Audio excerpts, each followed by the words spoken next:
short today. Feels like I fell 1,000 times. Nothing but doubt to flood my mind. 'Cause sometimes it's hard to remember why I ever started racing with my dreams. A restless December, feel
Hello. Hi. Give me a second.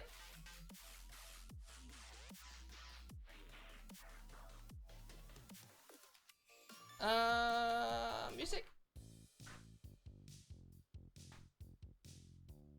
Hello. Hi. Rika. Reich. Yes. Hello.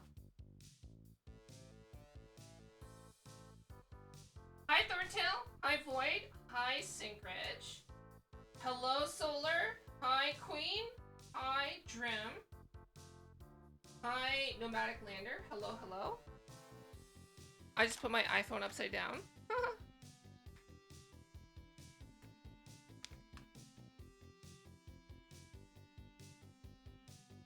iPhone?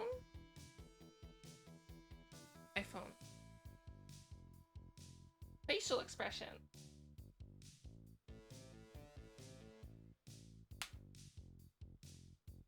Hi, Captain Steelpants. Hello.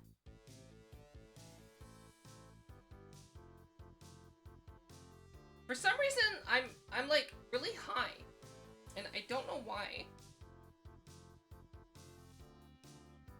Right? Feels like I'm too high. I think I'm like floating. Am I floating? Wait, am I floating? I am floating! I'm floating.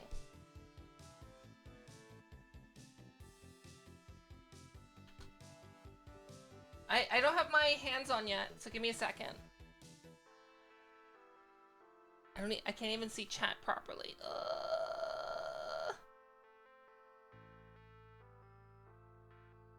Chat. There it is, chat. Hello. Oh, mute site. Good. Site is muted. You too?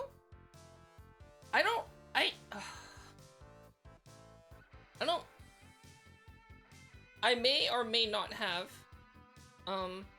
dipped into the devil's lettuce. I can neither confirm or deny within the last year, just to try it again. And I don't like it. I still don't like it. I thought it would be different. I don't like it. I mean,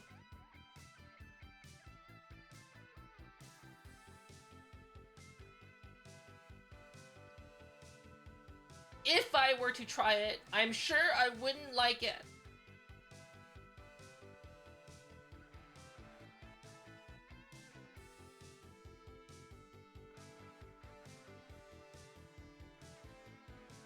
It's legal in Canada. If you don't mind asking, is this Unreal or Unity? This is Unreal, and today, we're actually going to be recording how to set this up in Unreal Engine the new way. That's what we're going to do today. Because it's Developer Thursday! Wow.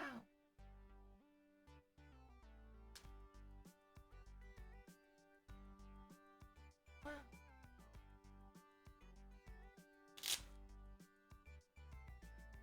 Oh. Where's the oh, there's the cable. Silly cable. You don't belong there.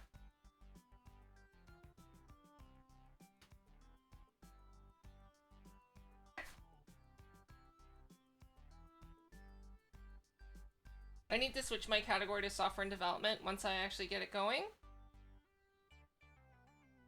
So a couple things. I'm gonna be, just so you guys know, I'm gonna be doing a sponsor read for the video. And then also, I'm gonna be self-shilling my own app. Not my own app. My model, because it's gonna come with an example. Oh, Penguin! Thank you for the 14 months. Thank you for the resub.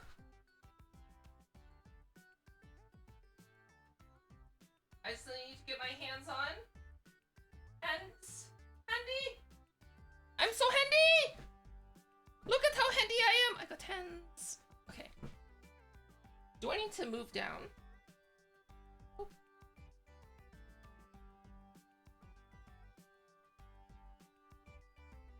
I think I got a dumpy.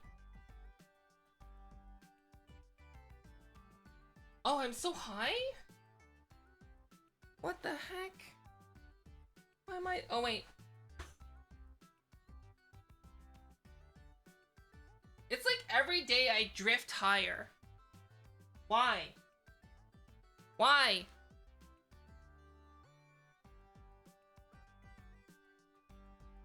Why does it get higher every time? Hi, paper bag. Oh no! Did I just break my...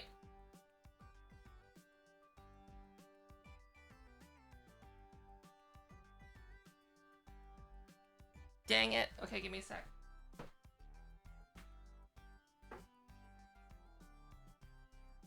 Hi, Suvi. Just give me a second. I need to replace one of my earbuds. Is this the blue one? Is this left? No, that's right.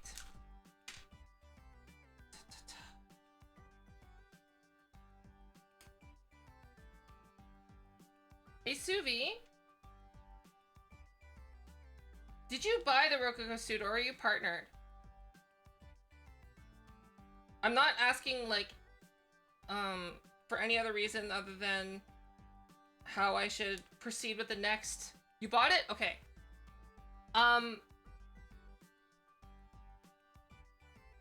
Did you get... Did you get a repair... Did you get a repair kit yet?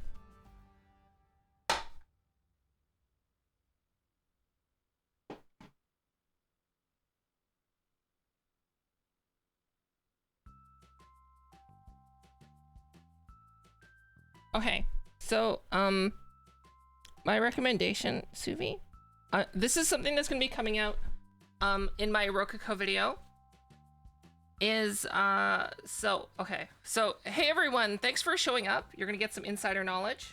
So my sponsored video with Rococo is gonna be coming. Still working on the script. Sorry. Oh, hair! Hair keeps getting in my earbuds! Okay. Okay. And, so they said to me that they are going to start including extra cables and a repair kit included in new purchases. They're going to start working on in doing that. So, Suvi, I would recommend contacting customer support in one of two ways. Either one, just say one of your...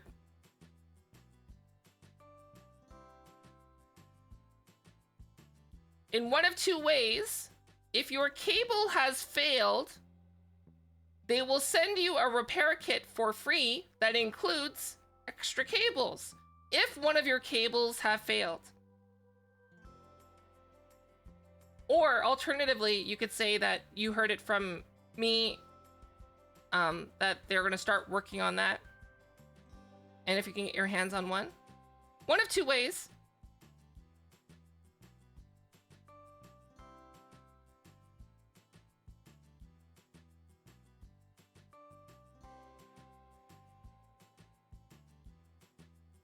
Because, basically, what happens when your cable starts to go, like, you'll be, like, moving, and all of a sudden, like, you'll lose connection. It loses connection and, like, causes your body to, like you're getting electrocuted, but you're just, like, standing normally, like, why isn't my body working? Why? And then you reboot it, and everything seems fine. And then you move that part of your body again, and you're like... So, this just means the cable's dying. They also said to me that they're reworking the cables, which is great. Hey, Seth. Take these apolitical for you, meaning you listen to that blurst sound alert the other day. Thank you. Apollo Bits. Ruby? I don't know who Ruby is. Are you talking about from... Why am I so high? Okay. I'm just gonna move myself down. Give me a sec. Oh, like... Oh! It's like...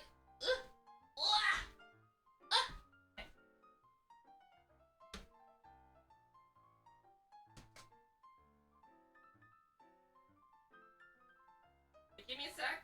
What the? What do I do? Okay. I go in the animation blueprint. Right?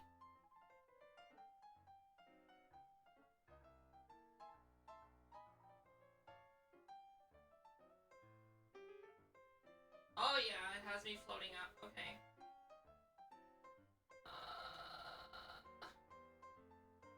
No. I don't want to use that. I want to go into Twitch. Twitch!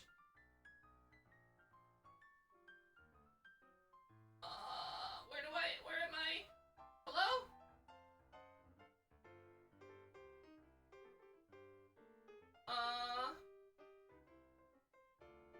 Is this spawning me? It is. Okay. At location. I need the... What axis is this?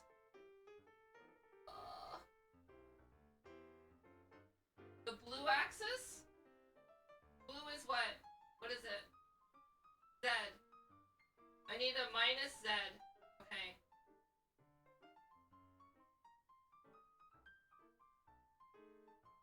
Let's say minus 88.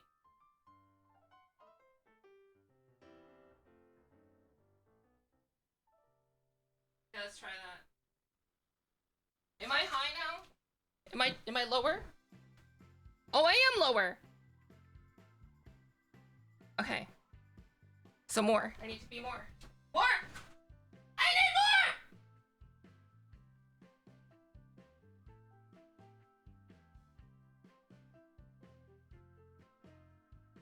Oh.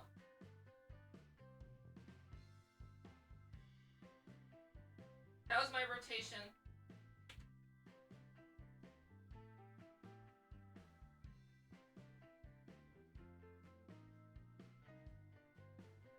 Okay, this should be good. Is this good? No? Hello? Why is it worse?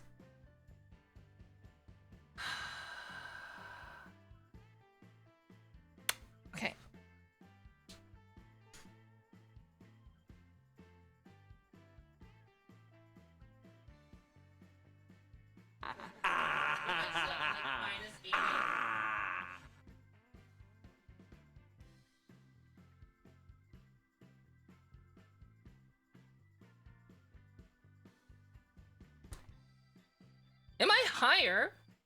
I'm higher! Why am I higher? Hello?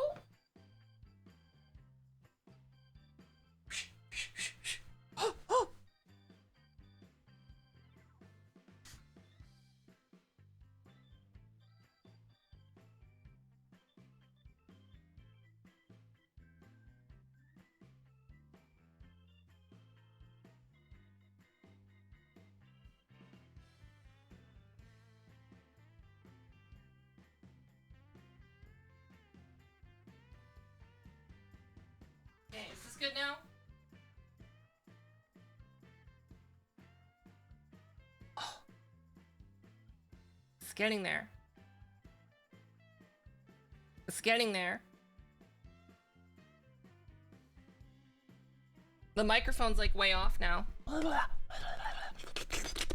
Okay. I'll just make myself a little bit lower.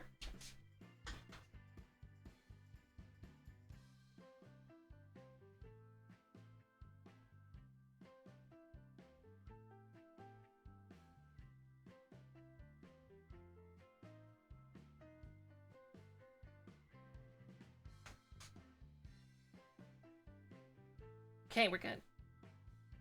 We're good. Oh! Yes.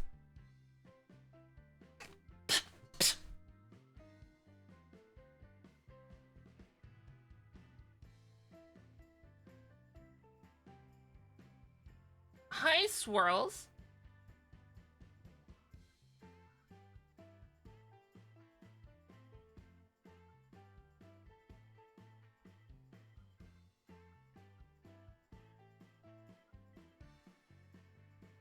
It's fine. It's fine. Okay, yes. So today, microphone is having a little bit of problems. Today, we're going to be working on making a... We're going to be updating one of my existing videos on how to do Unreal Engine VTuber app. Yes. That's what we're going to be doing. So, give me a second. I haven't prepared anything because I just thought of it like last night. It'll be fine. I've done it before. Okay. Pens. What do I need? I need... Hold on. Oh, my computer's so high. Hi, German. Hello. Bonjour.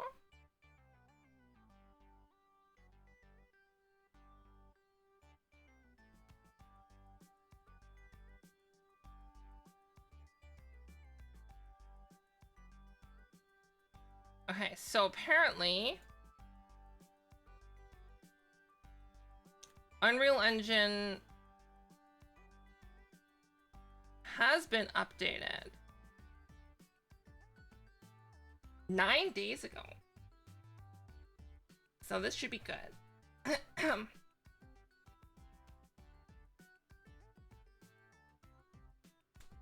Okay, so today, I need to make sure that I have all my private stuff closed.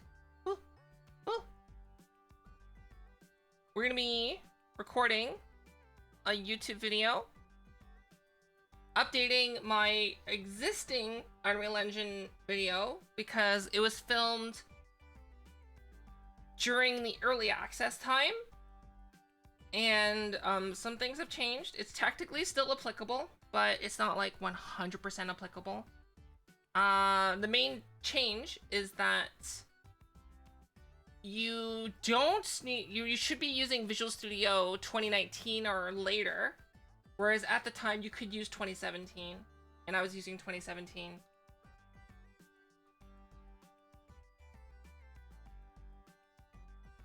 Mike, please.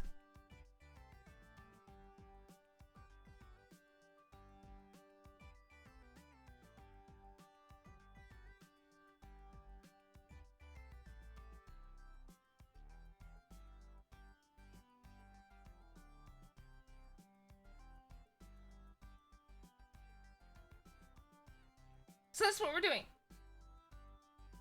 Did I miss anything in the middle of my issues? But yeah, CV, the extra cables will definitely help. Oh, I need to recalibrate.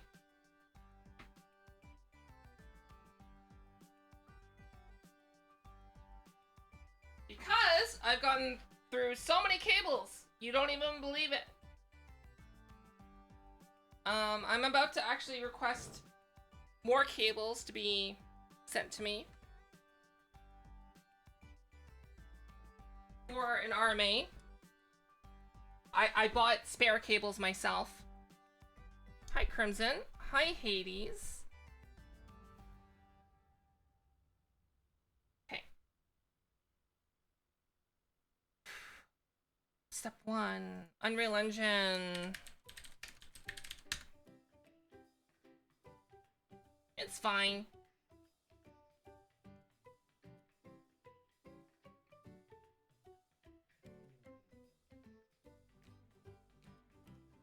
How do you even download it? It's been so long. Download. Download launcher.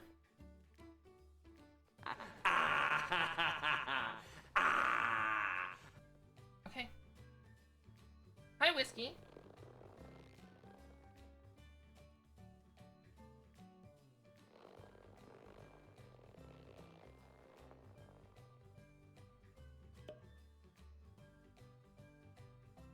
I'm gonna change my category to software and development. That's what we're gonna be doing. Kind of.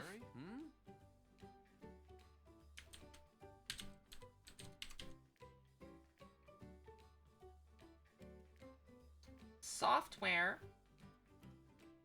but not hardware.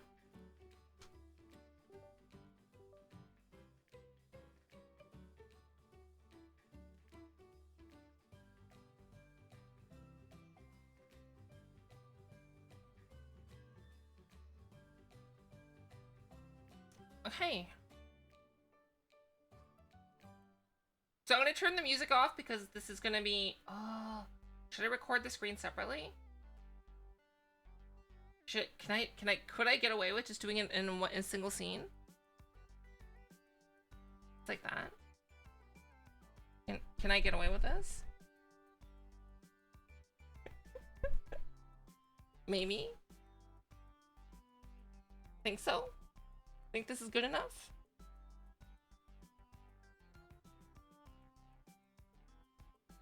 Maybe?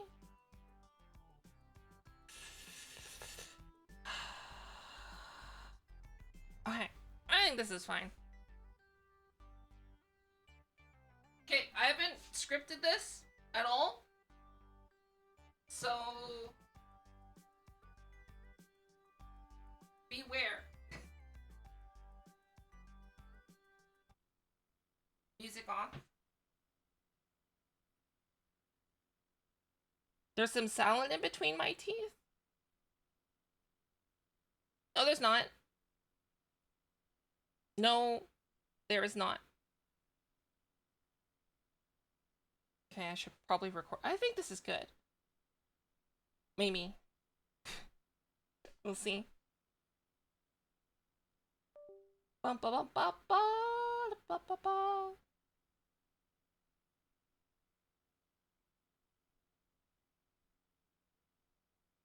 Just trying to think. Okay, I'm just gonna record.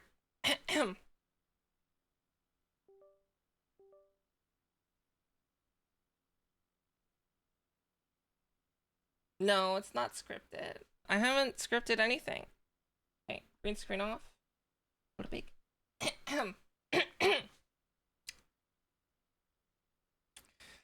Hi, this is an updated video on how to make your own VTubing app in Unreal Engine. So I have done a previous video on how to make your own Unreal Engine VTubing app, but it's a little... I have made a previous video on how to... Stop. I have made a previous video on how to make your own Unreal Engine VTubing app, previously, it's fallen a little bit out of date. And today we're going to be using a different method, but if you're still interested in doing the original method, you can still follow the same tutorial, just use Unreal Engine, just use Visual Studio 2019 or later. In this video, we're going to be doing it a completely different way, which is going to be a lot easier and a lot more manageable for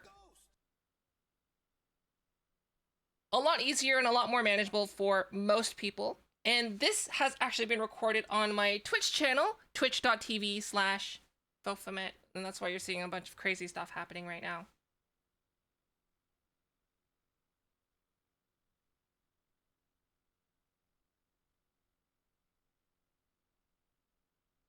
Why? Why do you do this? I'm trying to make money. I need to make my money by recording a video.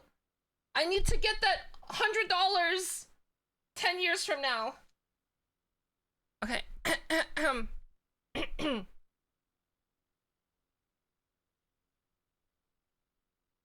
What else?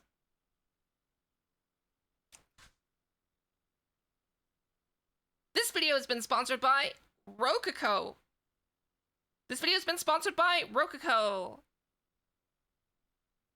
Rococo is a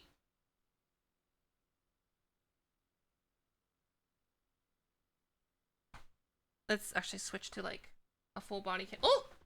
Oh! Crabs! Hold on. Will it fix itself?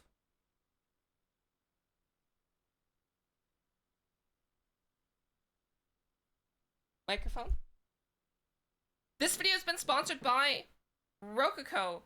Use code RKK_Fofamet to get 10% off either gloves or a suit. Rococo has been the motion capture.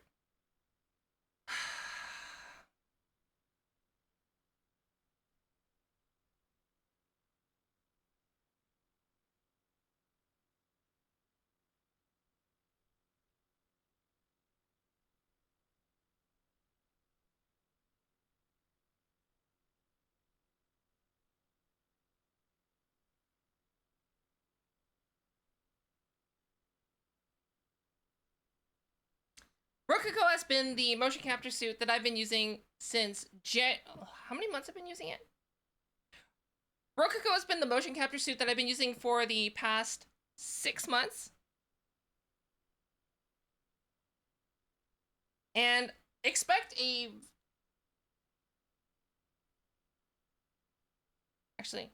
Rococo is the motion capture suit I've been using for the past 6 months. And what's really nice about the Rococo suit is it allows you to capture more fluid movement while standing or moving around. So use my code, get 10% off. Use my code, get 10% off RKK_Fofamet. There we go. There we go. That's. Oh, by the way, that code is active right now, so if you want to use it, you can.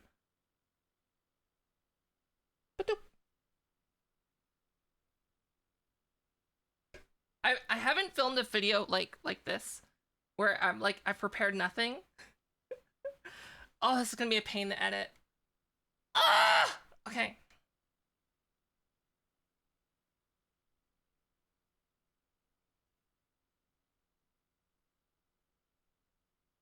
So, jumping into the meat and potatoes, what you're going to do is all the links are going to be in the description below. And also, we're going to have, I have a model that's going to be for sale. It's the Fattori model. And what's going to be really nice is that in the future, the Fattori model will have an update, which will include an example project with everything already set up for you, both in Unity and Unreal Engine. If you get, if by the time this video comes out and you already have purchased Fattori, it should come as a future free update.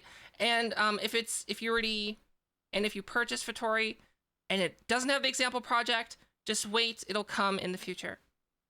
Cool, there we go. So we're going to start by going to the Unreal Engine website, and you're going to press the download button. Also, guys, if you have any questions, just let me know.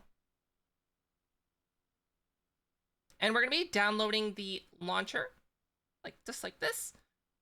And then you are going to go ahead and install it. And just go through the normal setup process. I already have it installed, so we're just going to cancel that because I have it installed. So once you have it installed, you should have a new icon like this with the Epic Game Launcher. And then you're going to have a tab on the side that says Unreal Engine like that. So to download Unreal Engine 5, you just need to go to the library. And if it doesn't already have Unreal Engine 5 like it does right here, you can go to Engine Versions, add, select the engine version that you want to install right here. In this case, it'll be Unreal Engine 5.01. And then you will press install. So in my case, I already have it installed. This might take some time. So I'm just going to be updating it.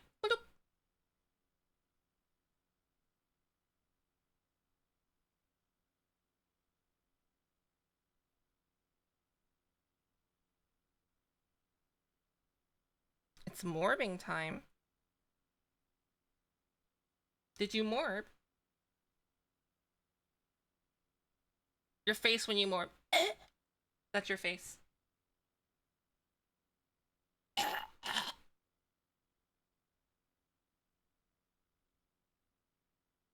Hello? It's always morbing time. I'm pretty sure that if you wanted to right now, you can watch you can watch it. Hold on.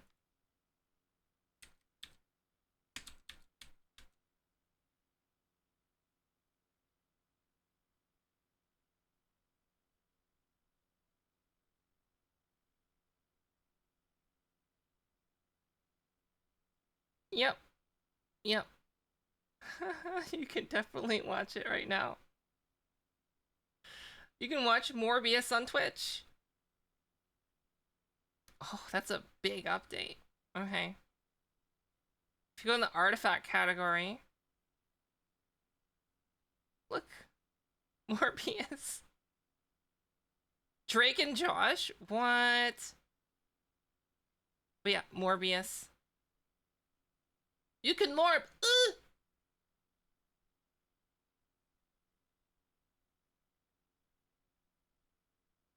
Unreal Engine. We're updating. It's taking just as long as an install.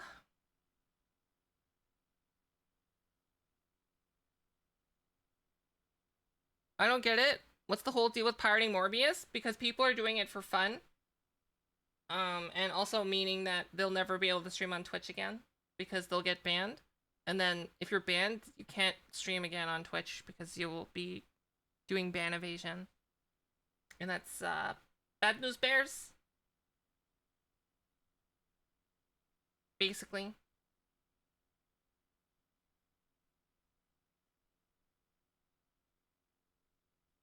What's this hype? Because the movie's so bad. It's bad. That's why.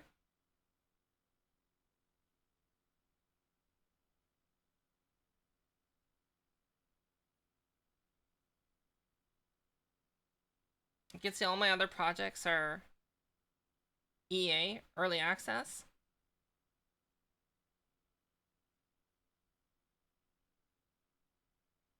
But yeah, that's basically it. I mean, the movie itself is like honestly mediocre. The best part of it is like the memes that come out of it. My favorite meme is like where they take the ball catching scene, the sonar scene, and then make it so that he goes like and then they just like make him rip a giant fart. Okay, so once Unreal Engine in your launcher has finished downloading, we're gonna go ahead and launch it. Boop, boop.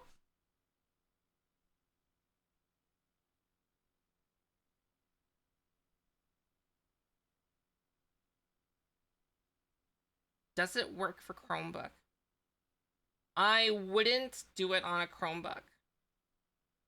/ you need a computer that is capable of running games in order to do development on a computer. All right, so once Unreal Engine has launched, we're gonna start by making a brand new project. So I personally like to start in the film, video, and live events, and we're gonna be starting with we could start with a blank template, but I always like to start with a virtual production template because essentially that's what VTubing is in some senses. That's virtual production. And we're going to name this VTuber tutorial. And we're going to press create.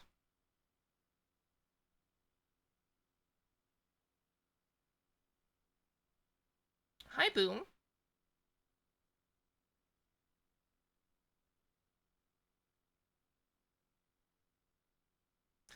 But basically, basically the rule of thumb for development is your computer should be better than your target platform. So like, for example, if you have a Chromebook, that means if you're going to be using an engine like Unreal Engine or Unity, then that means your target application that you're going to run it on is going to be worse than your Chromebook. This is going to be on YouTube as a highly edited. I'm going to be cutting out a lot of this stuff. / I don't even know if you can use Unreal Engine Launcher on a Chromebook because like it's using Chrome OS, which is like just got Steam support.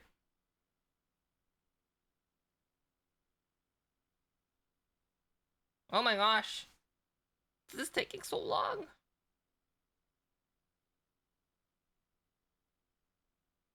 Boom, what do you mean? Why are you taking notes down? You already know how to do this. Boom.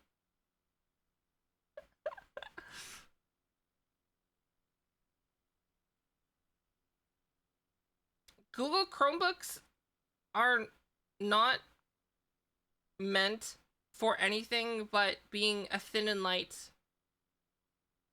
That's it. A thin and light connected device. They're noting my mistakes.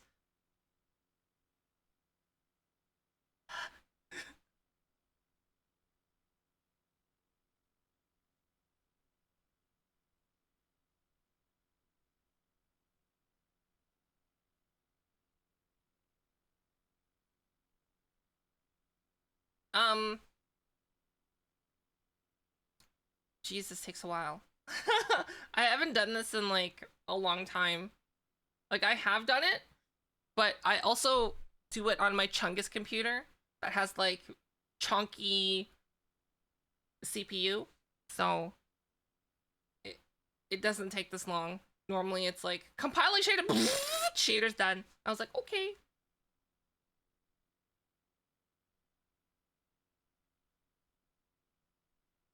So right now I'm doing this on a I don't even know like how it's doing computer performance wise.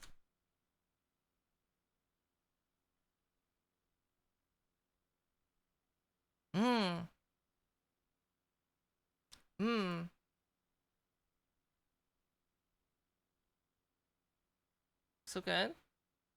This is my CPU. It's a 12 core. And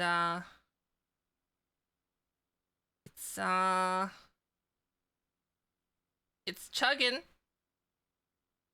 It's no Ryzen, I'll tell you that much.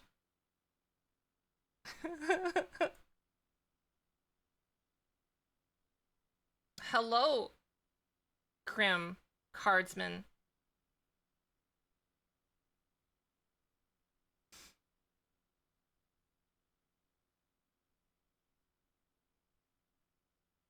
I didn't think of this when I was gonna do this video recording. I'm recording still right now. This is all done in one take.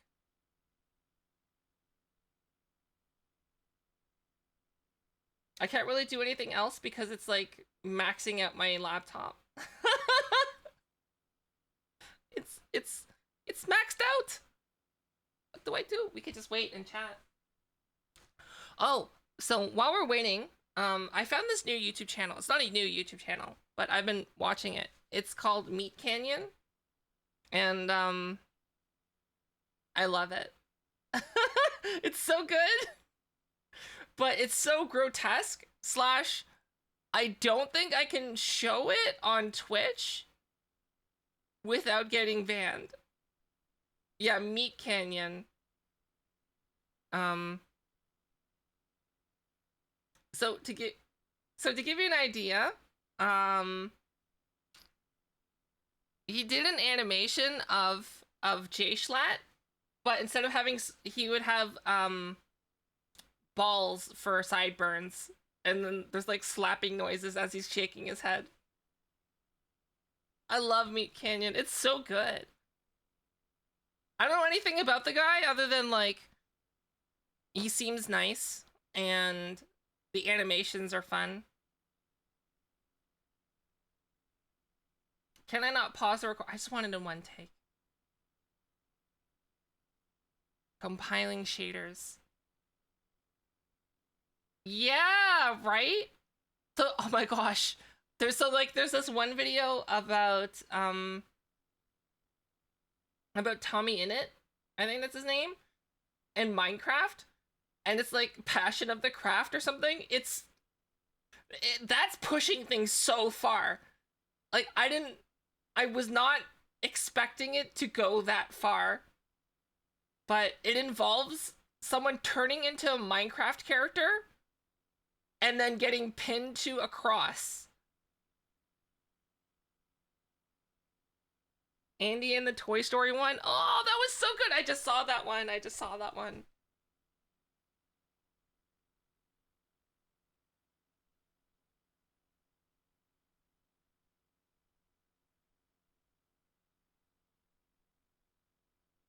The catfish one? I haven't seen all of them yet. I'll get there.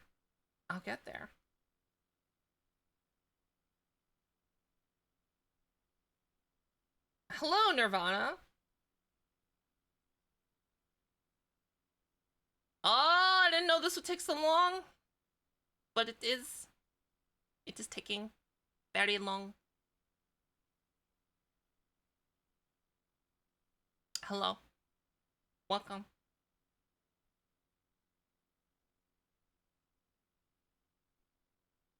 You love the XQC model? It's not an XQC model. It's a famous French VTubing model.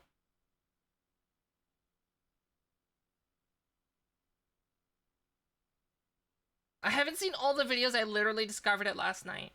I've watched a few, but like, it's not good to watch when I'm trying to do work. So like, I watched it like as a break, as a little treat.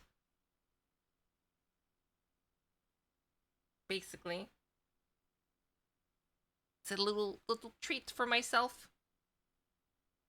Like a little, good job, Fofa. That's why I'll watch it. I'll pop on in a little episode here and there. It's like 3 minutes, so it's like a good little break.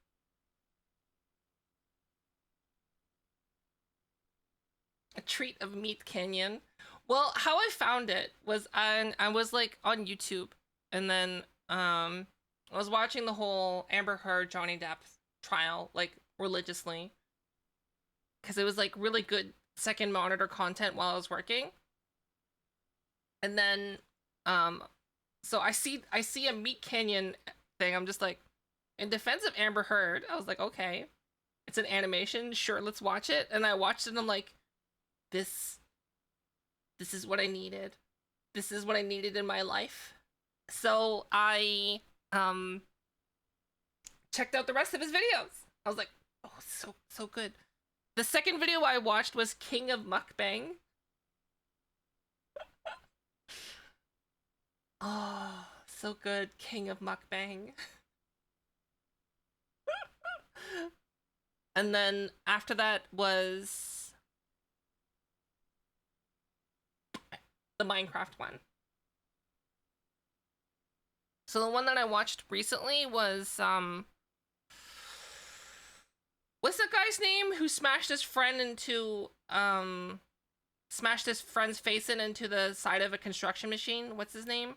The guy that always smiling and has his tongue sticking out. What's his name? The one that had a controversy about allowing sexual allegations and conduct happen in his house. What's his name? I don't remember.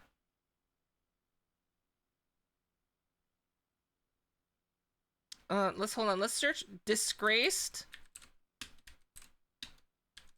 YouTuber smashes face friend.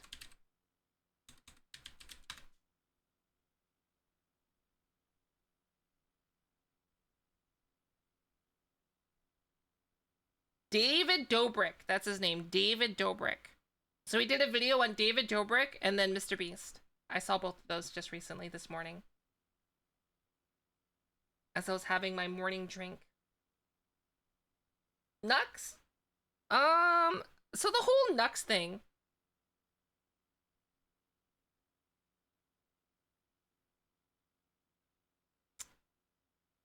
I have a lot of insight that I can give on that, but I don't want to get the wrath of giant corporation breathing down my neck. So what I can say is that I don't think Nux did anything wrong, and I don't think any of the VShojo talent, aka the VTubers, did anything wrong.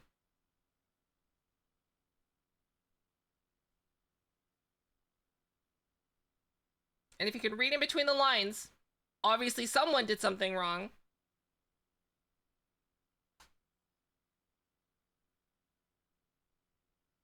Yes, it's the mic has it's green, so has a green rings on it.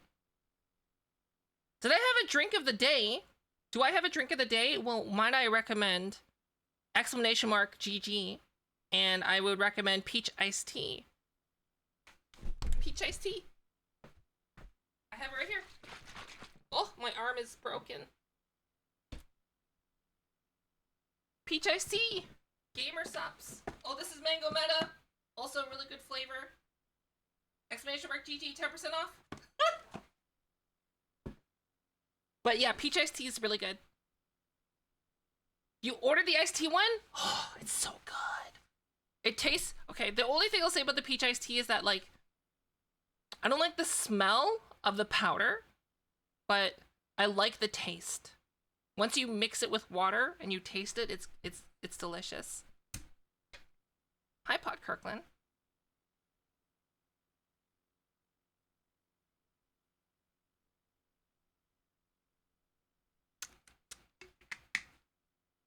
It's like, it's great.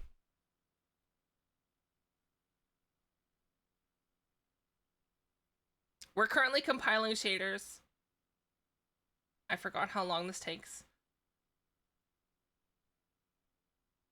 /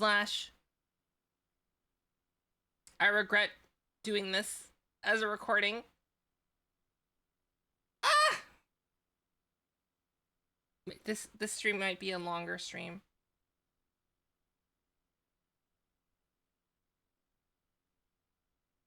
Do they ship to Cambodia? You could check. I would check. It's worth checking. They ship to a lot of places that other companies do not. So, like, for example, I know G Fuel does not ship to everywhere. I don't know about Advanced. I know a lot of my other friends are sponsored by Advanced. I was approached by Advanced, and I said, no. Gamer Sups.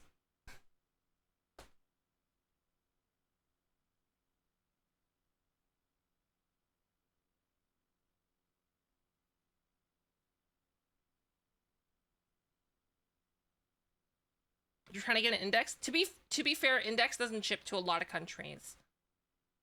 Like, when I was living in South Korea, the only way you can get an index is by ordering it through a third party, which means you're voiding your warranty and you're paying double the price. But yeah, I don't know a lot about Advanced. On honestly, I would say just get whatever ones have flavors that you like. I really like Gamer Supps, but obviously, like, I'm also sponsored by them.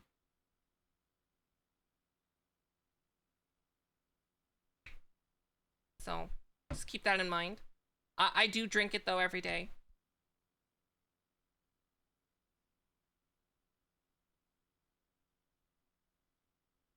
I am having peach iced tea. Oh, there's a new flavor. I don't think I could talk about it yet. So there's a new flavor that is coming out. Oh!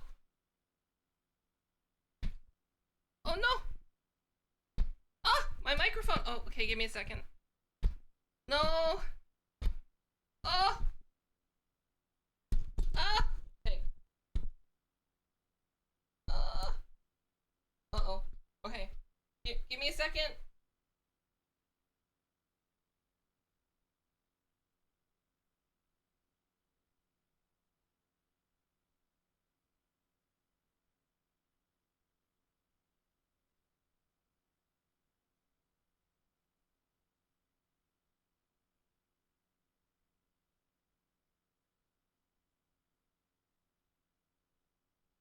Okay, I fixed it.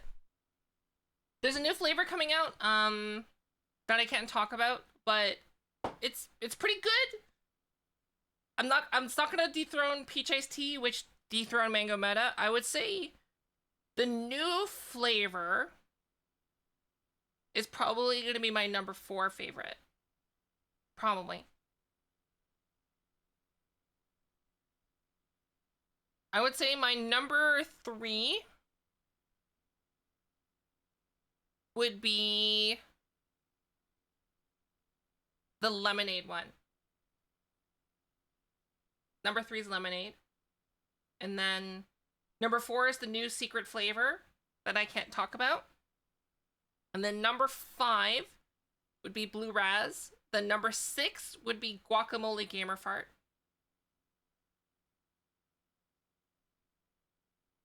Hi, Theo. Oh, hey, Andre. Guacamole gamer fart. It's the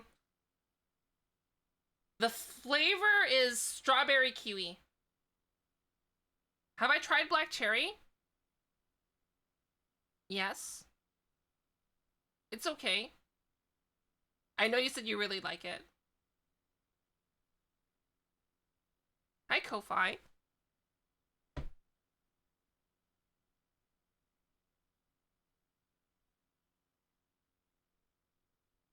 It's the best? Well, you're entitled to that opinion. Because flavor is subjective, right?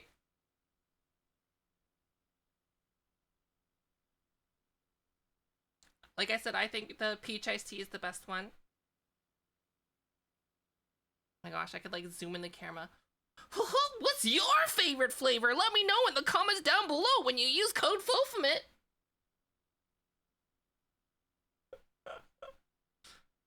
And like, just like zoom the camera in like.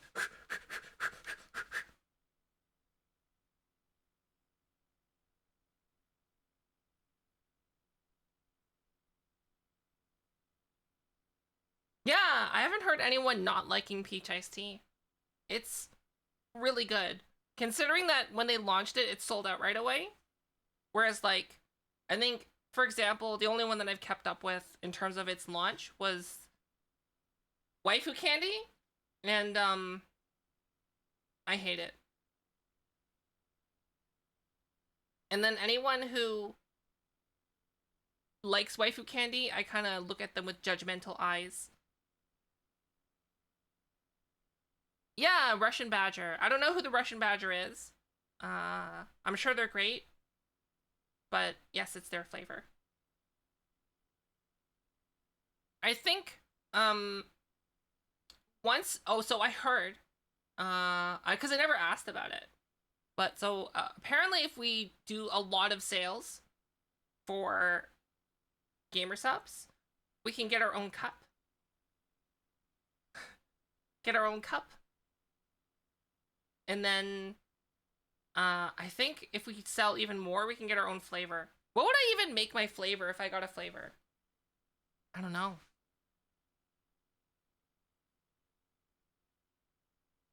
Misfits melon? For reasons?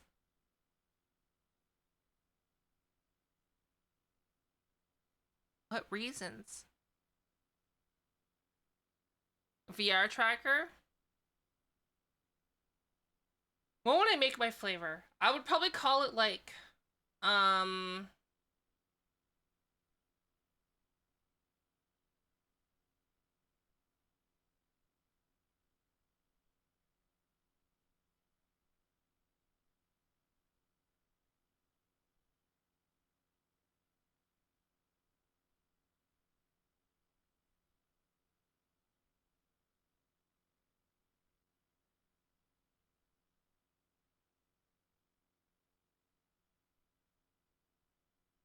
VTuber sweat.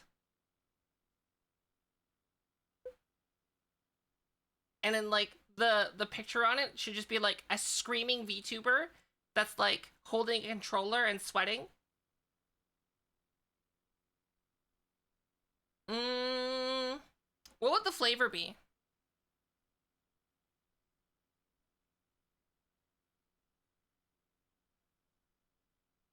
It would have to be something like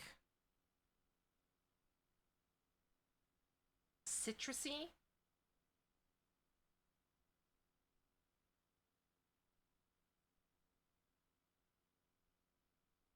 Maybe like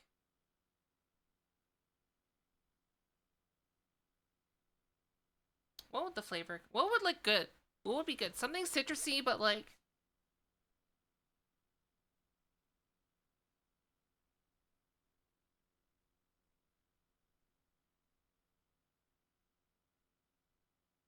oh wait, I know.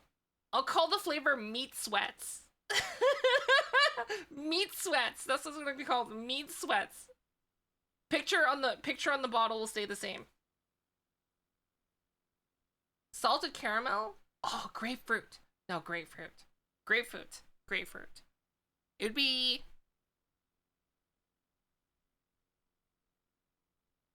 oh, grapefruit would be so good. Yeah. Grapefruit. It would be just grapefruit. Yeah, it would just be called they already have pina colada. It's already there. Yeah. Meat sweats, and it's just like a sweaty VTuber on it, and then it's just gonna be grapefruit flavored. Actually, I haven't really. I'm not a really. I'm not. I think blood orange is an overhyped fruit. It's very mid.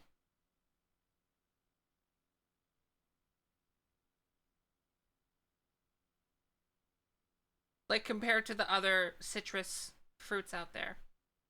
Very mid. It's like just above a pomelo.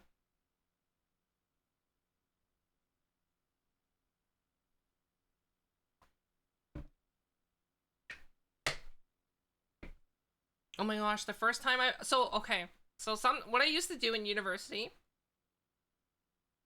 is so we're doing story time until this is done, which is almost done. In university, I would go to the grocery store and just buy like random stuff, right?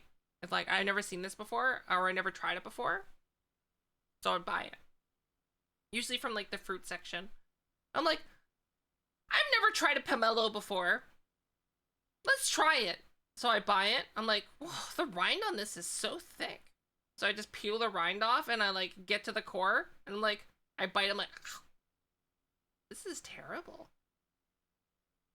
So apparently, pomelos are not meant to be eaten. They're meant to be zested. I didn't know that. It was the most terrible citrus fruit I've ever had in my life.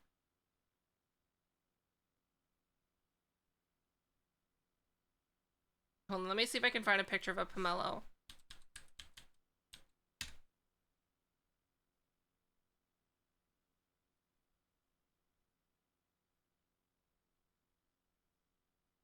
So like pomelos are huge. Look how big they are. They're huge. But like, look how thick that rind is, right? It's like, it's all, it's all like pulp basically.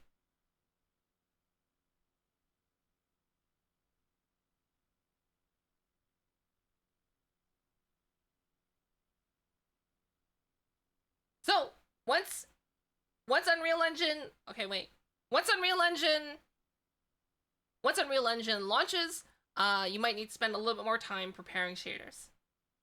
Now we wait.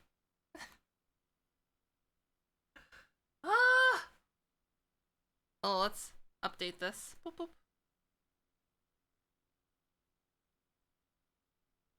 Dark Fairy? Dark Berry. I wouldn't want that as a drink. I like drinks being citrusy. Which is like the only reason I don't know. Mango meta is like one of those things like I wouldn't expect to like, but I just like mangoes.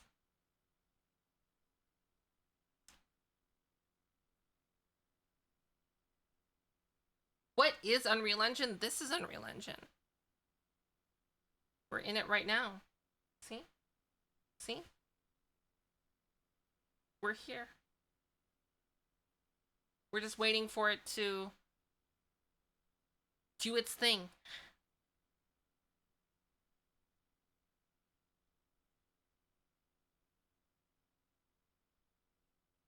I'm not including music just because I'm going to be editing it. I might take some parts of our conversation here or any questions that someone might have.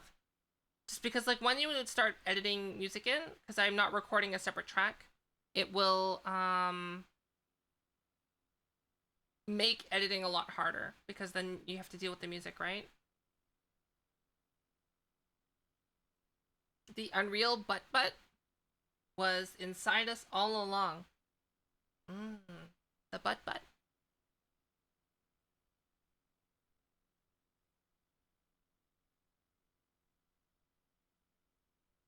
Excuse me.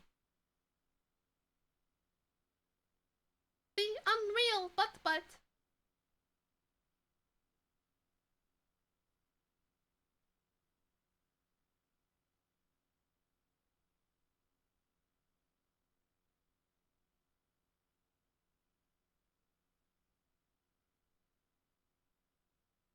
Oh, by the way, I've been doing research into I'm gonna be doing an updated video on avatar theft. And what my research has provided me, it's a bit disturbing. I guess not really. So the thing is that like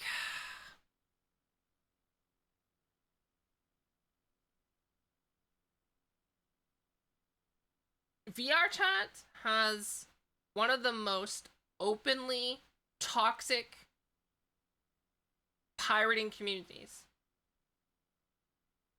Do you know what I mean? And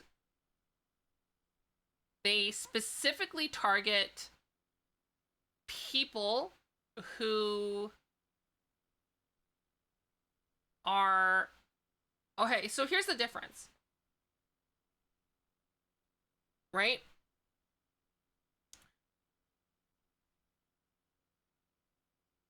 Ripping from games and ripping from like what like a giant megacorp, right? Like it's like in some cases it's illegal. In some cases some of those companies are okay with it. But like that's different, right? Cuz like they like the idea is like, you know, they have the money and I just want to have a custom ish model or some assets for my own personal use. And that's fine.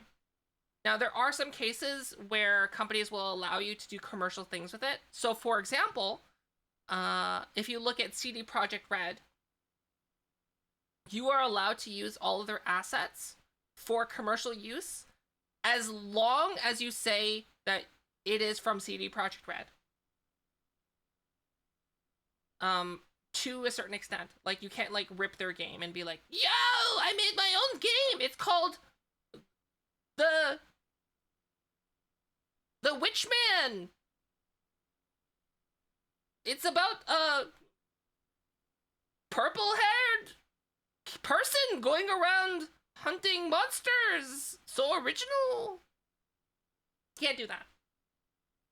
But what you can do is, like, you can use the game for streaming. You can make machinima. You can, I believe you can go as far as, like, using their game models and stream with some of the things, from what I read. So some companies are cool with it. And, like, VR chat is, like, basically, like, really grown from that kind of a culture of using game assets or whatever, but the mainly for non-commercial use, just to, like, have as your own personal model, right? But the problem is that a lot of the people that are prevalent and most vocal in the community, for ripping or taking models, will view individual creators the same way. So they'll be like, cringe. Imagine trying to make money off of selling a model. So, like, they will specifically target model sellers, model stores that are owned by individuals, because they even have, like, bounties out for, like, if you can get this VTuber's model, or if you can get this model creator's, all of the model creators' models from their Booth store or Gumroad or something like that. Hi, Ratlord. Hello. We're filming a tutorial. It's just, we're waiting for shaders to compile. And in the meantime, we're talking about VR chat's culture around thieving. I'm glad you're back from vacation. I hope you had a good time. Where'd you go? Culture around stealing people's assets and models, basically. You went to the beach. Nice. Yeah, in VR chat, it's like,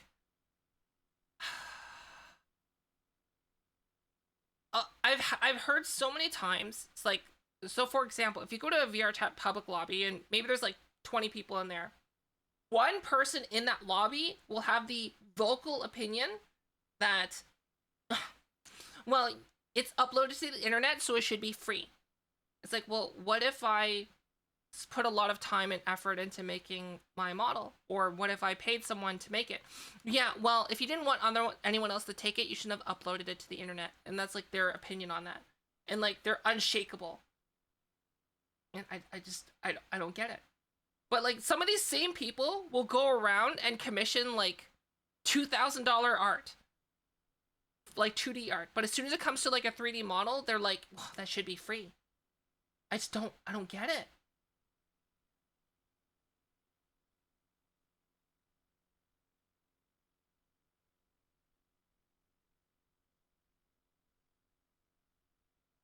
So, I didn't know how bad it was until recently. Like, I always thought that people would have to, like, specifically go out of their way to do it, to take someone's model. But it's much more malicious than that. And the issue is that a lot of people might be ripping models without even realizing it.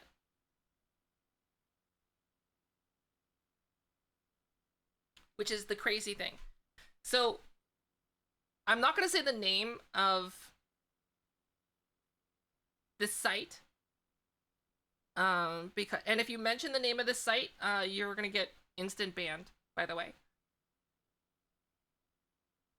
So there's a site that hosts basically almost every single model that's ever been uploaded to VR chat under a certain condition. So if someone is using a modified or hacked client with their code enabled, it will auto upload any model that they see to their website. for anyone to download. And the thing is that this feature is embedded in many modded clients. I think there's only like one that might not have it embedded in it. So people that have modded clients, like they might say, oh yeah, I heard this modded client, I'll get this because I want to have some feature enhancement. They might not realize that they're ripping people's models and auto-uploading it to the website.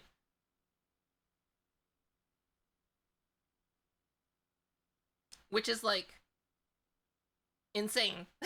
It's insane. I didn't know it would be like that. So and it's really like you don't know who is doing that. And so what I can say is that on the site, almost every single one of my models has been uploaded to the site.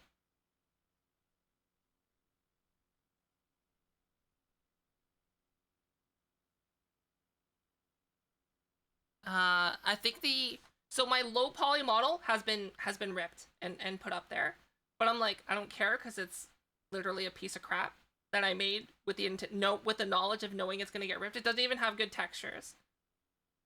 And I have been in a fair amount of public worlds with it. My new one, which is this model, that has been very much reduced in quality.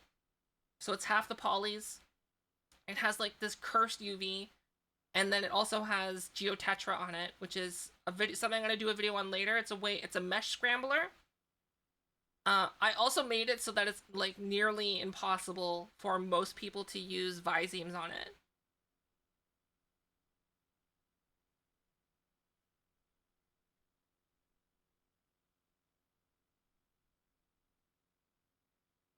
Hi, Vectroid live. Hello. And so that one hasn't been stolen yet. I have been in public worlds with that one, so we'll see. Basically, I'm using that as an experiment. I might make it more cursed. I might put some extra curse into that model.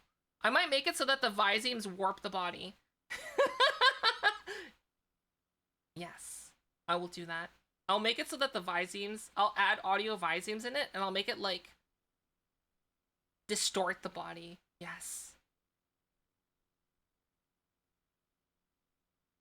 Is it a more shortcoming of... Okay, wait, hold on. So, with the whole VR chat thing, it's like... Basically, my video that I did previously on how to avoid rippers and hackers, like hackers quotations, because most of them are just dumb script kiddies that are like, I'm a elite hacker, look at me! I download EXE and not know what to do and press run. I'm do it again. Like that's what they do. Most of them are kind of dumb.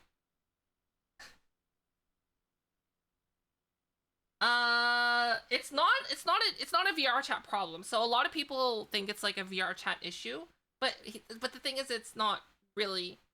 Like anything that gets rendered onto your computer can be taken. It's just like how difficult you want to make it. So VR chat does have encryption on the models already, but like, do you know what I mean? It's just like it has like a lock, right? Locks can be picked. You can make the lock harder, but like the bigger and bulkier the lock, the more cumbersome it is to use. So like, just imagine like you're locking your bicycle, right? You're like in the park. You're like, oh, I'm going to park on my bicycle, right? And then you like put your bike in the bike rack, and then you just like grab this like bike lock that's like the size of a small car, and you're like, and then you're like and you lock it, right? And this lock weighs like 100 pounds, so like no one's gonna like break it, but is it good to use? So it's the same thing with like VR chat security. You can have like super high-end encryption on models, but you have to remember that every time you render a model now, right, it's gonna have to be decrypted, which is gonna like make it an overall worse experience for everyone else on the platform. Hi, Phoenix.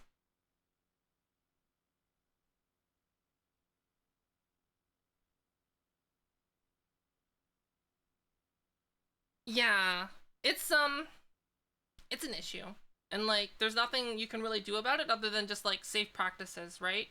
So like for example, it's just like real life. You could buy like one of those fancy locks, like those Kensington locks for your laptops, and like every time and like lock it in place. Or you can just not leave your laptop unattended while you go to the bathroom. Simple. Like if you're in a Starbucks in like North America or Europe, if you have to go to the bathroom, pack your laptop away, put it in your bag, take your bag with you, and go to the bathroom. That's simple as that. Whereas because someone might not take your laptop, but why create the opportunity? And that's basically what it comes down to. So I'm gonna be doing an updated video on that later, explaining.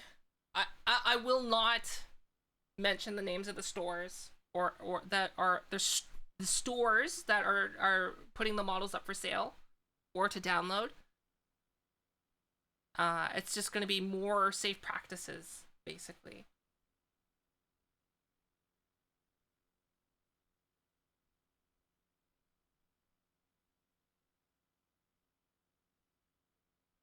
Hey, Tigerish. Oh, I have to poke Sly. Okay, I'll be right back. I poke Sly.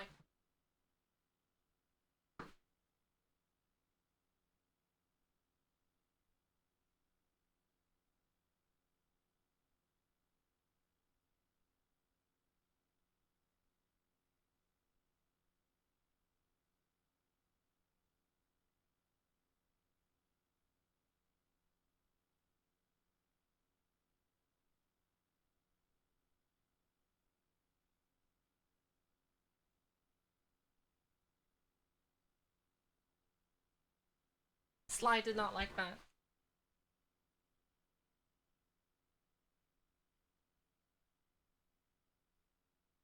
I think a lot of people don't understand what NFTs are.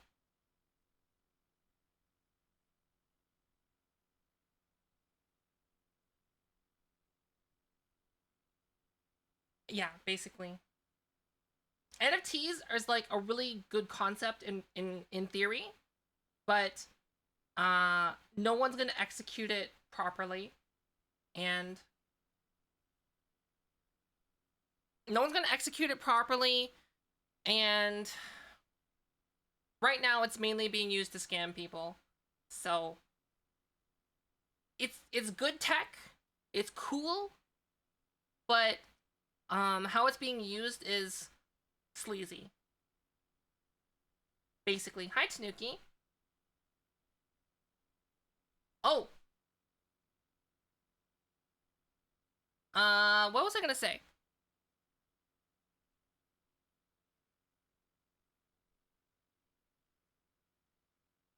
What if you paste clothing on the body watermarking?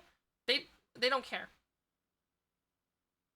Like the best thing, like here's the thing: if your model gets ripped in VR chat, like the best thing you can do is just don't make a stink about it and just ignore it. Unfortunately, because like you can't DMCA them, you can't like report you can't like you can report them, I guess, but like how are you gonna find them, right? The best thing you can do is just like ignore it and hope that they get bored of your model and then move on to someone else's. Like that's just the way it is, unfortunately. You can put like things to make your model harder to use, so that's what I'm gonna be doing for mine. And also, the biggest like potential issue is there was a really large market of VR chat. How do you say? VR chat model creators, where all they would be doing is like, so like imagine Rat Lord. I would download one of Rat Lord's ZBrush models and then like just retexture it and be like, yeah, I made this from scratch. $100. Anyone want to buy? I made it from scratch. And that's what they do. There's a huge market for that in VR chat. And like they crack down on it a little bit, but like people still do it. People still do it.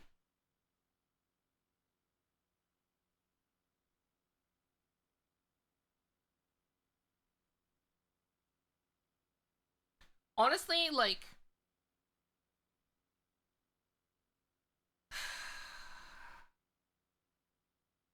I like the only time it's fine to not credit an artist is if you paid for the commercial rights and you paid for the rights to not have to credit.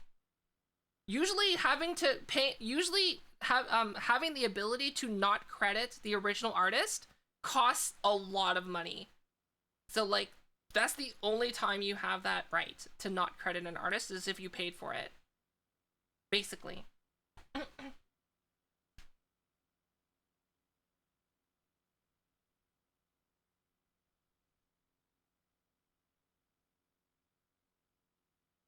Eventually artists won't share their work. The thing is though, like the problem is that that's true, but the people will still do it. People will still share anyway. And there's like there's no real great way to stop that really. So what's kind of crazy to me is when you compare VR chat 3D models versus VTuber models. In essence, they are the same. And the thing about VTuber models is to get a from scratch VTuber model like commissioned is this has gotten to the same price as industry standard. It's like industry standard price. So like for example, if I like want an art gun model, which is like I would consider like a super high end model that's like really really good, that's normal price. Like if I were like a small indie studio trying to get a custom 3D model made for like my game as like the main character.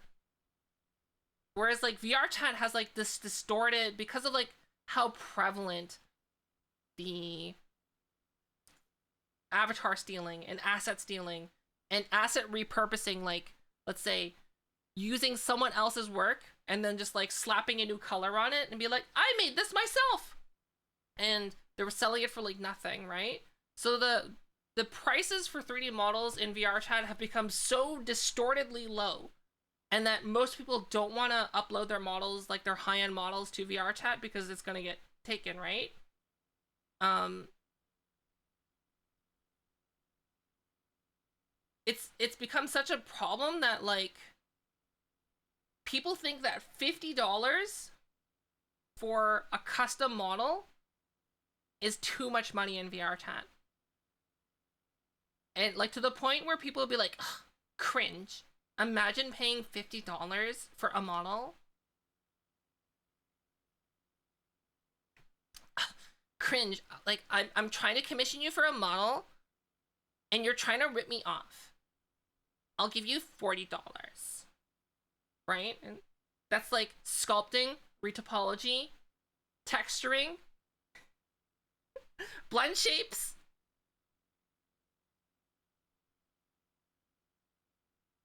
Well, the thing about VTubers, right?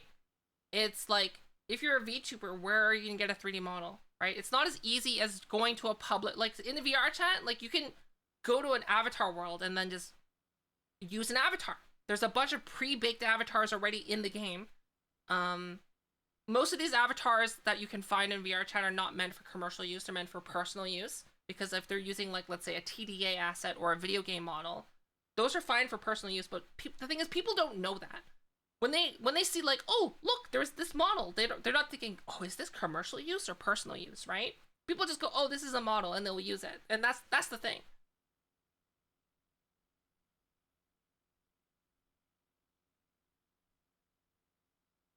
So like, the thing is that that's why a lot of VTubers don't have their models in VR chat, or that's why a lot of VTubers that are in VR chat, they segregate themselves from everyone, basically. And that's why it's so hard to get in that VTuber group of people. So like for example, like if you want to meet like gosh, who can I like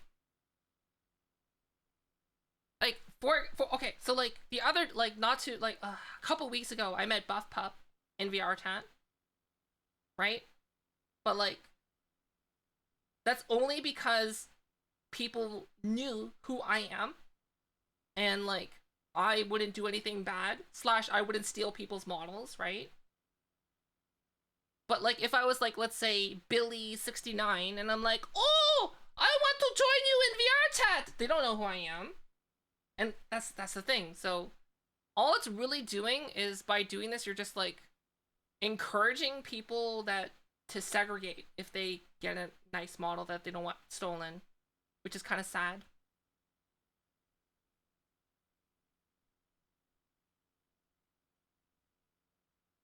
Is VR chat considered commercial use? You can stream it, but the thing is like the models that are in there might not be commercial use. So for example, if you have, let's say I want to be Tracer from Blizzard. So imagine like I find a Tracer model that I can turn into in VR chat, and then I'm in an Overwatch world, like a map rip. Like that's fine to be in there and hang out with your friends, but like as soon as you start streaming, that's a no-no, because basically Blizzard's terms of service says, hey, if you use any of our assets for commercial use in any shape or form, we're gonna slap you with our lawyers.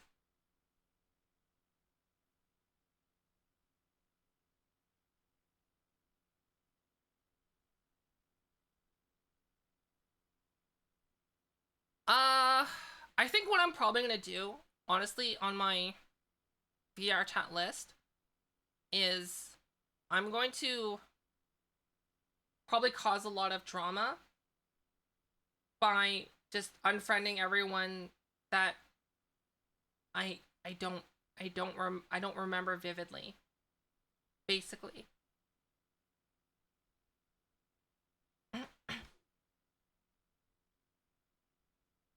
But yeah, or anyone that I suspect could be using a modified client, because modified clients, some of them auto upload to ripping websites,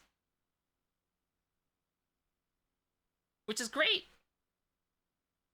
because there's so many people out there that are so entitled to their modified slash hacked client because they're like, VR chat doesn't know what they're doing. I want this feature, and like, oh my gosh. Okay.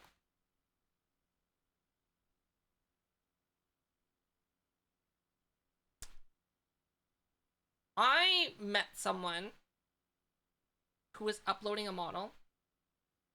They were using a hacked SDK and a hacked client. And they were running something that like looked like Cheat Engine that was called like Devil May Cry, but for VR chat. And 100% it had like some malicious crap going in it. But they're like, VR chat's a piece of crap and they don't allow me to have unlimited parameters. And so like they basically modified the SDK and the client so that they can have unlimited parameters. And I'm just like, why? This, like that some people want a model to be purposely bad. Oh, it's still shader compiling. Okay, so here's like a really good image that I think represents this.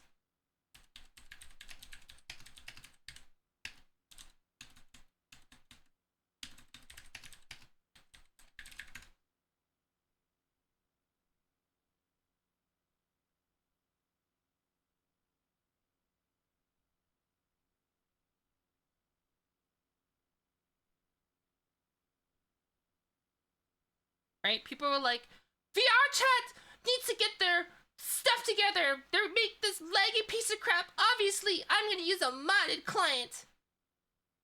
And then, you know, those same people will upload stuff like this, basically. Why am I lagging so much?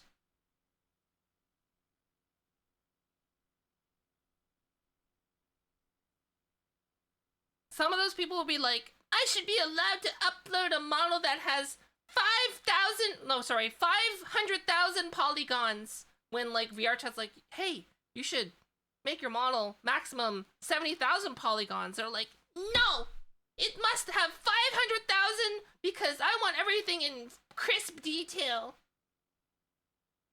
Yeah, the nut. Like, things like this are insane. Like, why would you need something like this? Right? Like, no one's ever gonna look up in the nut and, like, grab it, like, fly up and grab it and take it out or something. Like, literally, this could be done with, like, a texture and a normal map.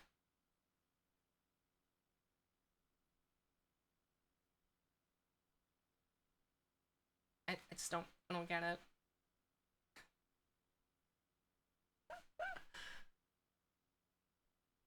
$3,000. We're almost there. 3,000.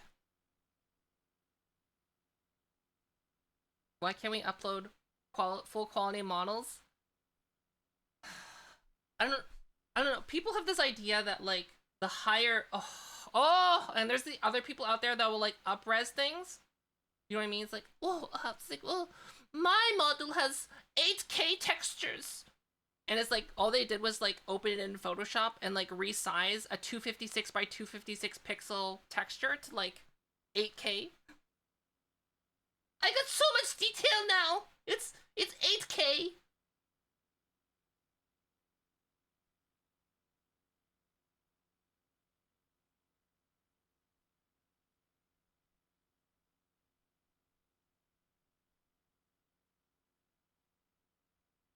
But yeah. Yeah, who needs textures when I can just make everything look nice with polygons? I don't know. Like,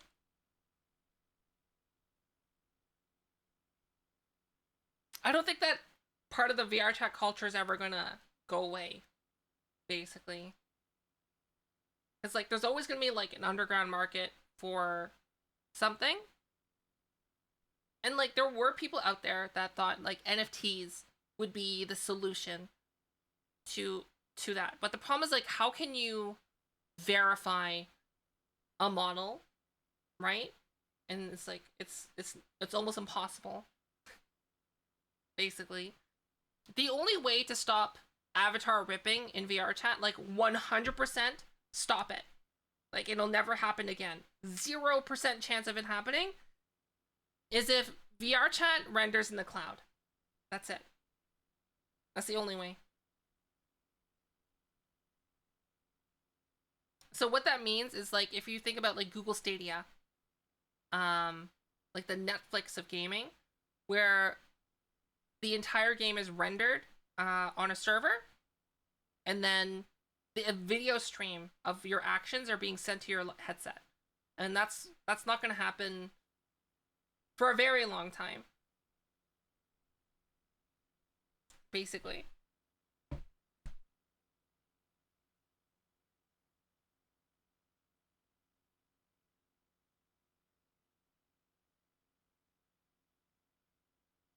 There are other ways to do that. So like another way you can make it more difficult is you could do texture streaming. So like have the model's texture streamed to the model, but like I don't know, it's not easy.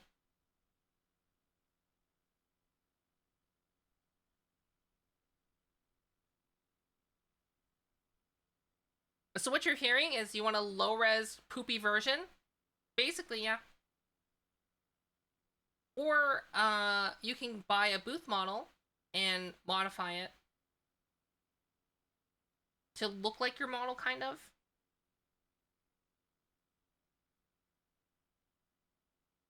Sending anything can be taken, but the thing is you're not receiving any 3D models that way. You're receiving a video feed. Right? So for example, when you're using Google Stadia, you like there's no game to rip. What are you going to rip? The video feed? Right? It's the same concept of as the stream right now, right? Like, can you rip my model from watching me on Twitch? No, you can't. There are new VR cloud services, but the problem is that it requires internet speeds so high that it's and it would have to have servers so close that it's not feasible. Cuz like having any amount of delay in VR chat is not going to really work that well.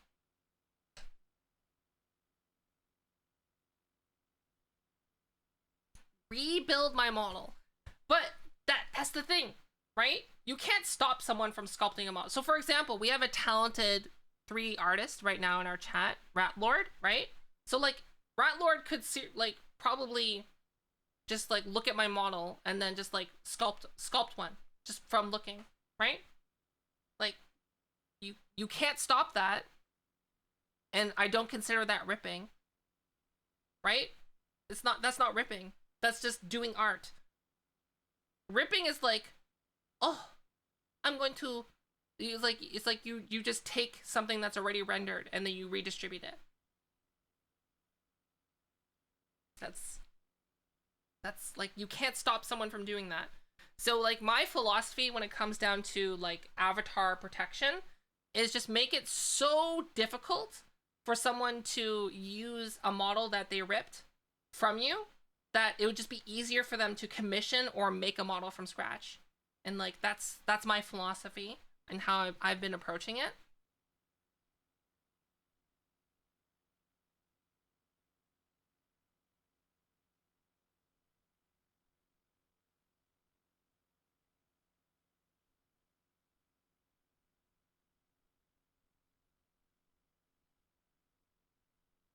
Yeah, and see the thing is too is that there are some people that get like motion sick from a Quest 2 over like Oculus Link by Airlink, right? Because that amount of latency makes them sick.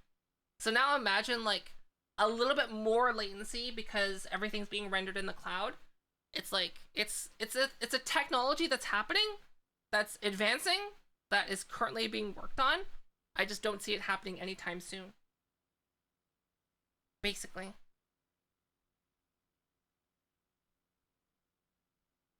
It'd be nice.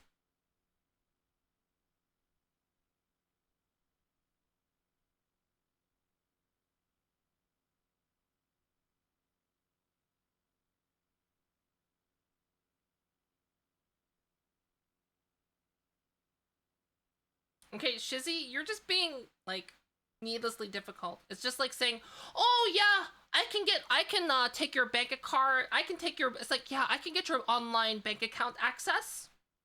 I can get access to your online bank account and your credit card and your purchases and your Amazon account. Yes. So what I'm going to do is go to your house, break in, and just take it. It's like we're talking about like cybersecurity, not like, do you know what I mean? It's like obviously someone can go in and, you know, take something. It's just like, oh, we have the most high-end internet security firewalls in our business and no one can hack us. And then in walks like this Chad with a USB drive. Yeah, I'm Edward Snowden, USB drive. So, I mean, obviously there's workarounds, but like, for someone to do something like that, they would literally need to hack the VRChat main server.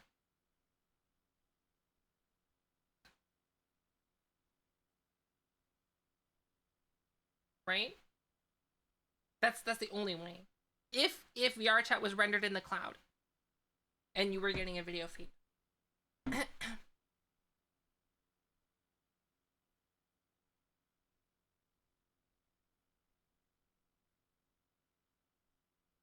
No, it's not complicated.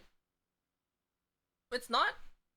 I go to your house, I get your credit card, I have the last 3 digits on the back, I have your credit card number. I have the physical card in my hand. Right? All I gotta do is find your ID card. So I get your ID card, I have your address, I have your social insurance number because I took your purse and or wallet. Boom! Look, I'm you. I got access to all your stuff. I can take a mortgage on a new house. No problem.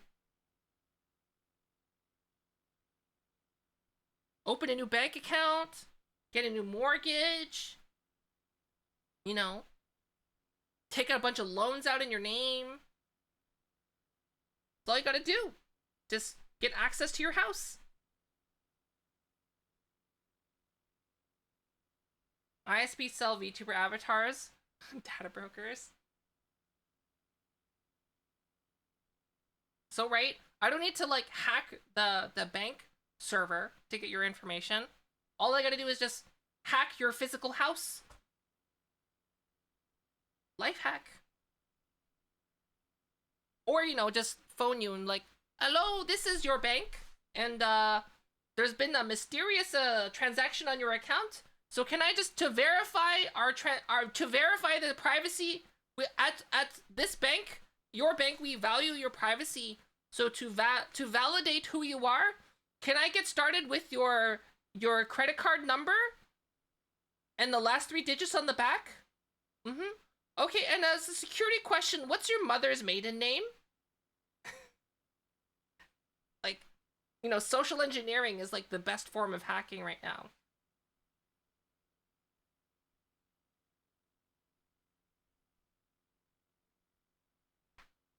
Right? Still compiling shaders. 1,000 left.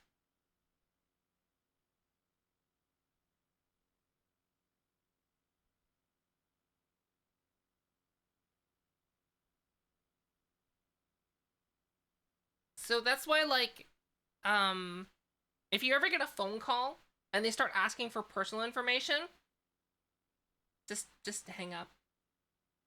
Basically. Because, like, the thing is, like, a bank and or a company will never call you and ask for your information. Right?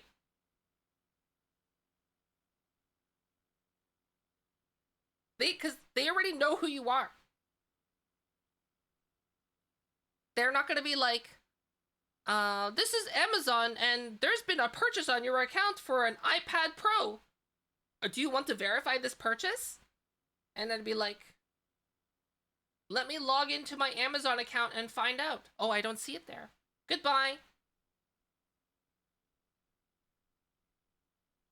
Yeah, phishing. Phishing is like a real big problem.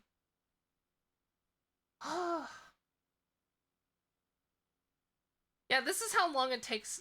You don't even want to know. Okay, that original Unreal Engine video that I did on my YouTube channel, which is still applicable as long as you use Visual Studio 2019 or newer. But that original video, compiling from source code, took like 8 hours. I don't even know if I included that in the video. I know it's not going to take that as long on this one.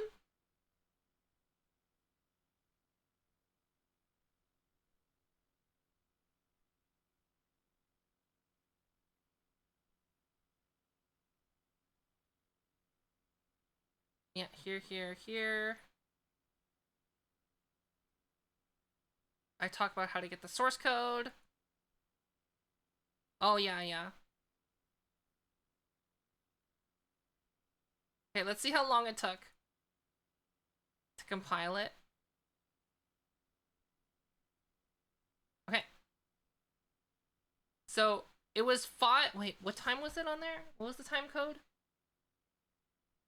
5:41. It's 5:41.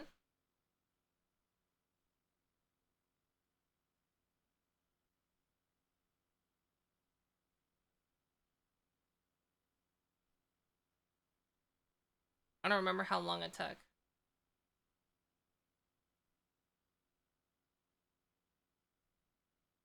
So I didn't record this in real time. I just like set it up and then walked away.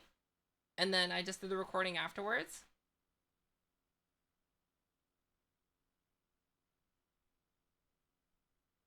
And we go here. Here, here.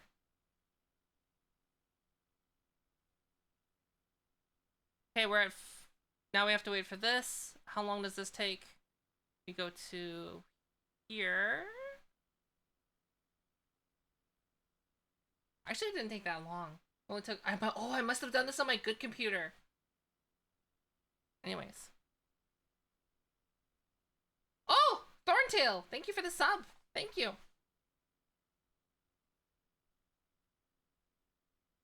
How to scam people? Yeah, well, it's just taking time. Like, we're almost... oh! Shaders! Almost complete!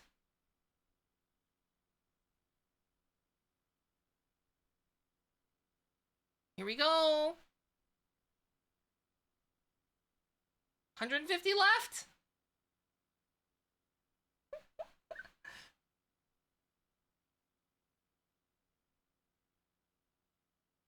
You only have to do this once, by the way.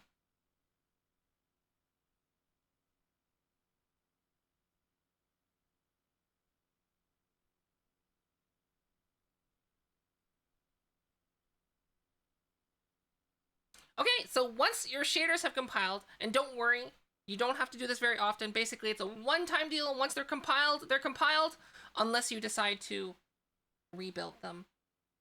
But anyways, they are now your shaders are compiled. We can get started. So the first thing you should do is go to, I'm trying to remember how to do this. Hold on, it's been a while since I do this import content. No. What do I need to do?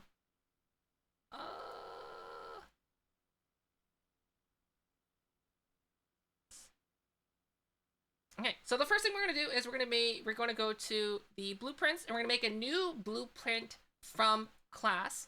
And then we're gonna be adding in a character. Wait, is that how I do it?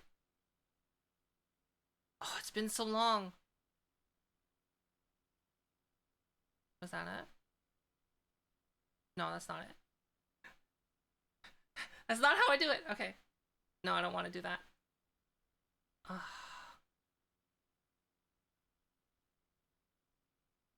Is it the plus sign?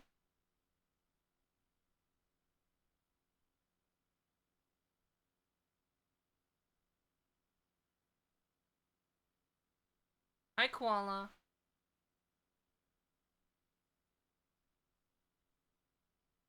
Content browser? No. That was import content. Go here, okay. So we go to content. That's not it either.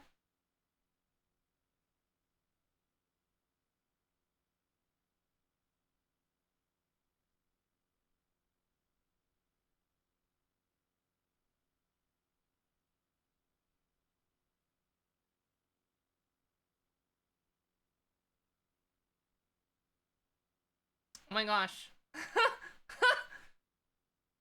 How do I add the new content? I thought it was this. New blueprint from class.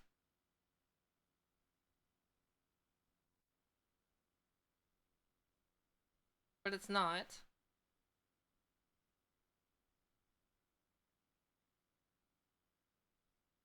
Am I just missing something? Is it in the drop-down menu? Oh! I've done this like... oh, okay. I'm dumb. New C++ class. That's what we do. Okay!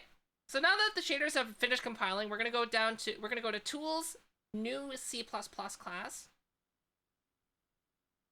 And we're going to be adding an empty C++ class. The reason why we're going to be doing this is that if we're going to be adding any new plugins in the future, it just basically makes it so that it's a lot easier to add custom plugins that require the source code. So we're going to go ahead and click Next. And then I'm just going to leave it as the default name, which is my class, and we're going to go create class. and we're going to be adding C++ code to the project.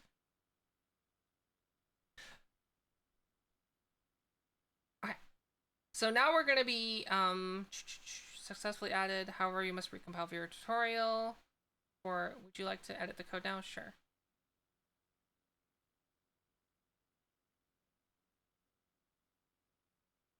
So it's going to require you to open, so it's going to require you to close and then reopen Unreal Engine. So that's what we're going to be doing.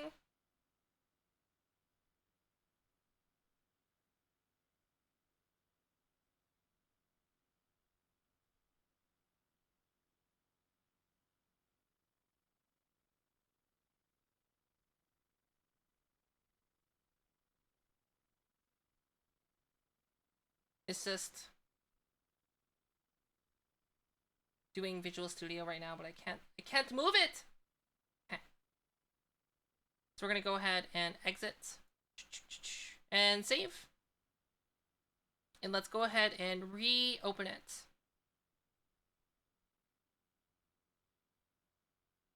So now when we're reopening it, you're going to see your project right here in the My Projects tab. And if you just double click it, it should already open in Unreal Engine 5. And you can see the engine version right here. Boop, boop.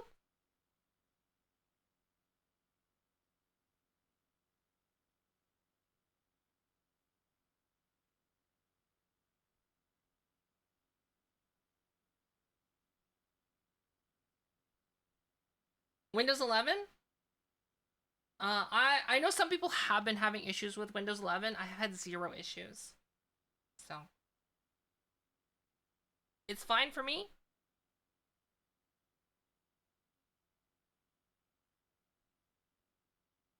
Oh, is this trying to open with?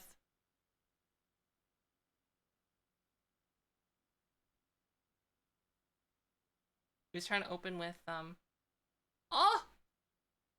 Oh! Did I ruin it? Wait, hold on. Ah! Okay, it might be fine. We'll find out. I might have ruined it.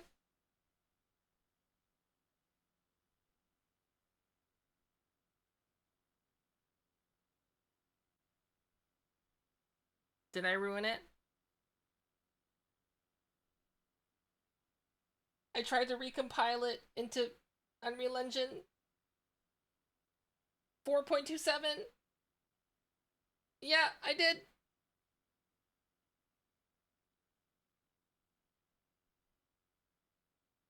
Oh, I ruined it.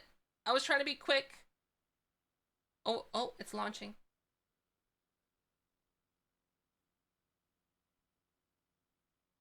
It's fine. We're fine. It fixed itself. Thank you, Unreal Engine gods. Thank you!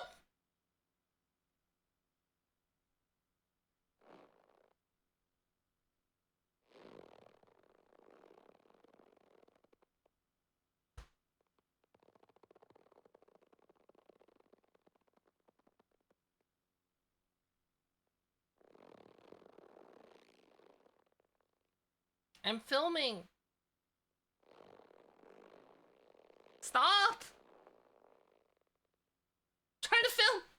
Okay, so now that is relaunched, what you'll notice is that the shaders might have recompiled, but they recompiled super quick, which is great, because remember, you don't have to do it very often.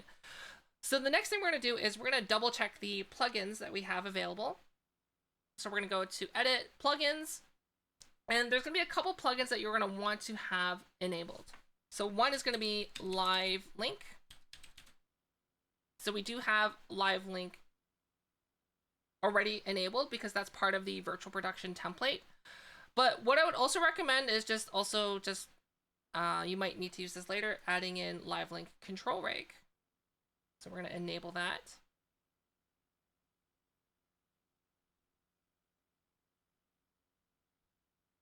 And then we're also going to go save all, and then we're going to close it out. So now in order to use this with normal VTubing, we're going to need a couple extra plugins. And close this. So we're going to exit out of Unreal Engine. So one of the other plugins is BMC4UE.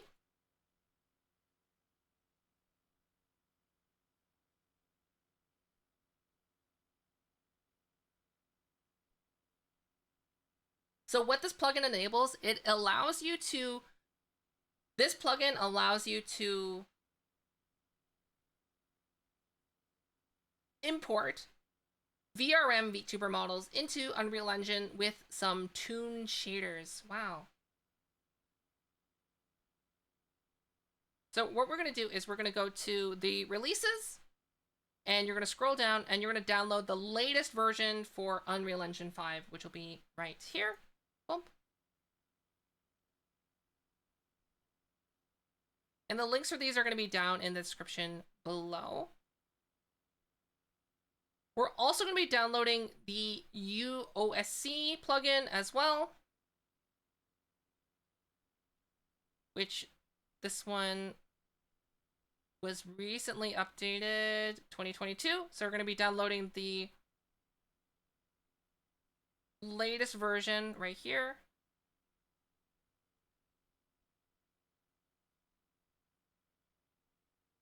It makes them as an option. I'm not using any of the toon shaders. And there's another one which is by Rio, I believe.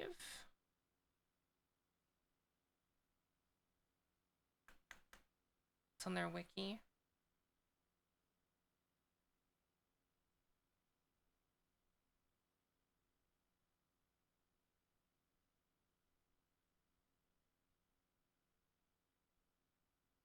Oh, did they eliminate that? You don't need it anymore? Oh. Before you needed 3 different versions, and now you don't. Is that correct? I guess that is correct.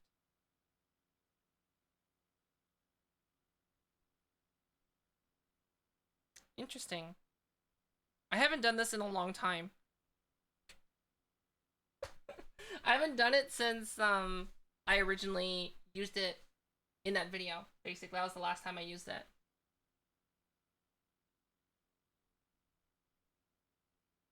I'm mixing VRM for you. Am I?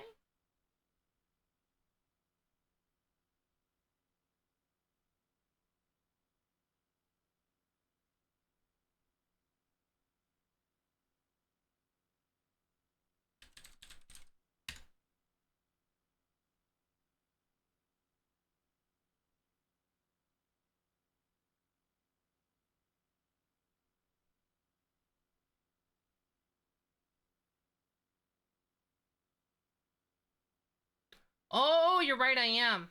I am. Okay.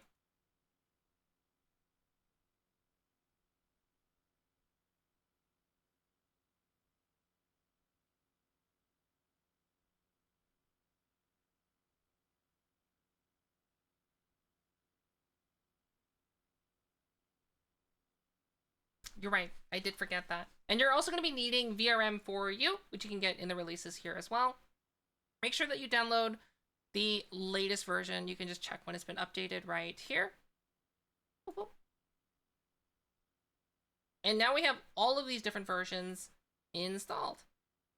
So what we're going to do is we're going to go back to the launcher. You're going to go to the VTuber tutorial. And you're going to click... Oh, goodbye. You're going to right-click it in your My Projects, and you're going to go to Show in Folder. So here in the Content menu...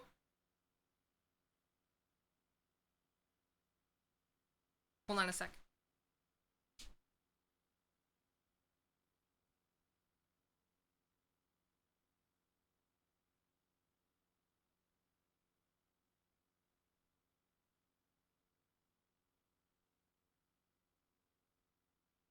Okay, sorry.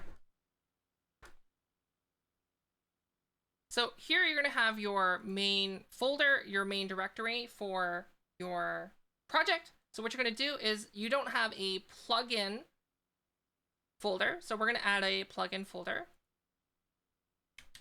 So you're going to name it plugins. just like that. And then what you're going to do is you're going to open that, and then we're going to add the plugins that we just downloaded into this plugin folder.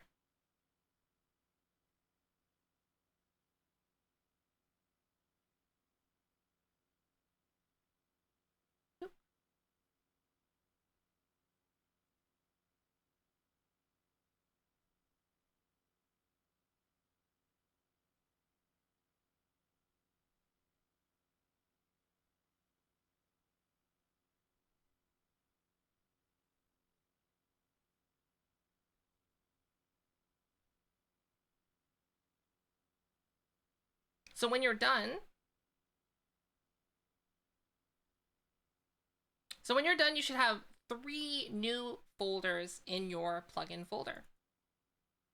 Just be careful that you're making sure that you're dragging the right folder in. So as you saw before, I was going, just make sure that you're grabbing the actual plugin and not the zip file. So you need to have the actual plugin itself. So in each one, they should have a binaries folder inside them, just like these ones do. And that's how you know you got the right directory in there. So once this is done, we can relaunch our project. Hi, Doe of Dill. Welcome.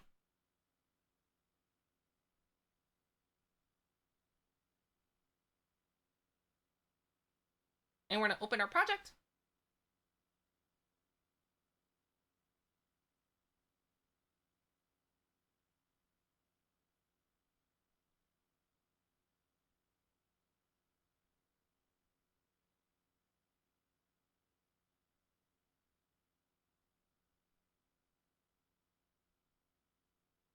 What a name. So now that your project is reopened with those new plugins, the next thing we need to do is make sure that they are enabled. So what you're going to do is go to the edit and plugins option again, and then you're going to type in VRM in the search bar to make sure that they are enabled. So right now we see we have the VRM4U plugin, but it's not enabled, so we're going to check it. And we're also going to type in OSC to make sure that UOC is also enabled. And now both of them are enabled, so we're going to restart the editor. Hi, Emily Tiger. Thank you for the resub.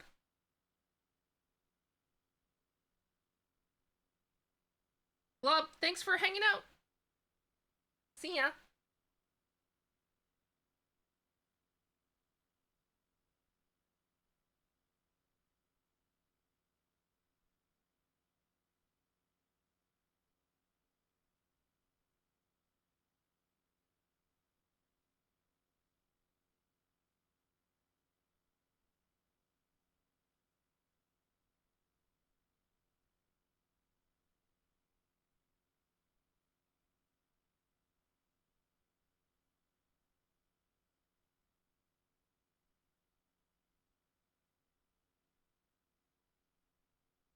Okay, so now that you have all the plugins enabled and you have everything relaunched, so the next thing we need to do is import your VRM model, which I need to get.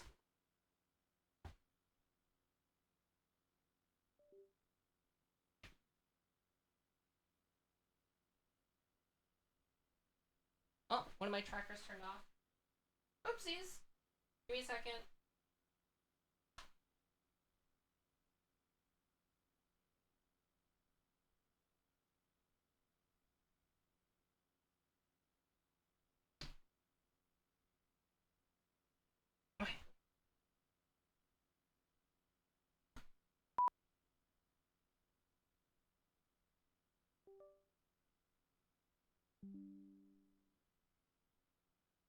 Okay, give me a second.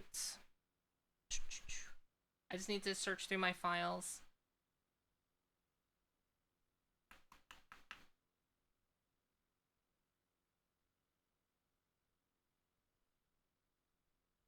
Dun, dun, dun, dun.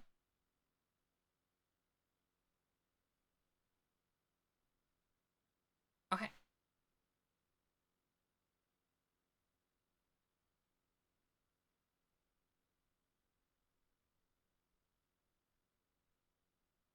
I think I'm gonna reuse the old footage from my other YouTube video on how to do the VRM mapping, just because I don't want to do it again. Okay.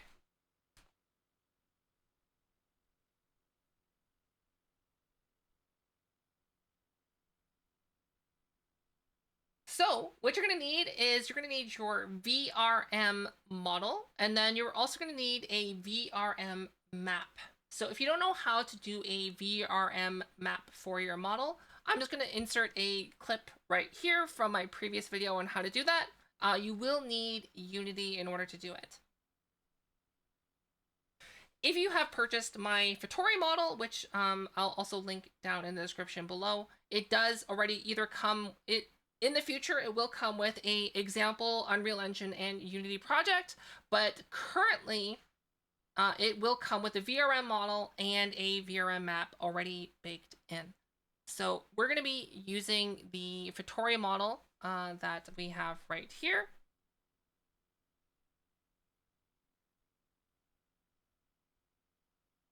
So I just need to make sure that the content drawer is...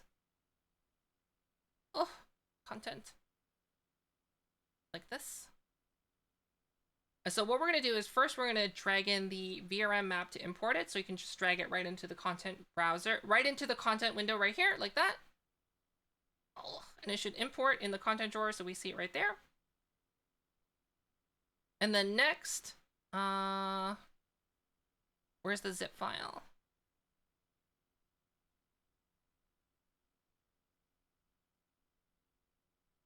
We're going to also import the model.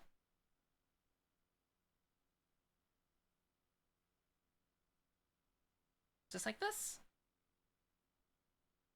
Failed to import. Oh, see.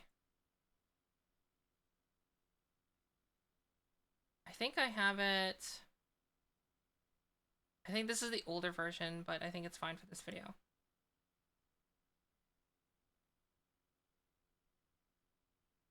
Hello?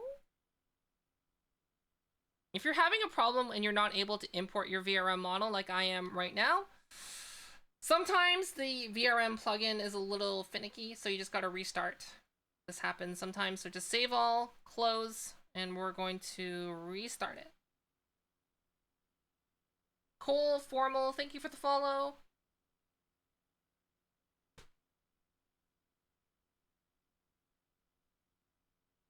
In Unreal Engine 5, you're recommended to use Toon Unlit or Subsurface. I just don't use it. I don't use the Toon shaders.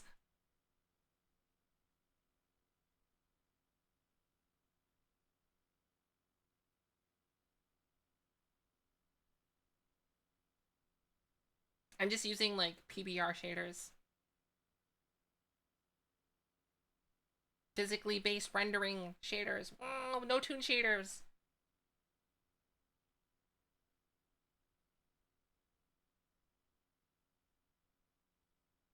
We'll try it from the zip again.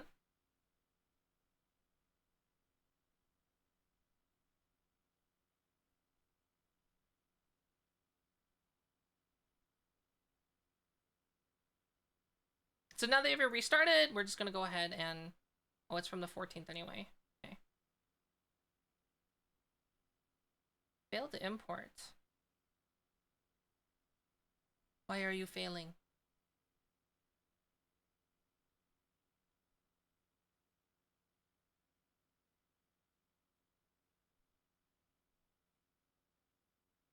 Let's try making a new folder just in case.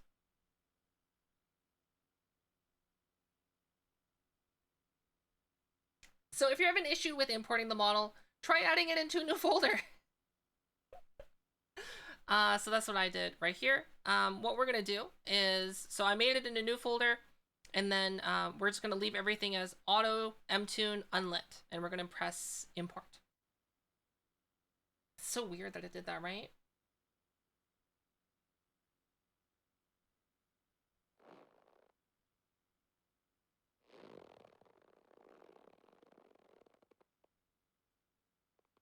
Thank you. Oh! We crashed. Okay, let's restart.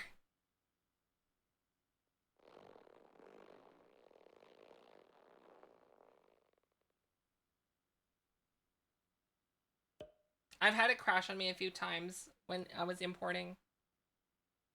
I don't know why it does it.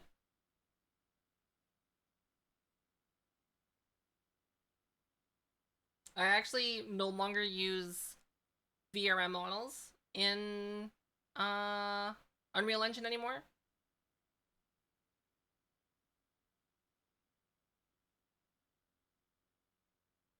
Okay, let's try that again.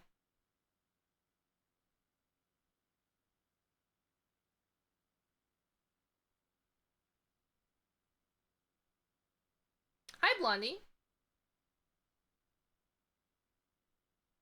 Uh, so today's Developer Thursday. So we are recording a YouTube video, just updating a tutorial. What? Oh, it's crashing! And basically an updated video on how to do Unreal Engine VTubing app, basically.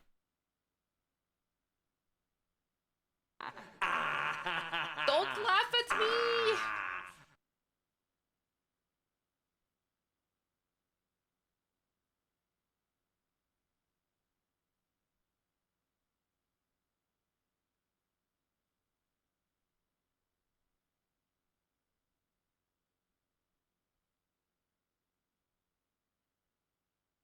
Let's try this again.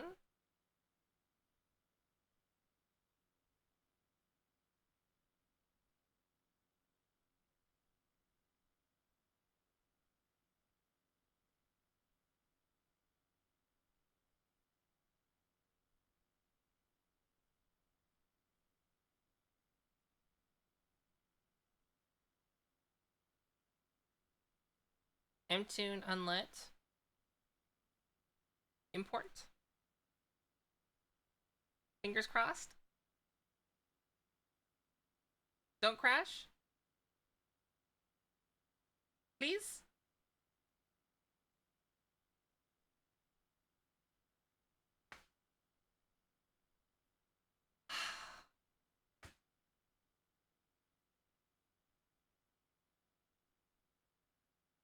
Thanks!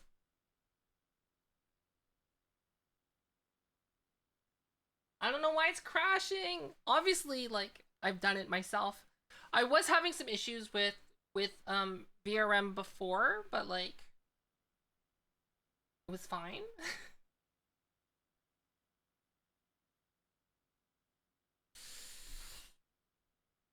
I don't know why it's crashing.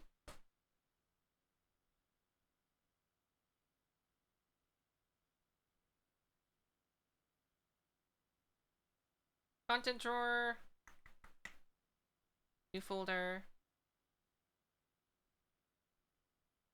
Tory model. Why are you crashing?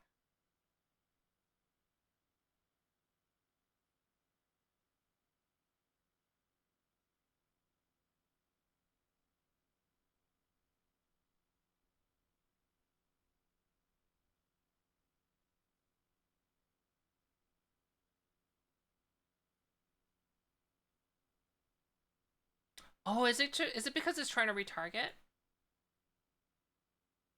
It might be. Okay, hold on. Let's try it. Import. We're gonna set it to tune unlit and then turn off this and import. Did I attach anything to the model in Unity? I did not.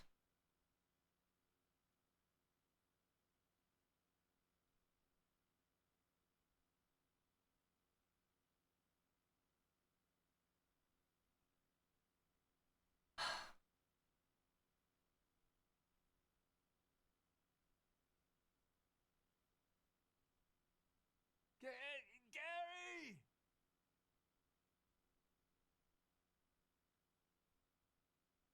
I did not.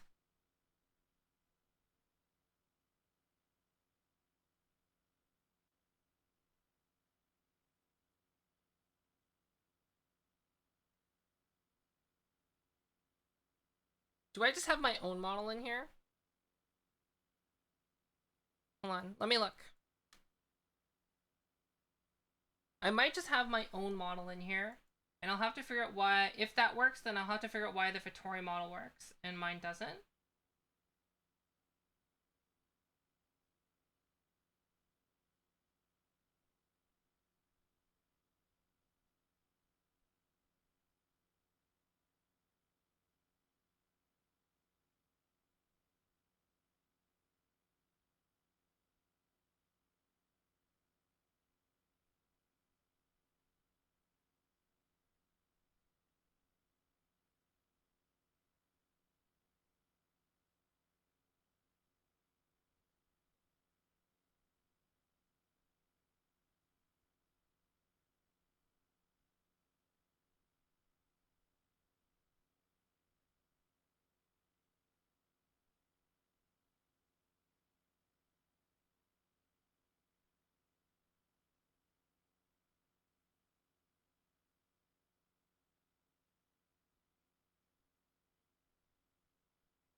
Yeah, I don't know.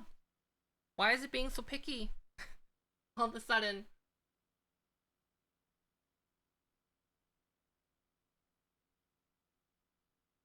Using blend shapes with special letters?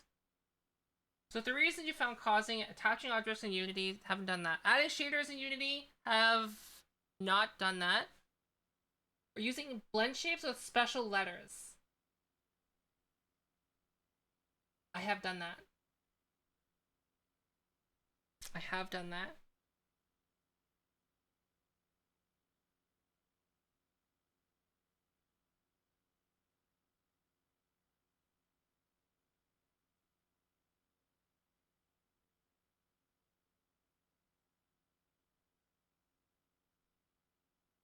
Okay, let's try and import the the the base model and see if that works.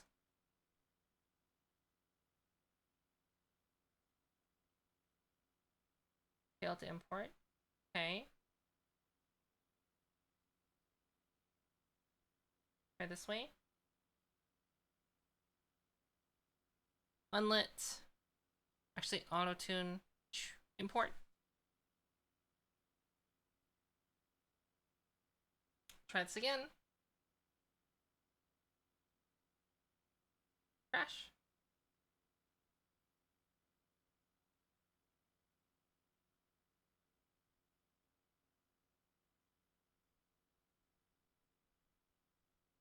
Why is it crashing?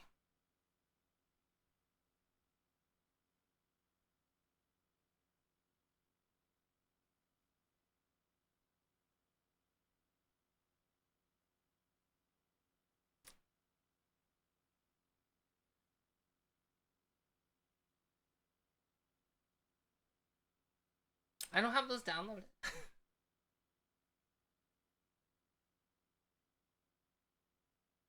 Okay, let me just try and import my own model VRM. And the reason I'm not using the FBX is just because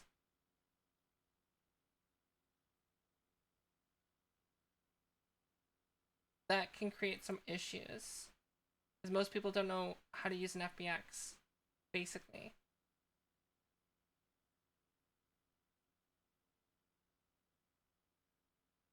So I'm going to import my own model by clicking and dragging it in. Will I crash?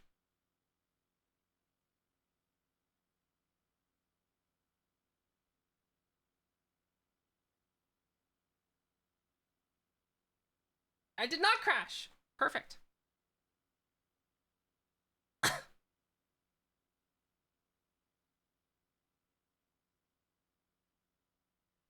Okay. So all you gotta do is click and drag your model in, just like we did right there. Oh, I'm gonna pretend this didn't happen. I'll figure this out later.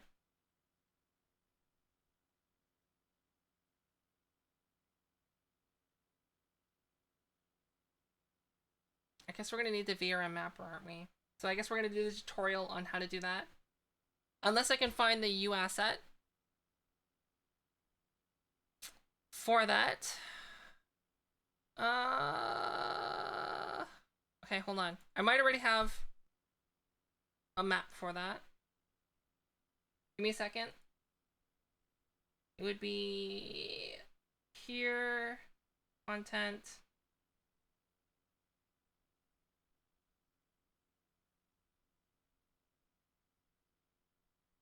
New model.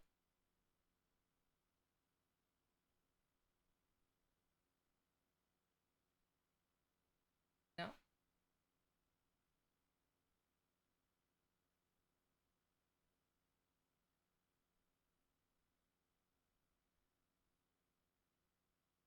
Hold on a sec.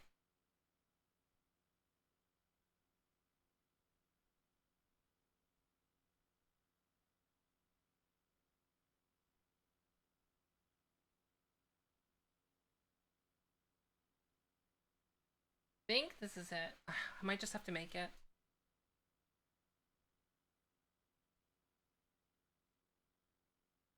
No stage? What do you mean no stage? Okay, so now that you have your VRM model imported, the next thing you're going to need is a VRM map.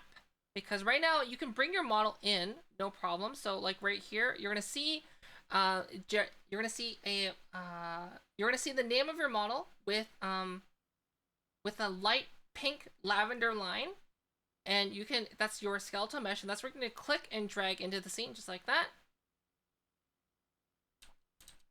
And it will take some time for the shaders for this to render. So while it's rendering, you're just going to see the no texture version of your model, just like I am right now.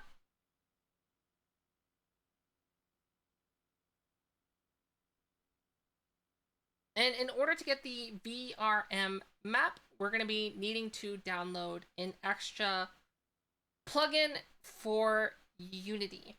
And what the VRM map allows you to do is basically it allows you to map the skeleton of the bone, of the skeleton of your model to a animation blueprint. So it allows you to control it with motion capture software such as VC Face, Rococo, or virtual motion capture. So I'm going to need to get that right now. Ba-ba-bum.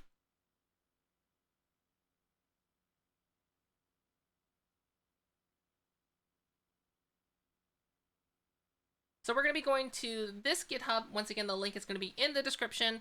And you're going to be getting the VRM map exporter like right here. So we're going to go to releases, and then you're going to get the Unity package just like this.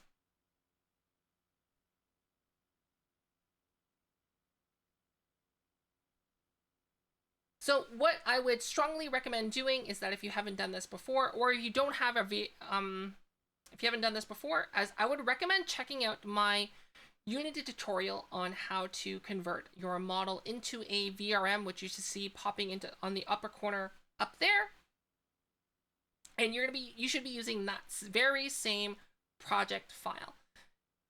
If you have not done that before, then what you're going to need to do is you're going to need to start a fresh start of Unity. So you're going to be opening up Unity Hub.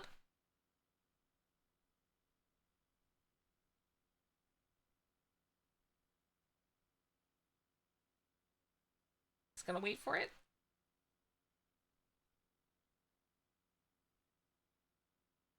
And we're going to start by making a new project, because I don't know what's there. And we're going to start the new project in 2019 431 F1. And we're going to call this project VRM map. And we're going to press create.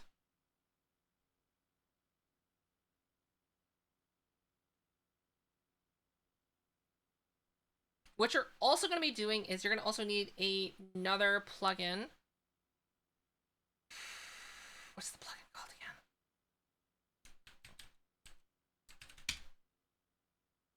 Uni VRM. Link is also going to be in the description for this one as well.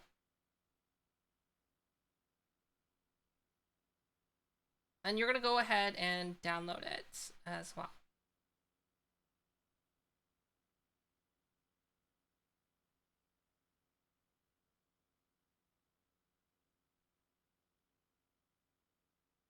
This is in my tutorial video on how to do this. It's in the very beginning. I'm just redoing it because I have to. I was trying to do it without it, but there's a issue, I guess, with the Vittori model, so I need to figure that out. For some reason, it's not importing nicely in Unreal.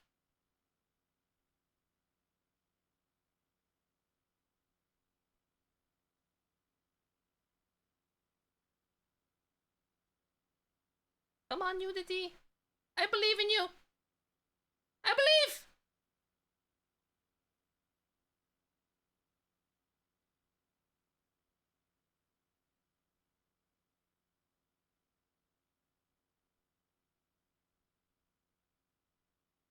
I believe in my Unity. What's crazy is that my tutorial on how to make your own VTubing app in Unity has not changed at all and is still 100% applicable. So like if you're having issues with Unreal Engine and you just want a VTubing app that you can use, in the YouTube video I'll make sure I link the Unity VTubing app version as well, because it's 100% up to date.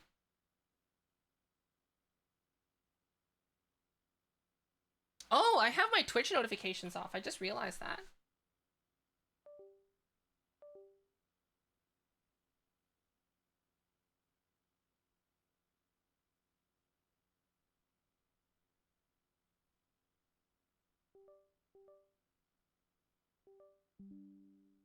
Oops.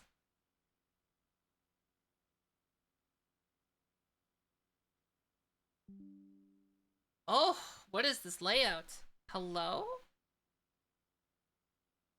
Scene. Okay, so once you have Unity open, we're going to go ahead and import both of those packages. So the first package you're going to open and import is Uni VRM.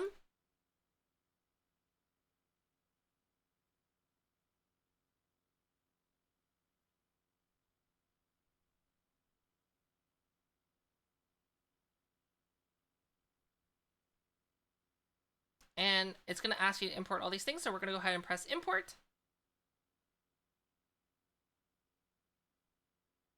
This is my first time using this version of Uni VRM. I'm using a much older version. Big thing you ran into is saying translate the page to verify. I have no idea what you're talking about.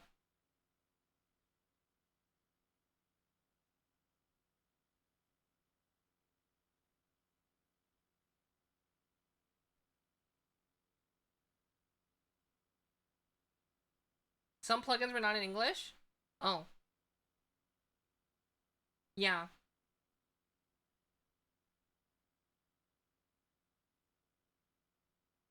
But I mean, like, the process is still the same. You just download it, right?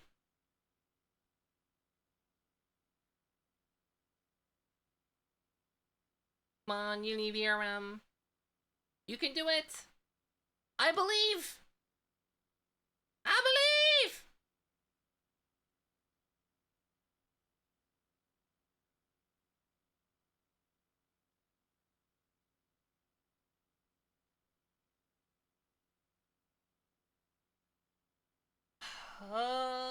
Okay.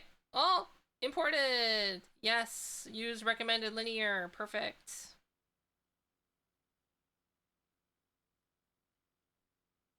Good morning, Captain Weeds.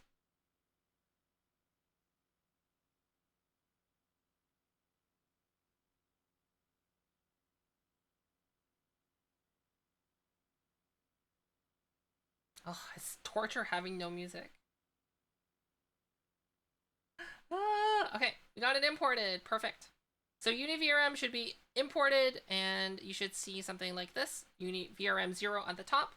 Great. Next thing we're going to need to import is the VRM map package as well. So we're going to go ahead and just click and drag it into the assets window just like that. and you're going to have a import package just like this, and press import.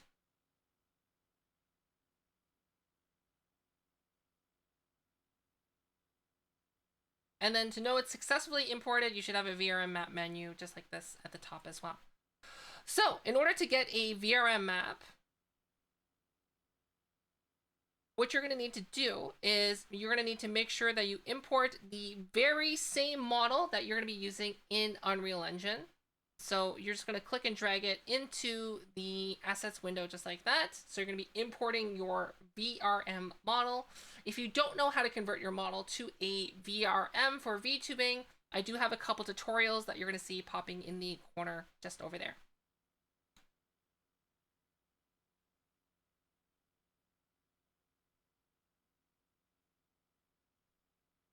I don't know if I'm ever going to do this again. Like a video like record a video like this on Twitch, cuz like holy cow. This is taking a long time. Developer Thursdays! Am I right? Holy camoli.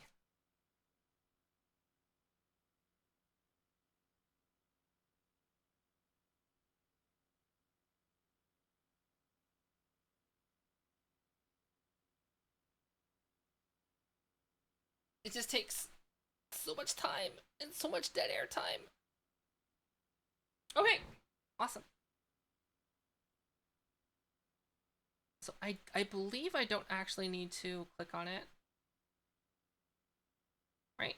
So, in order to export your model as a VRM,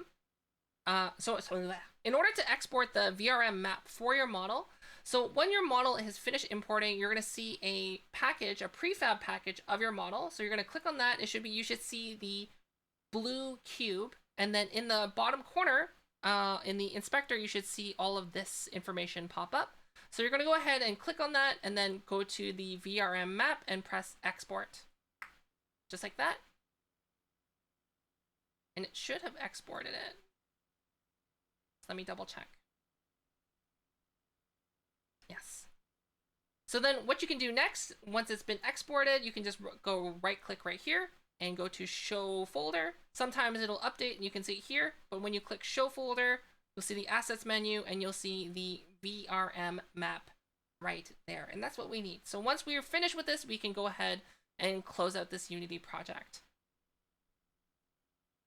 So now that we have the VRM map, we can go ahead and import this into Unreal Engine. Just like that.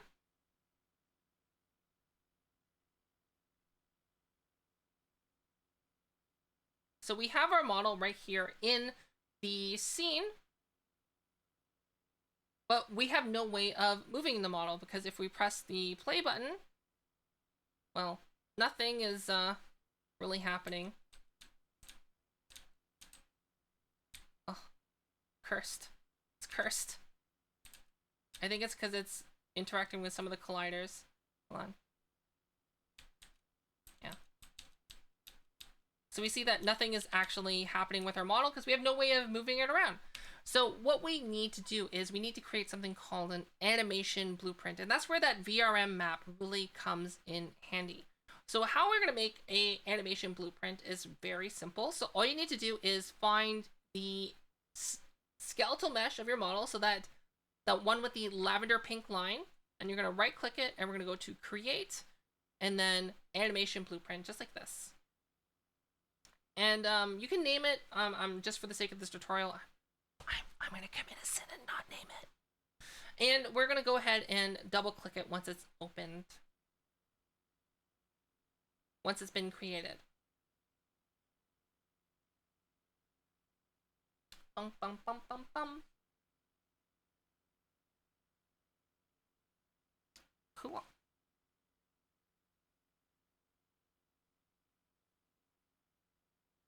So in this, what we're going to be doing to animate this model is we're going to be using virtual motion capture protocol. So to send the motion information into Unreal Engine through the animation blueprint, there's going to be, you can either use VC Face or you can use virtual motion capture or you can use Roku. So in this case, we're going to be using either VC Face or virtual motion capture. So we're going to go ahead and right click this right here into the animation blueprint graph. And we're going to type in VMC for you bones. And then compile. And we're also going to do the same thing for two things, VMC for UE morph. So we're going to make sure that you have both of these things in here. And you're going to notice that there's going to be a drop-down menu for VRM map. So if you click on that, it should find the only VRM map that you should have in your project is the one that we just created and imported, just like that. And we're going to press compile. So now what we're going to do is we're going to go ahead and set the morph target. So the morph node that we just created and bring that into the output pose. And then we're going to have the modify bones go into the morph, just like this. And we're going to go ahead and press compile. So if everything has gone well, you should see like the connection just like this. Next, we need to set the port number. So the default port for VC Face and virtual motion capture is 39. I don't know what it is actually. What is it? What is the default? Give me a second. What is the default? Hold on, let me open VMC. Do I even have trackers?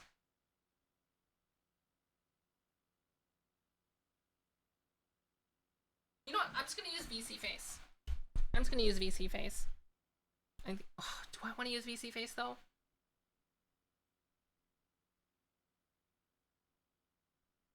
Yeah, we're just gonna use VC Face.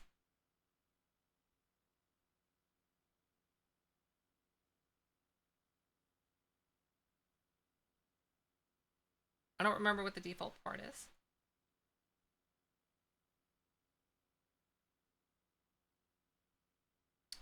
Bum, bum, bum, bum. It's gonna take longer because Unreal Engine is open and it's eating all my resources.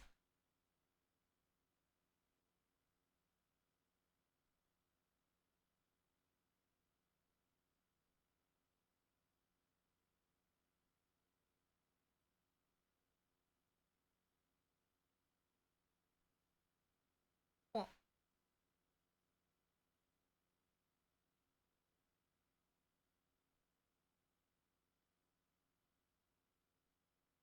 Settings, general settings.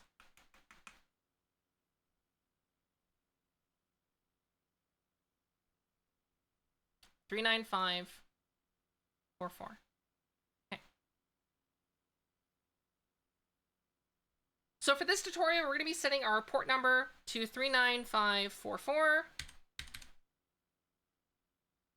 And make sure you set the port number the same for both of them, depending on your setup. But most setups, you're gonna have the port numbers being the same.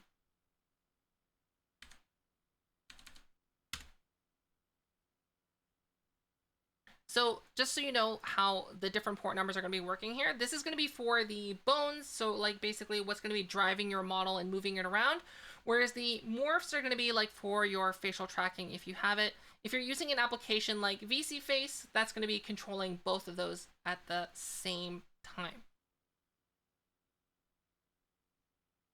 And so this is all you really need to do. So next thing you need to do is use your motion capture application. So in this case, we're going to be using VC Face, and we're going to be sending the data. So if you're using more than one computer, you might want to change your IP address to what the other computer is.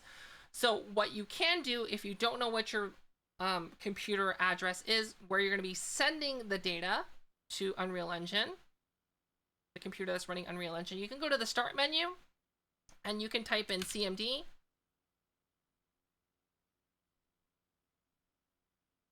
Hello? CMD. And open up command prompt, just like this. And then in command prompt, you're going to type in IP config. And I'm just going to hide this off screen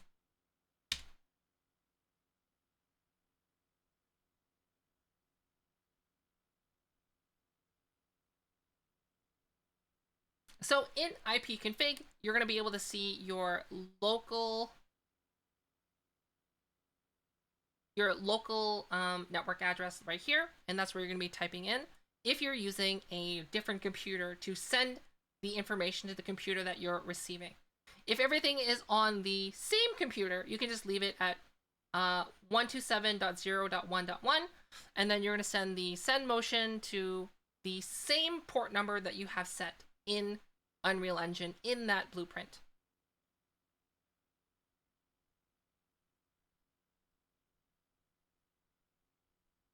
Just like that. So what you're going to notice now is that our character has changed from a T-pose to this right here. So what we're going to do to quickly test it is I'm just going to open up the motion capture that I use for VC face. I just need to type it in.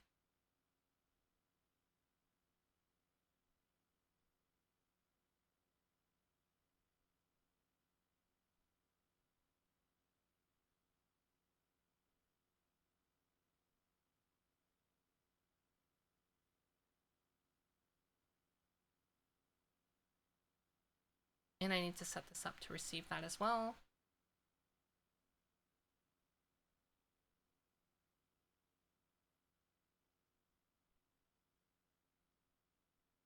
And so now we should see this motion capture information relayed to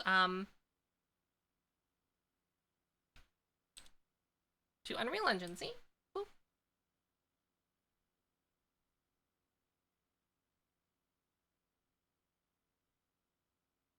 My mouth moving here?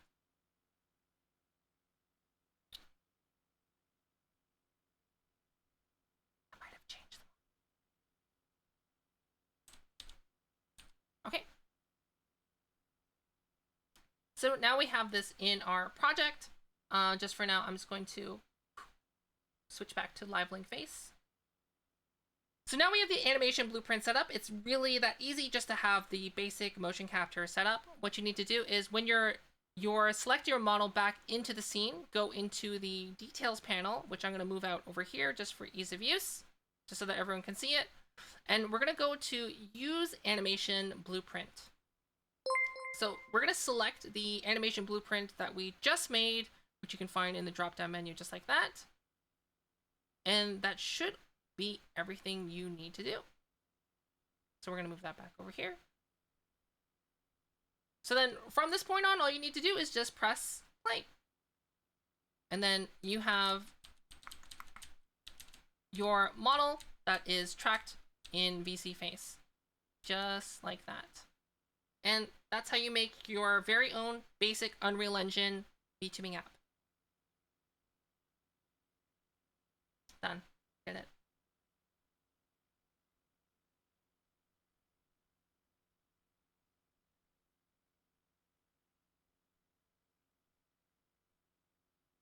Yay.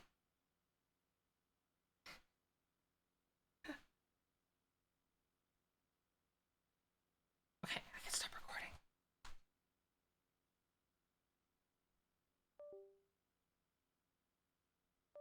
Turn the music!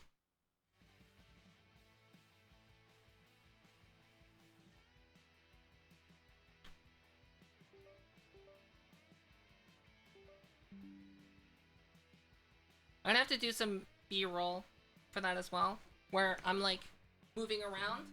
Whoa!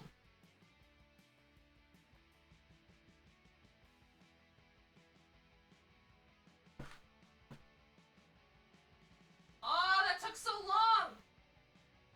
I honestly thought it would take half an hour, and I forgot how long it took to do that.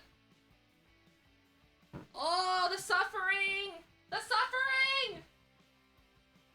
It took so long!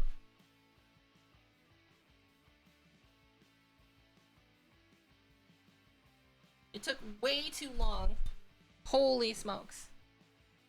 I'm gonna have to film some video of me actually like doing it in full motion capture. Like,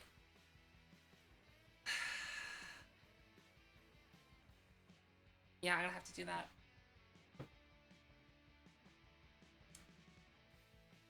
Because, like, it's not really, like, that invigorating to see, like, this. Right?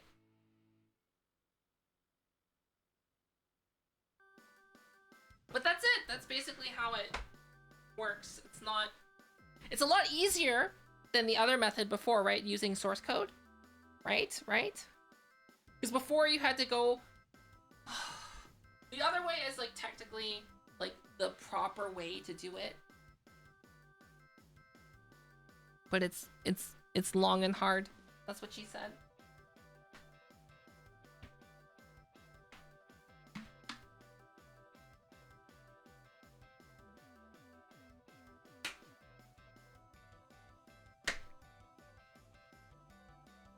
I still need to do my Rococo video. I contacted the person who didn't develop but released it. The Rococo to VMC application, and I told them the problem that I had where it was like locking my body. Now I just want to do a quick sanity check just to make sure that it wasn't like a setting that I had wrong, because I'm pretty sure that is the issue. So give me a sec. Daisuke and Winterwolf, thanks for the follow. Okay, so just let me quickly check just to make sure. Receive data. It's receiving the full data. Okay. Let me open up Rococo to VMC.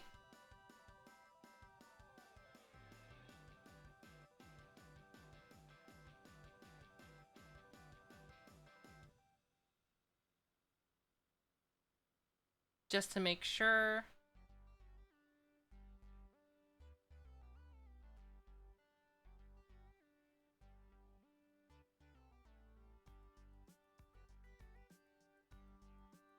So it is, oh.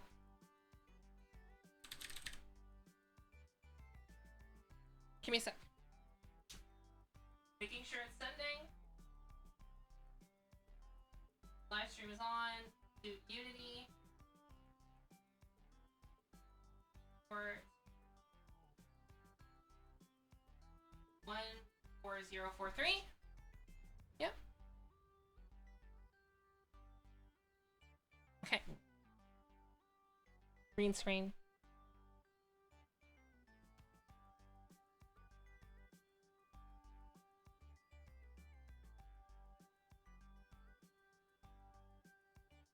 Settings. General settings. Receive 3333.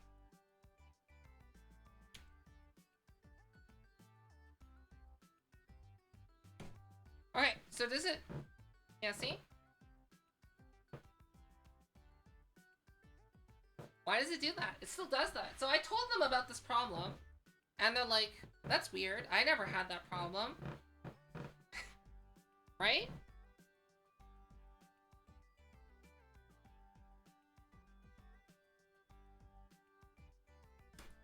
So, like, I don't know what would cause that. Okay, let's just do a quick check on this model too, see if it does it on this one. Yeah, see?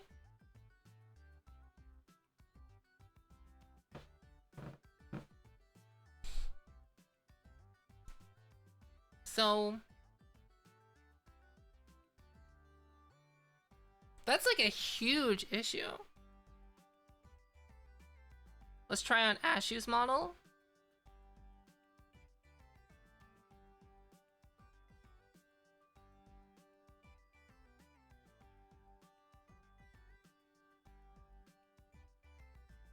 Hello? Ashu's model?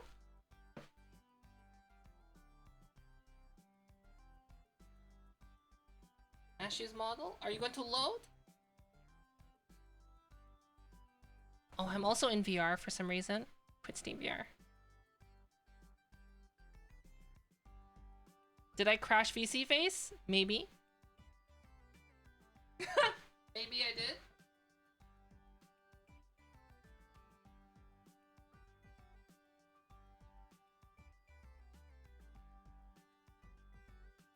Right? Because, like, it doesn't seem to be doing that in this, right? In the VMC app. Okay, so I had 0 hand in this model, so we're gonna find out if it's like... Nope, see, it does it in this one too. See? It moves the head from side to side when it shouldn't. The entire upper body, it's shifting it. See?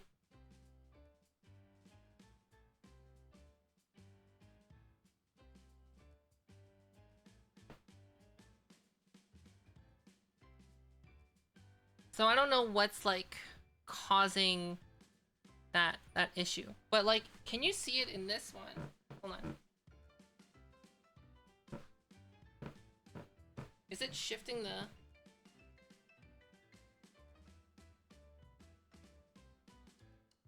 Okay, well, let's zoom out on this model. Is that possible? I can't zoom out on it. You can't zoom in on it? Okay.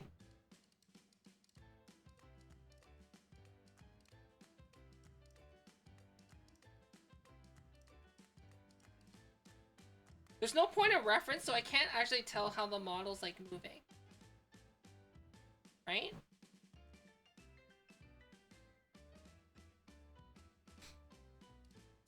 Hello, Leroy.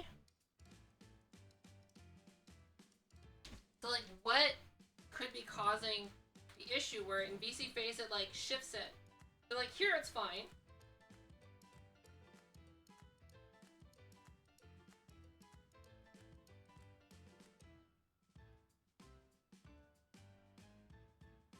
Let's see. Actually, yeah, let's do it in the Unreal Engine app that we just did. How about that?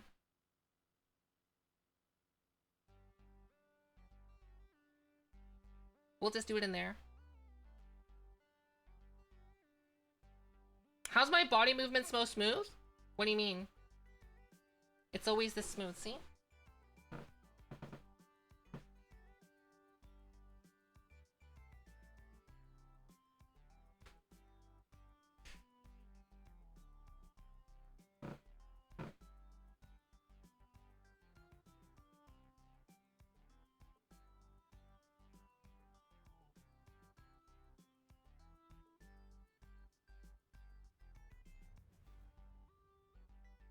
I don't like how my floor is creaky right here. Of course it doesn't creak when I want it to. What?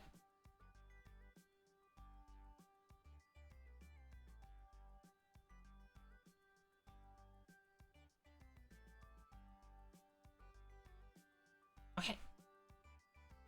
So, animation blueprint.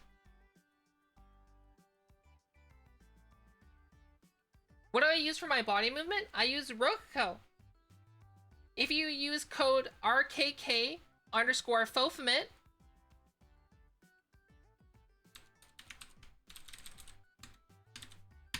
you get 10% off. It's really expensive though, by the way. 3333. 3333.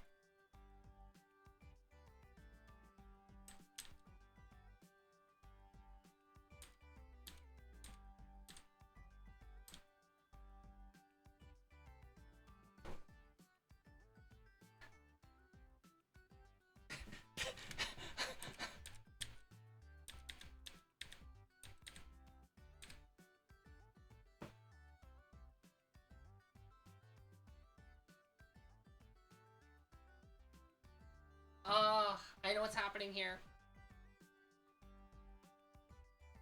Okay. So what's happening here? Okay. So this application is only sending out all the bone data, but it's sending out as scaled. So what's happening here is that it's scaling my model to be the same bone size as this. But you might be going, wait, Fofa, why isn't it doing that in VC Face? Well, I'll tell you why. Because VC Face doesn't use bone scaling. That's why. So we can't test it in anything else, basically. I see. So there's yeah.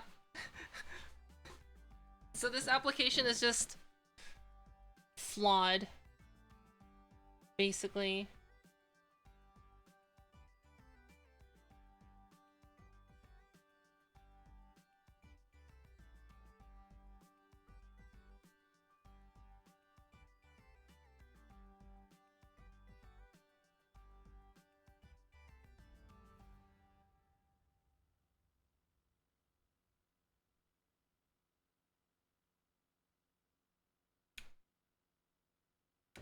See? Here it's fine. I can move. But the issue is, with VC Face, is that it moves my shoulder side to side like this. I wonder if that's like a VC Face thing. Can I change that in my settings, maybe?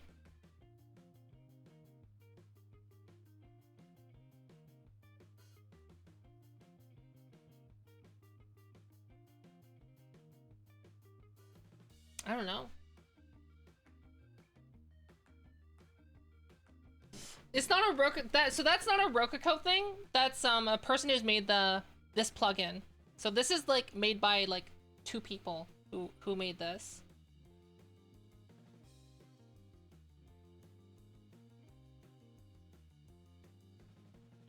Is there like a temporary fix that we can do?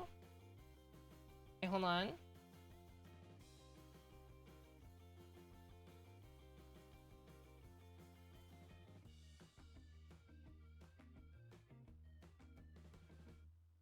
Okay. So yeah, it's like, so basically what's happening with the model, it's like it's the spine and chest is like have been merged.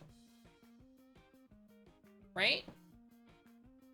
Because like, look, this is this result. Sorry, this result.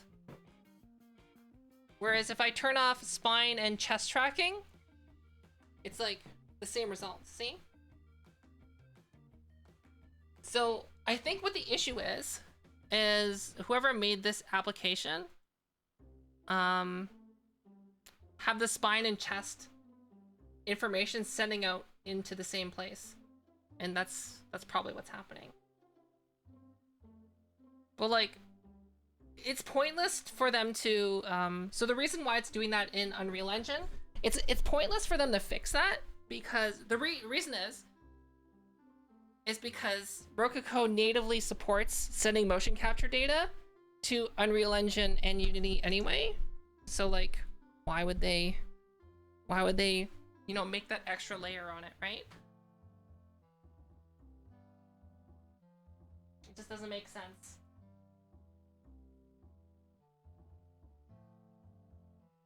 But yeah, that's just it's just the issue with that one person's plugin.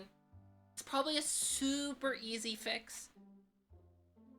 I didn't make it. I think using a Rococo suit in a Unreal Engine is super cool. I mean, using a Rococo suit in VC Face is super cool, but like, I don't see the point in doing that. Other than it does make things easier, right? That way, if you want to have like Twitch redeems or easy emotes and expressions, it can all be done. But I don't know. I just think that like, you don't need a motion capture suit to be a successful content creator, right?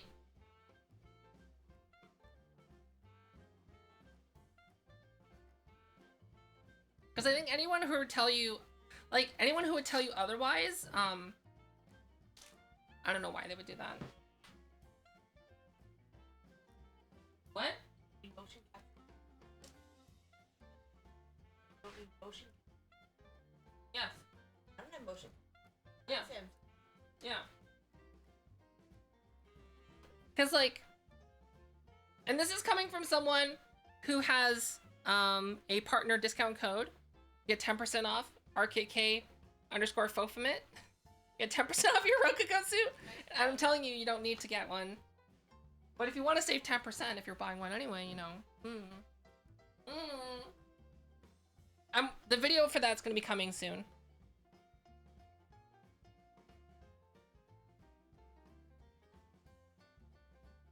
But this, okay, so my honest opinion on the suit is the suit's great.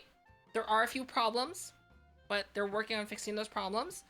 The things that, the thing that I'm like 100% in love with are the gloves. The gloves are awesome. So if any VTubers out there that want like really good hand tracking, don't mind my hands because I have broken thumbs.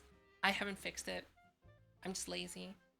But the gloves are really, really good. I've used a couple other motion capture gloves before, and I would say like these are one of the best for the price, which is crazy to say considering the price of these gloves.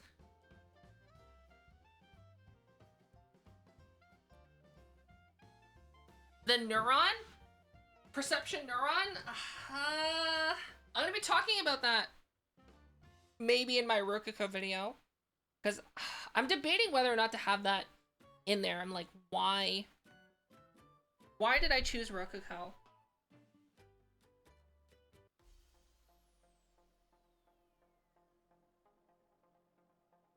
And, sorry, I'm just changing my category. Just chatting.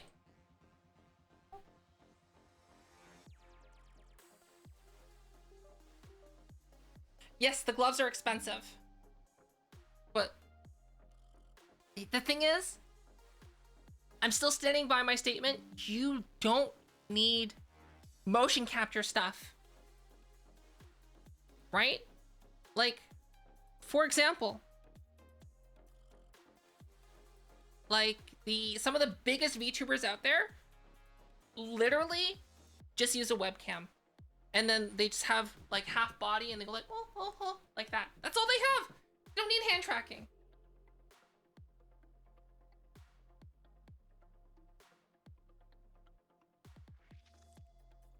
Do I know how they compare? Perception Neuron is more finicky. It is less durable, and their customer support, well, I mean, just go on their customer support forum and you'll see for yourself.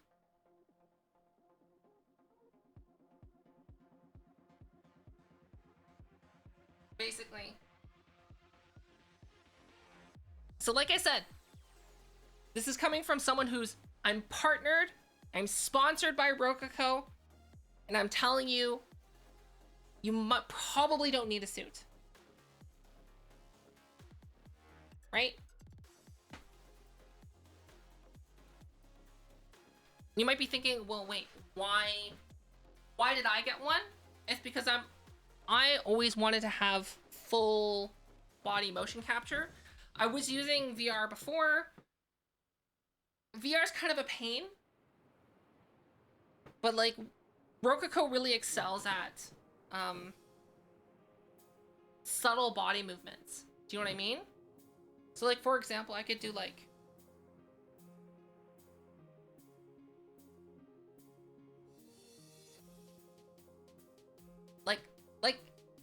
that kind of a movement is so hard to get, right?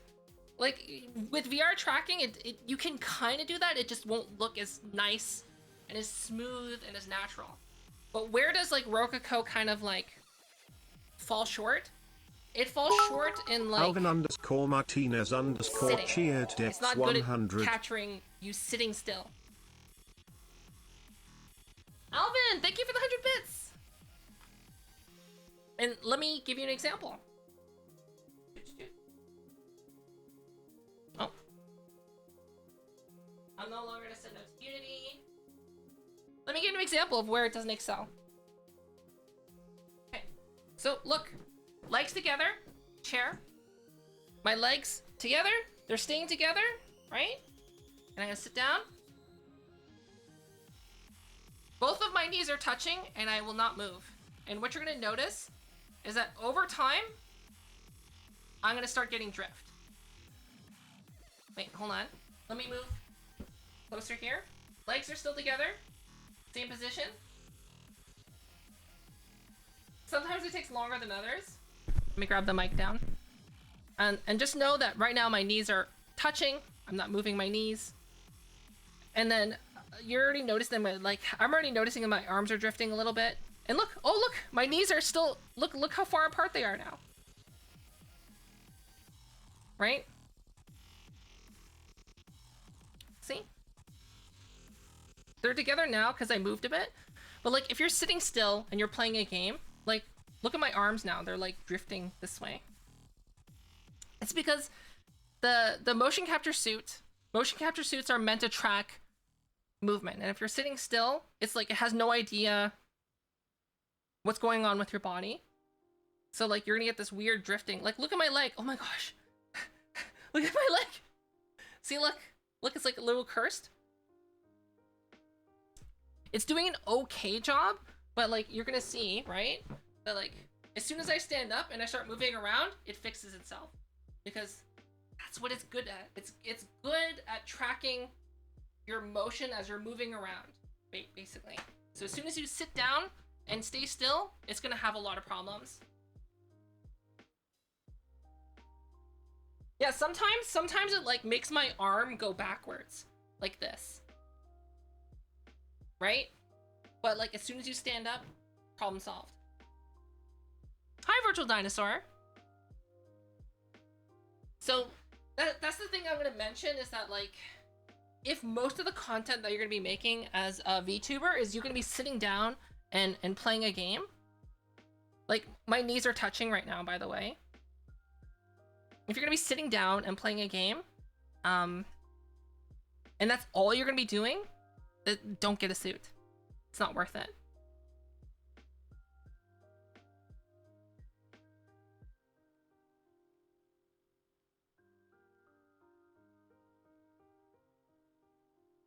What's the stuff they use in movies? Some movies will use motion capture suits like this, like the Rococo. Most high-end movies, though, will, if they use mocap, will probably use Vicon. Optical-based tracking. You are not getting Vicon, because Vicon starts at like 50 grand.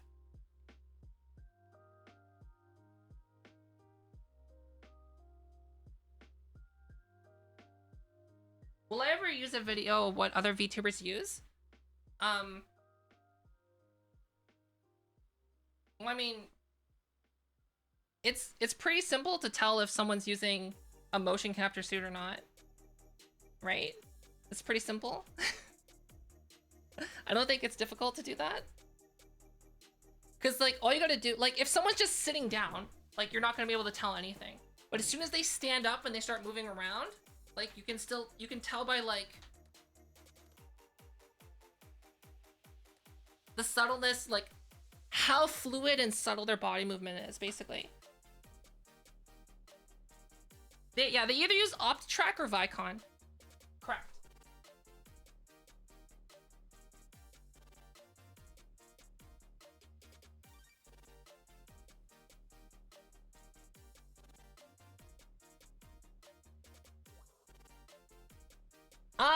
Yeah, so there's the only other upgrade that you can get for a suit is something called an Accent suit. That's what Code Miko uses. That's what It's Violet uses.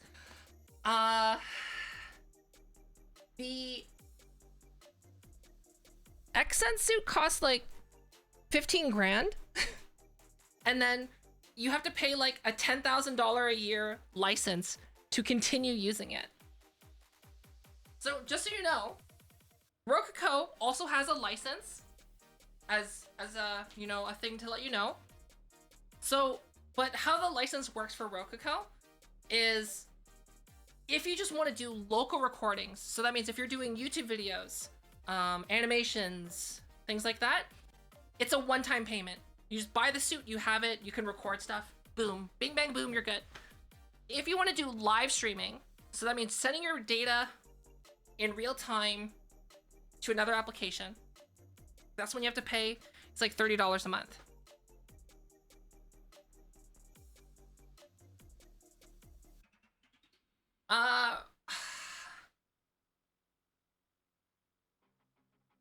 I don't imagine why, like, Perception Neuron, I don't imagine why she would switch to Perception Neuron, to be honest. Like I said, Perception Neuron just doesn't have good customer support. And that's it. That's all I can really say about that. Hi, Jade. Honestly, if Code Miko, if anything, should try to get optical tracking. Because the thing is, like, for Code Miko, it would pay off. So I'm not sure, like, if Vicon has a license, but I know OptiTrack doesn't. So all Code Miko needs to do is, like, yes, it's going to be a higher upfront cost of, like, 50 grand, but it'll offset after, like, 6 years. Because, like, she has an Accent suit, which has the initial cost of 10, 15 grand, and then 10 grand each year. So after 6 years, it just pays itself off. And you get the added bonus of having tracked props.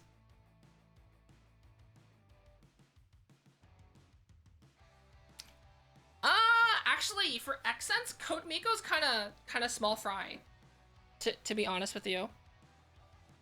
Right? Code Miko's a small fry for Accents. And it would be pretty much the same thing with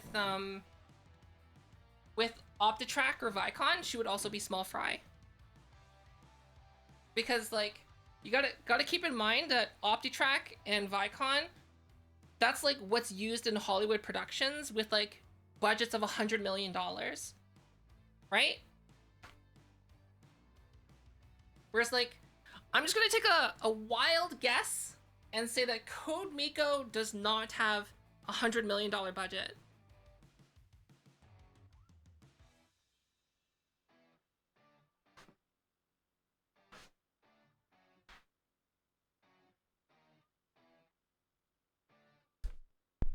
That's my guess.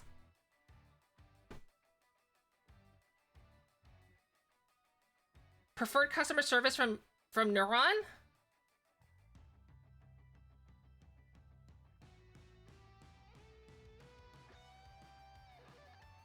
I'm just gonna say this too. A lot of studios in Korea and Japan were originally using Perception Neuron. Right? They were. And what you're gonna notice right now, none of them use Perception Neuron anymore. They all dropped it. They all dropped it like a hot potato.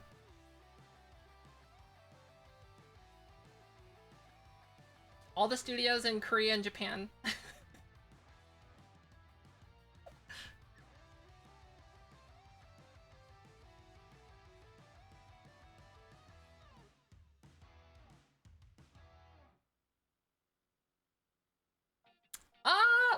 But the thing is, though, is that OptiTrack is, like, very prone to not failing, because optical tracking relies on just, like, having a good computer, having a good network interface, and then using their cameras.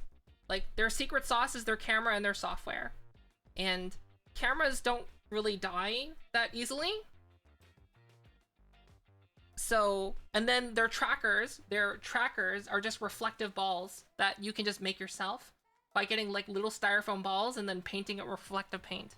And that's it.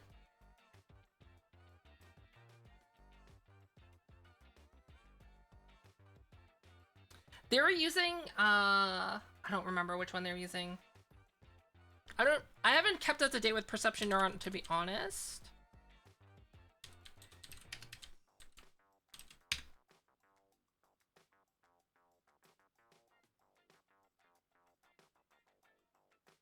It's $3,300 for Perception Neuron 3.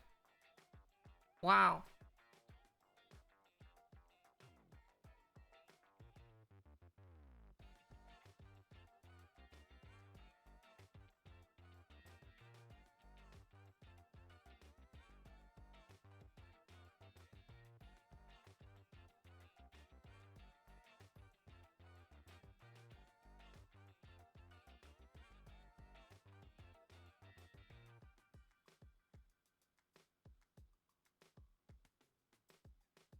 How long does the battery last?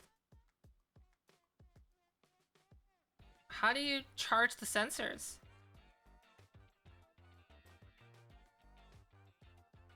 How do you charge the sensors on the new one?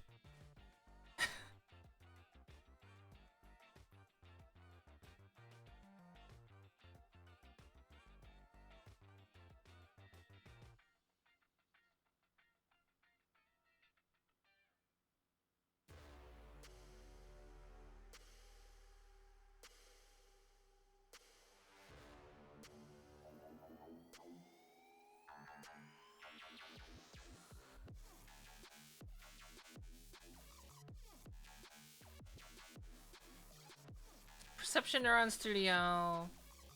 Okay.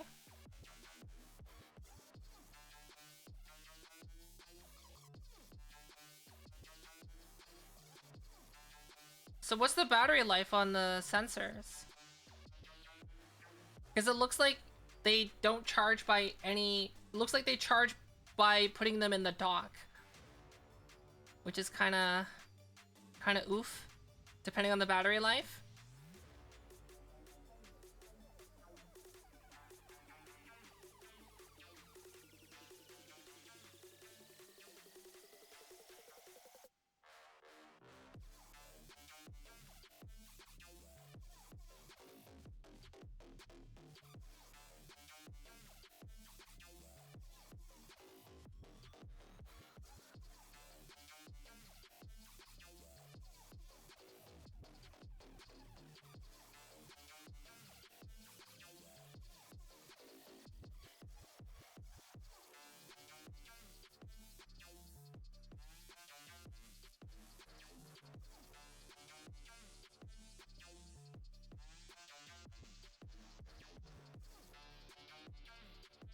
Hmm.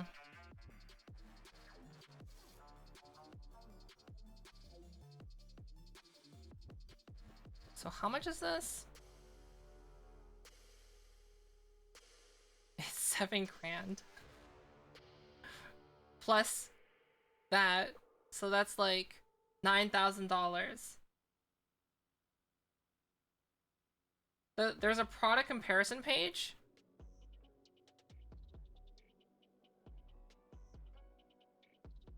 Where?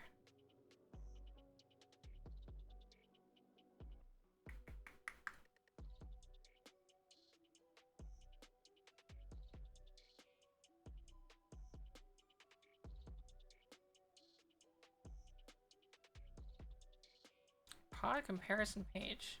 Showcase? No.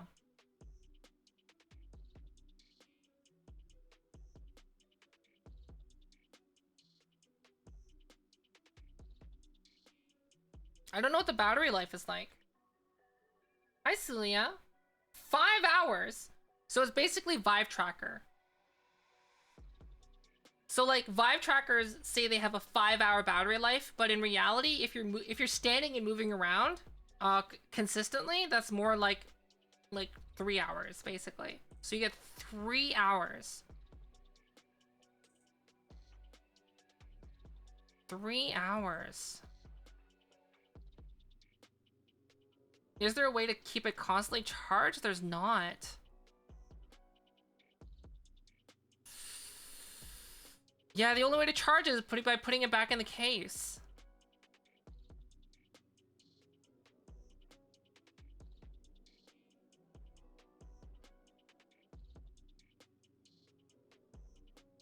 I don't know, that's kind of a deal breaker. That's kind of a deal breaker, to be honest. Yeah, Vive trackers. Honestly, like Vive trackers is like the dark horse in this.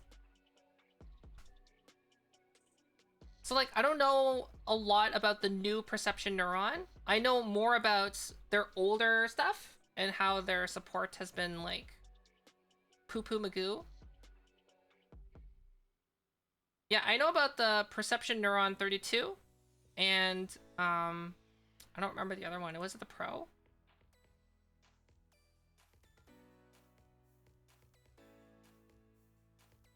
But like let's see the perception neuron 32, which is what most people would have right now.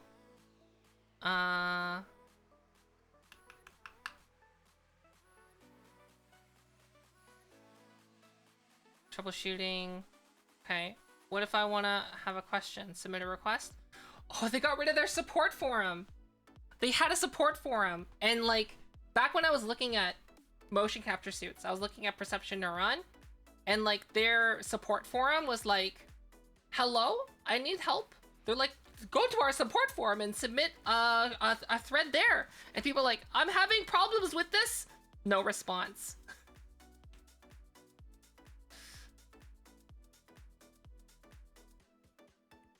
So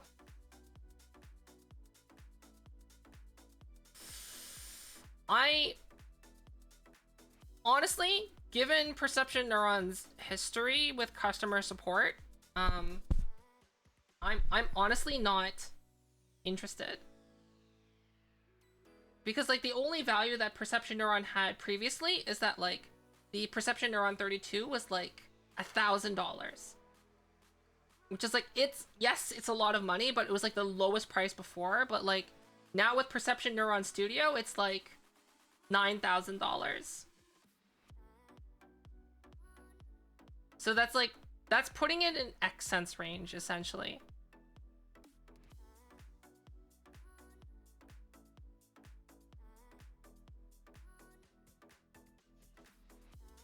And then on like top of that, like how do you keep this stuff charged? Right? How long does it take to charge? There's no information. Battery charge time, 2 hours. 2 hours. It takes 2 hours to charge. Which means that like you can't do like a long live stream with this. So like right now, how long have I been streaming?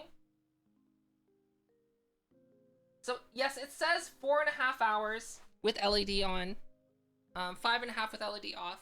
In reality, you're probably gonna get like 3 hours depending on how much you're moving. It's just like Vive trackers. The more you move them around, the more battery they take up. So like, I would say like realistically, it's just like your phones, right? Phones are like, it has all day battery life, and then it lasts for like 6 hours, right? Like, how much battery life they say it has versus real world battery life are always way different. So I'm gonna say it's probably like a 3 hour battery life. So like, if I were to be using this right now, the batteries would probably be dead, and I would have to end stream and then wait 2 hours for them to charge.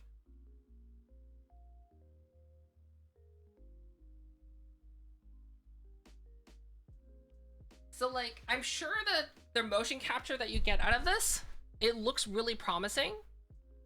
And now also keep in mind too, right? I have a vested interest. I own a Rococo suit.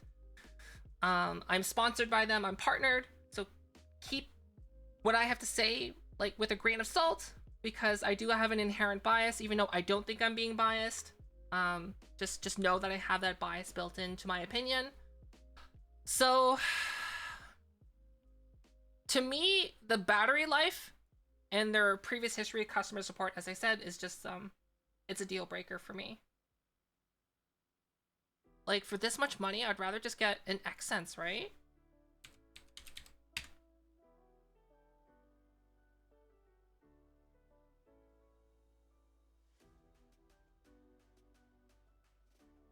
So do we want motion capture? I know people are using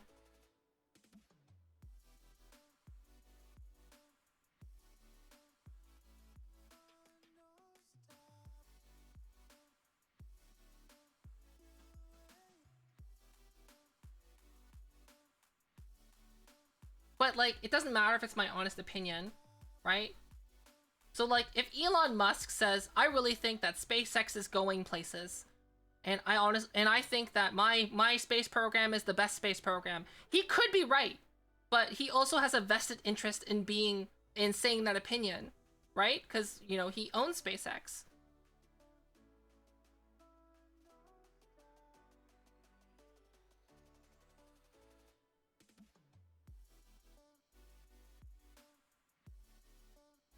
Yeah, I've seen people use this one. This one right here. So the one that they're showing right here from $3,900 and so from $3,800 is this one, the starter, which is basically, this is very similar to the perception neuron, which is this one.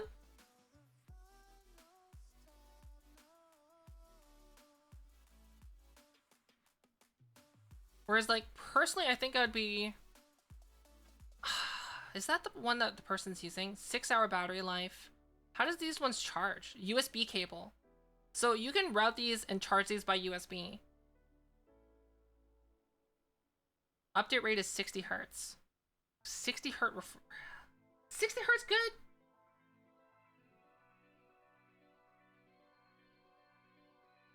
Is it? This one's also 60 hertz. This one comes with the straps. I don't know how much this one is, though. It seems the only difference between this is that this one has better range. And it comes with a charging station.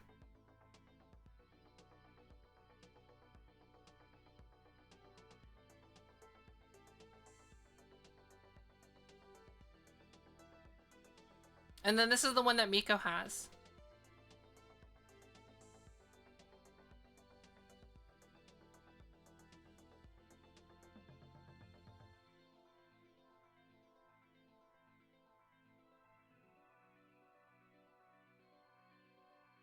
So honestly, instead of Perception Neuron, with like Perception Neuron Studio, I probably, like, okay, here's the thing. If I didn't want to get Rococo for whatever reason, I'm just going to be honest with you. I don't know how much these two cost. I believe this one's the $3,800 one. And this is probably somewhere in the middle. And this one's like the 10 to 15 grand one, right? I would probably put my money on these two right here if I didn't want to get Rococo. I've seen these, one of these, I don't know which one I saw in action, but I saw these in action and it was pretty promising. Does it have a yearly fee? I believe it does. I believe it does. And the thing is, like, the only thing that's like kind of about this is you have to request a quote. Basically. There's no way of just buying it.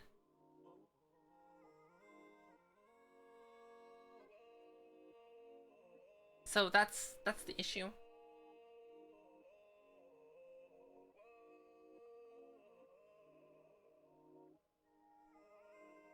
How do they justify a yearly fee like that?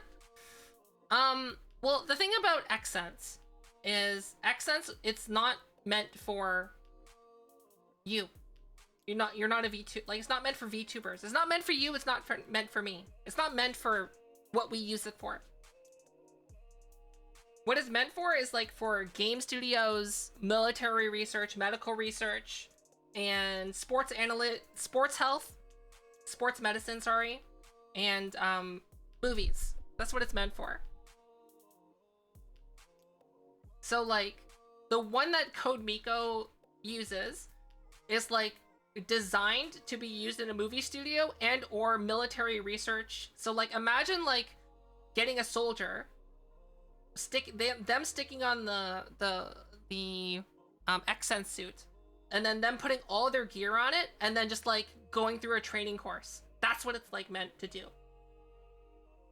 And the thing is, like, why do they have such an expensive fee? Well, one, because it's subsidizing the cost of their suit and their research, and two, you're also paying for their customer support. So like if you were to have an issue with an Xsense suit, then I've seen people that have an Xsense suit that had a problem with their Xsense suit, and someone flew down to help them from Xsense. Someone flew to them to help them in person.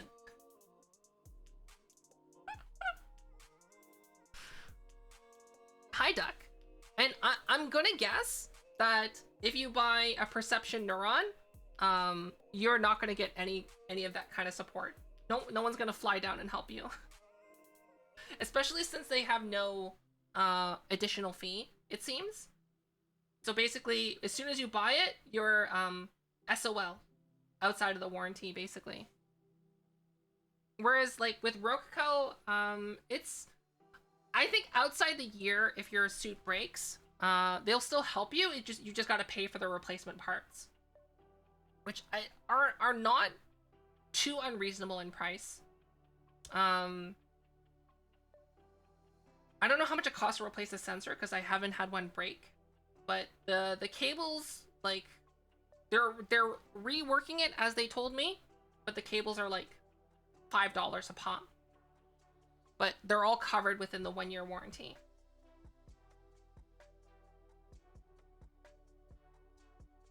Honestly, if you're thinking about getting a Rokuko, try VR mocap first. Try it first.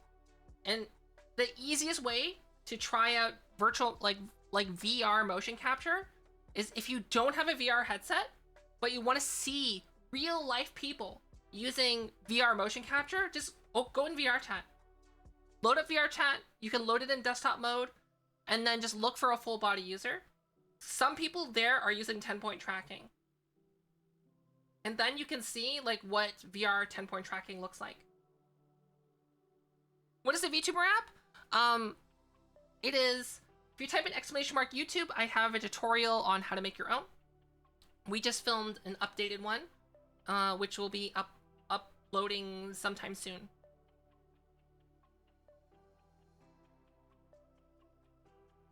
But yeah, in my Rokuko video that I'm going to be doing, I'm going to have a direct comparison between VR tracking and Rokuko tracking. And spoiler, Rokuko tracking just looks nicer. And I'm going to go through the ups and the downsides, the issues that I've had with Rokuko, and then what my conversation with Rokuko has yielded. So the issues that I'm having, they're working on actively resolving them.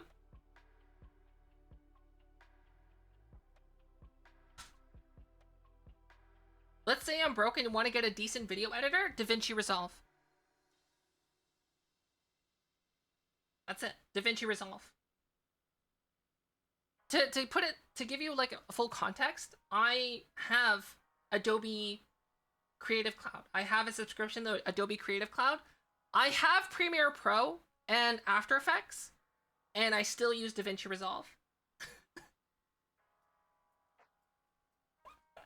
So DaVinci Resolve is really great. It's super quick. It's easy to use, and the turnaround time for editing to making your video is really quick. So I would really, really recommend DaVinci Resolve. Also, side note, when you are signing up for DaVinci Resolve, you don't need to put your real email or name. I mean, I think you do according to the terms of service, but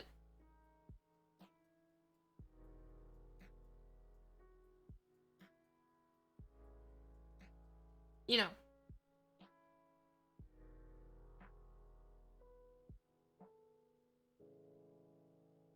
But yeah, Thorntail, like, if you sit, don't get a Rokuko. If you're always gonna be sitting, don't get it. If you're gonna be standing and standing very frequently, like, look, you can see right now my arms they're drifting. So like, they'll fix themselves by standing and moving around a bit. If I just hit the calibrate button on my computer, it'll fix itself automatically, but over time it'll just like, it'll be okay. But like, yeah, right now my arms are like, see? They should be both straight in front of me. That's just what happens when you sit down. Oh, hi, thank you.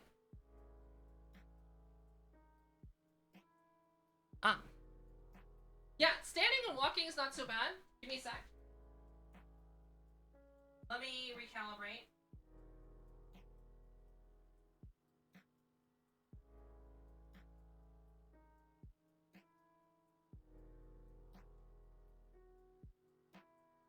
so walking.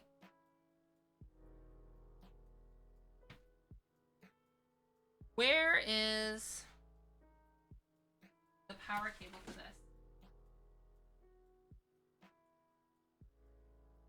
That's a good question. Hey, Moxie! Thank you for continuing your sub. Thank you so much. Power cable. Where are you?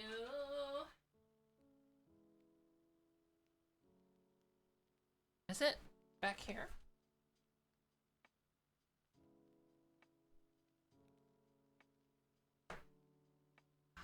Okay.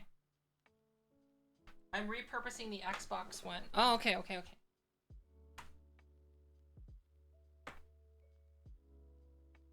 So, I can show you what it looks like when I'm walking with it. I could do that. Give me a sec.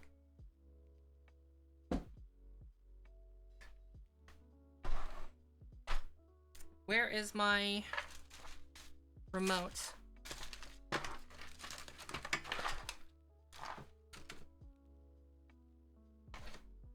Oh.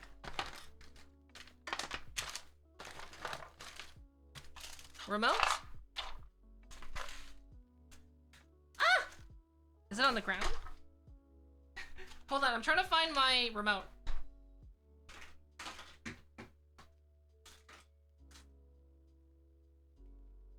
Remote? Remote? Where are you?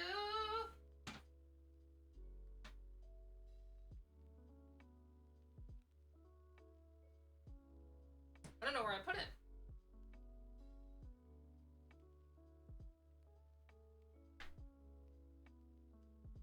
You could just at me on Discord.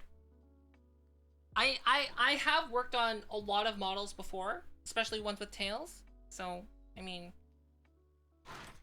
as soon as you said it, I already know what your model probably looks like anatomically.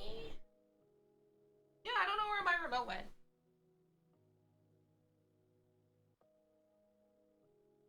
Okay. Oh, maybe it's over here. Are you here, remote? No?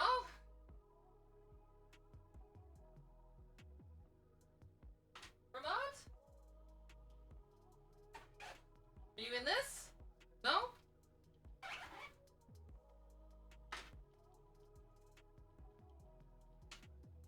Can I go remoteless?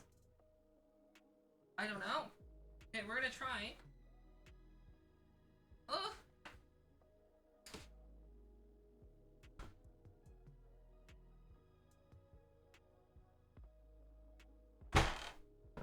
Okay, is the remote like buried in this pile of tracking stuff?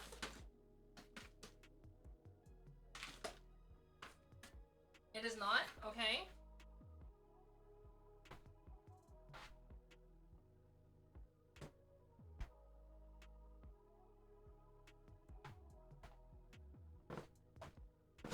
I don't know. Oh! Plug you in.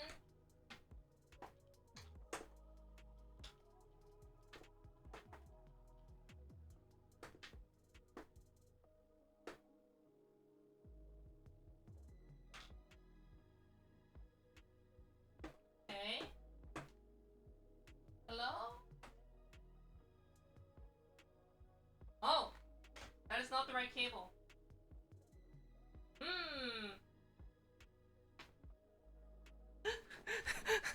Where'd I put the cable for it?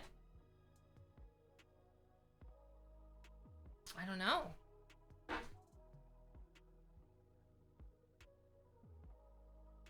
Hi, Finra.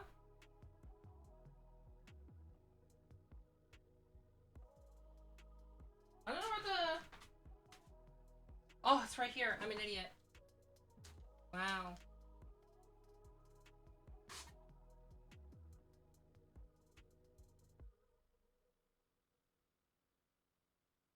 Oh, does that mean the remote is here? Maybe. Remote is... not here. Okay. Can I use it without the remote? I don't know. We're gonna try.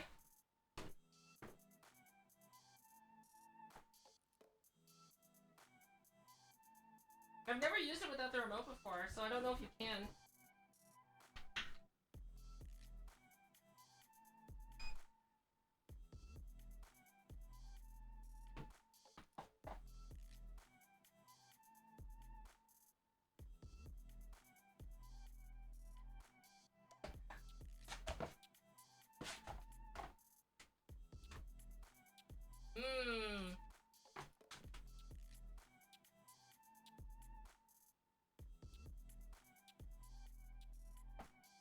It's saying you have to press the button on the remote.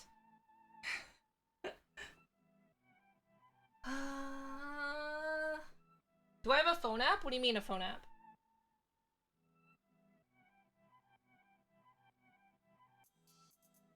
It won't let you use the software without the activation code? You should just be able to download it. Like,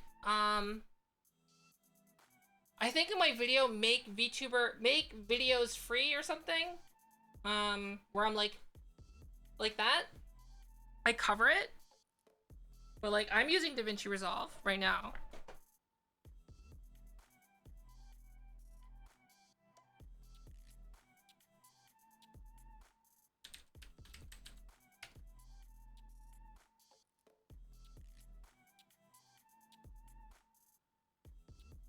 Overview. Download now. Download DaVinci Resolve 17. Yeah, you download DaVinci Resolve 17. Don't download the studio version. So hold on, small. Just download this version right here. And it should just work.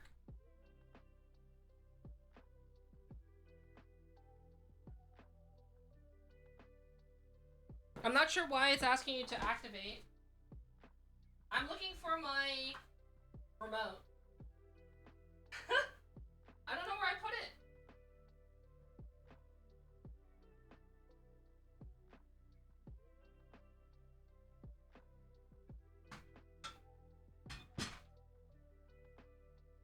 Is it over here, maybe? Behind the blackboard? It's not?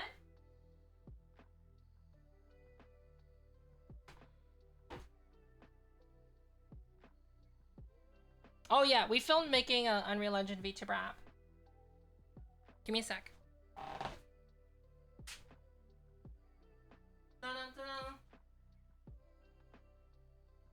You know someone I haven't seen in a while? Dehi. I haven't seen Dehi in a while. Okay.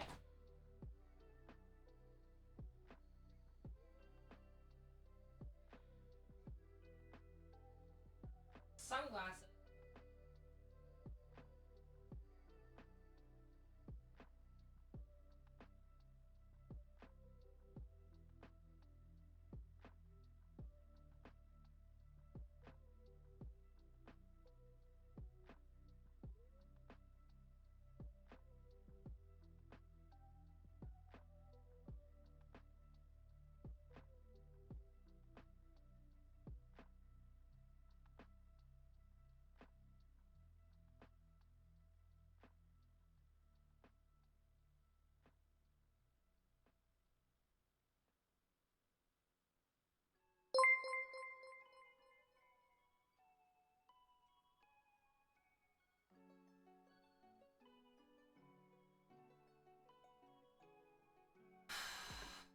Type in exclamation mark GG to get 10% off gamer subs. Is it in here? I always put the remote away.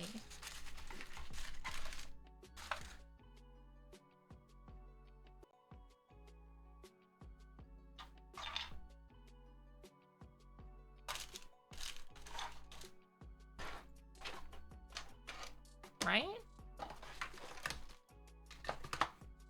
Oh, I'm blind. It's right here. Wow. Okay, I found it. Okay, let's go.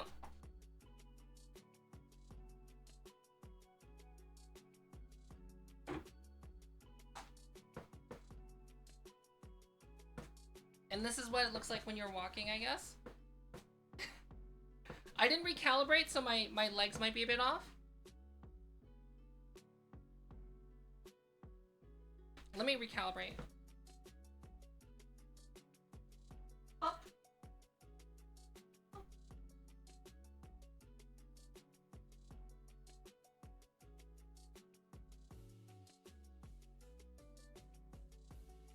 Okay. So from what I remember, like yeah.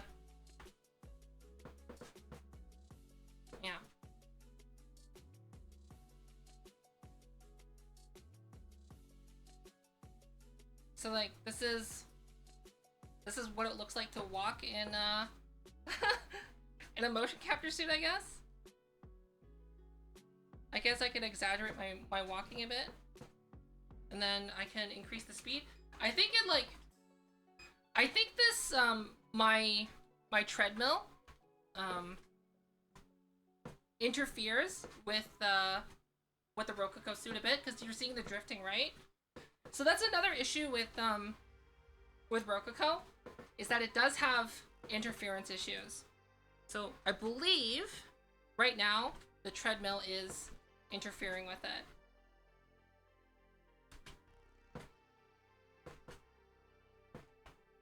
But like, it's not terrible. It's okay.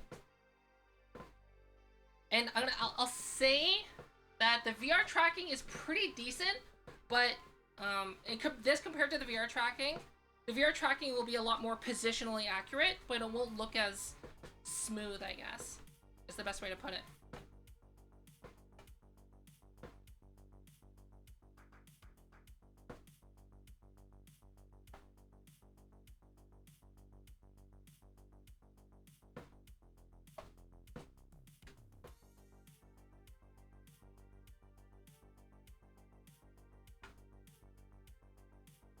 How fast is this? So I can go faster. So like, this is the fastest this can go. My floors are creaky. And you can see like the legs are getting a little bit more cursed. Honestly, I think that's because of the interference from it, I think. So the treadmill that I use, I have the feeling if I were to just like run outside, right, it'd be a lot better. I think because my treadmill is outputting like a poop ton of wireless, that's why it's causing some issues. Because the treadmill I have is, it's the Huawei walking pad. And they really, really, really want you to use the Xiaomi app or the Huawei app or whatever. And I'm like, how about no? How about I don't have this connected to the app over Wi-Fi? How about that? So in order for me to actually like use it properly, you have to walk on it for like, what is it? You have to walk on it for 1 kilometer in order to actually unlock it fully. Otherwise, you're gonna be like walking on it like a snail's pace. It makes you walk. Wait, I'll show you how fast it makes you walk. It makes you walk at this speed for an entire kilometer in order for it to unlock its full capabilities. It's like, or you could just download our app and connect it that way. So I think what's actually happening is that even though I've unlocked it just by walking on it, I think it's just like outputting like tons and tons of Wi-Fi to try and like desperately find the app when I said I don't want the app. I think that's what's happening. I could be wrong though.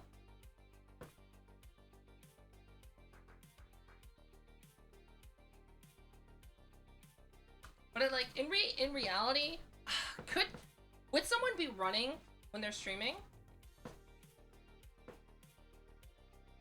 I don't know. Maybe? Maybe? So what I've used this for is the walk-in city thing. And then I might do like green screen effects in the background where we're just like going for like a nature walk.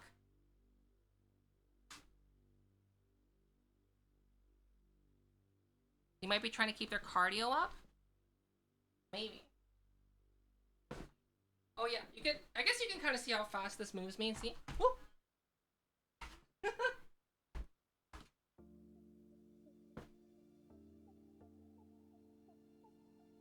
I tried using this treadmill in VR. It's because this treadmill doesn't have any supports, right? So like, there's nothing here. It's just a flat pad. Using this in VR is very disorienting. Because like, it's fine if you're like walking in place, but as soon as you start like trying to move or like turn around, like you can't turn around on this, right? Because it messes you up.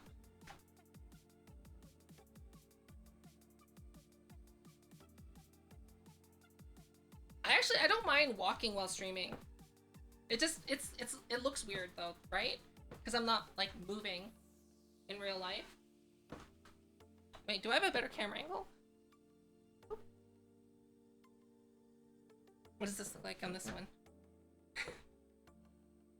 just going for a casual stroll.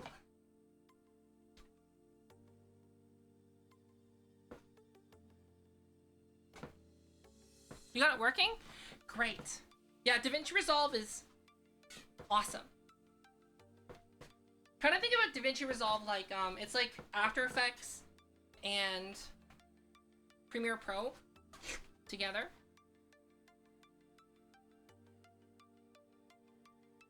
Okay, let's get off that.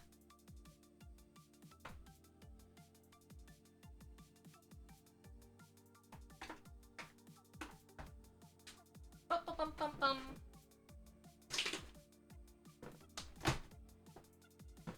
Okay, put it away.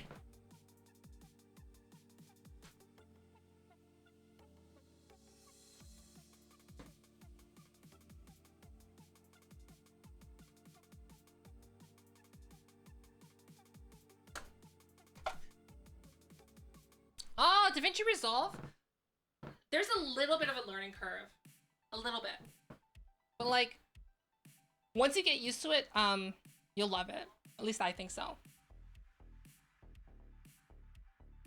What did Buttspot say? I'm sure there's a learning curve, but I'm sure the Babbutts won't be too hard. The Babbutts?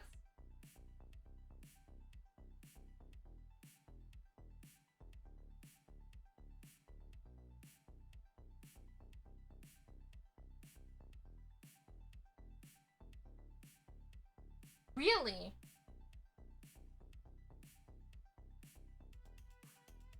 Imagine Fofus Aerospace being a set from the Matrix after leaving the simulation. I would love to have like a set. Like ideally,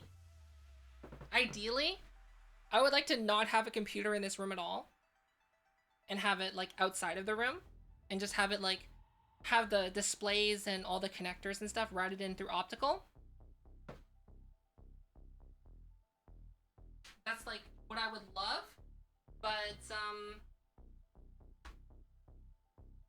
you know, that's expensive to do that. I want a Linus setup. That's what I want. I want a LTT setup.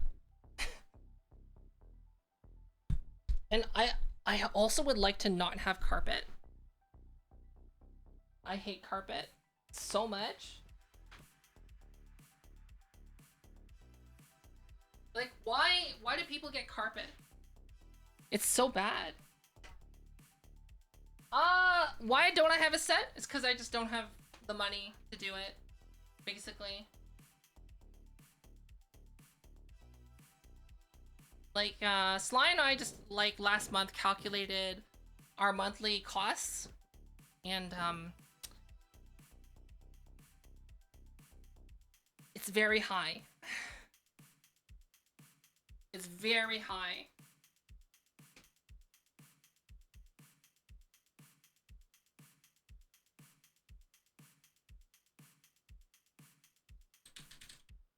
Hold on, I got you.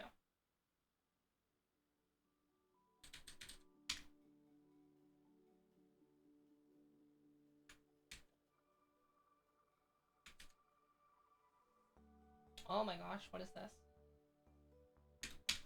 There you go. Rococo.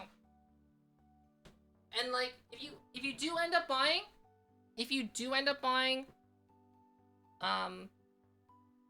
please use my code. Gives you 10% off.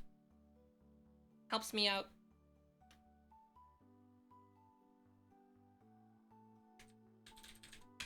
That's the code.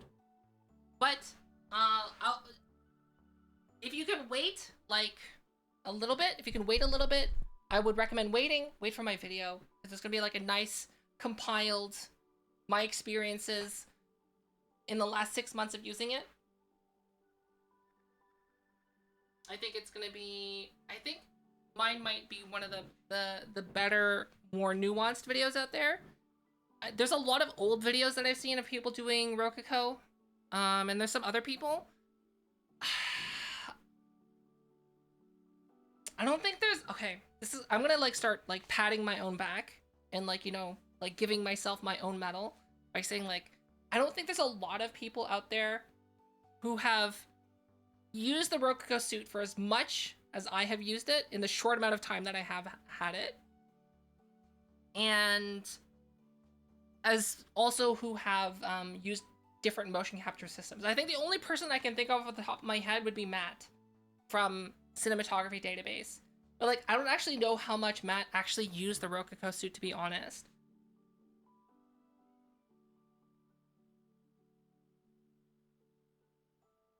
But the thing is, I would still recommend a Vive tracker.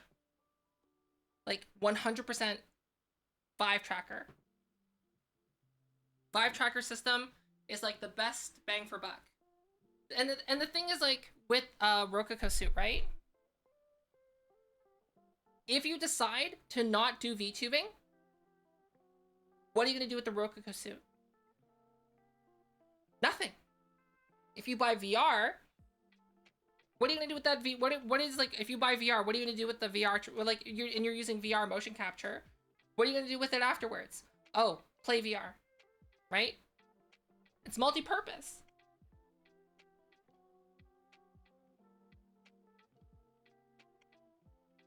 In that time frame, you gotta keep in mind that like there were times where like on the minimum I'm in the Rococo suit like 16 hours a week. On the high end I'm in like around 40 hours a week in the suit. Like in the suit, using the suit actively. So you gotta keep in mind that like I've probably used my suit more than some people have in like years. Because like some people will like use the suit for like a month and then they're done. Because like a studio, game studio, whatever, right? Some people use it like for a little bit here and there, but they don't always want to be in the suit. Whereas like I just stream in the suit all the time. I film my videos in the suit all the time. When I'm testing things out in Unreal Engine, I'm in the suit. So given that, I've had 15 cables fail. But keep in mind, so since I'm mentioning that now, right? They do replace the cables. And they are actively working on improving the cables. They have told me, and I said, can I say this? Can I tell this to my audience? Can I tell this to other people? And they said yes. So they told me that they're working on two things. One is they're reworking the cables to make them more durable. And two, they're going to be including extra cables and a repair kit with each suit purchase. So it's going to be there for you. So if your cables fail, you'll have extra cables to replace it. So the idea is like, if your cables fail and you replace with an extra cable, and then you say, hey Rococo, one of my cables failed, and they'll send you a new one, and it'll arrive within a week. Sometimes a couple days. So that's the thing.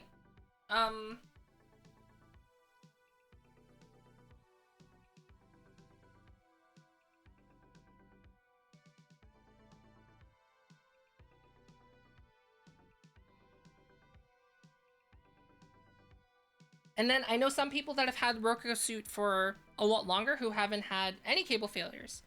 Oh, by the way, the gloves, 0 problems with the gloves.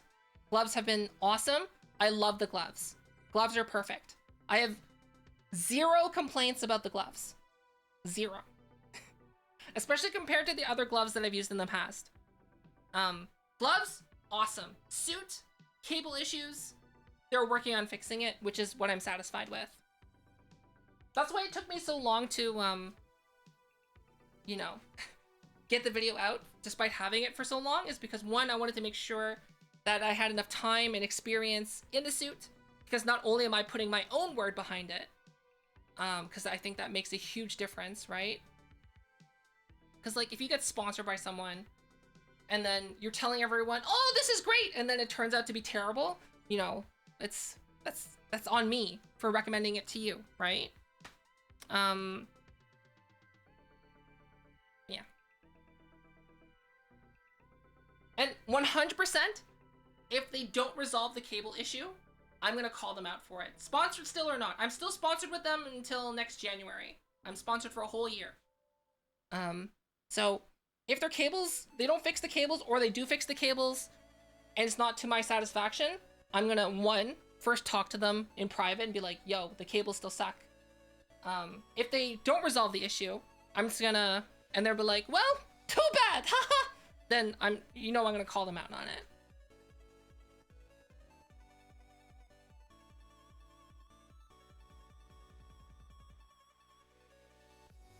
Oh, the gloves are great. I love the gloves. So I can't not recommend the gloves. They're great. And, like, I would say for most people, if you have to have the gloves, you can pair the gloves with VR trackers.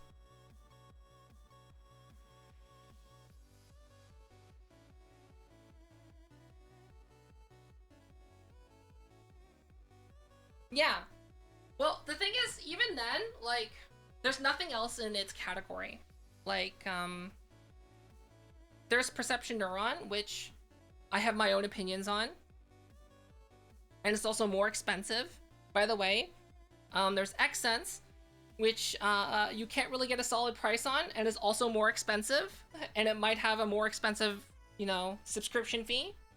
And then there's VR trackers. Your only real alternative to Rococo, if you don't want to spend more money, is VR trackers.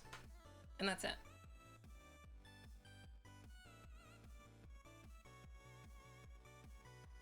What do you mean by not resolving the issue? Okay, so right now they said, I told them cable issue. I got in a call with them. We had like a good long talk and I explained my experiences. I told them my recommendations. They passed my recommendations off to their team and their team agrees with me. And I think we're gonna talk again later, but they are gonna be reworking the cables. So, ideally what I would like to see on the cables is a higher gauge wire being used in the cable. So just a higher quality cable overall. If they rework the cables and, 1, the cables still have the same problem, or 2, they choose not to rework the cables, I'm gonna call them out, basically.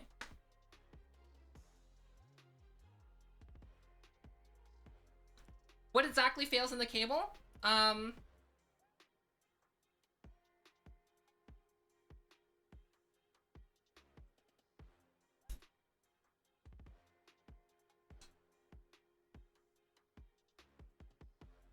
Can't see it, but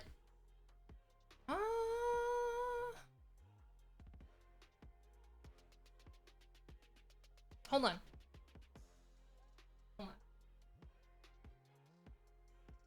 Give me a second. I'll show you guys the cable. I'll show you guys the cable. Let me set up a camera.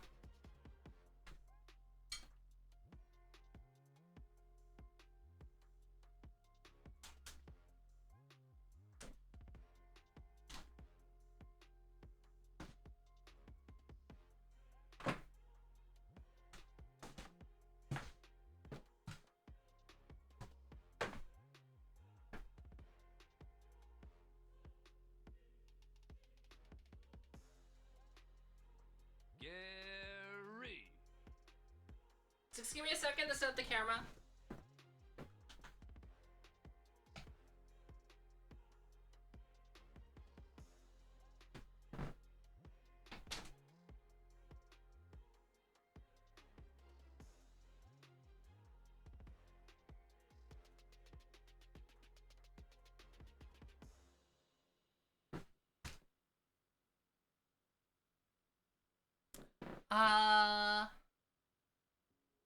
Let me get something. I'll be right back.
Okay, I'm back. Okay.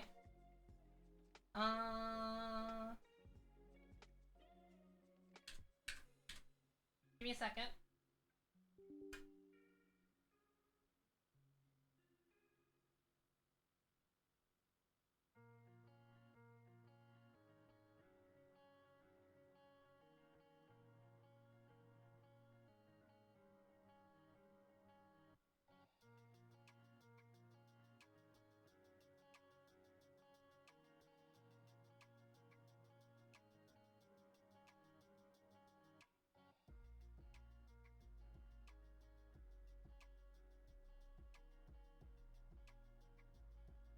Okay.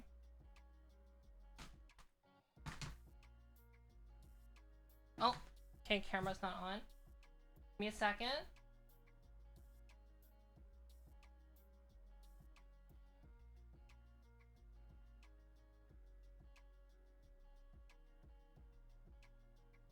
Not connected? Why aren't you connected?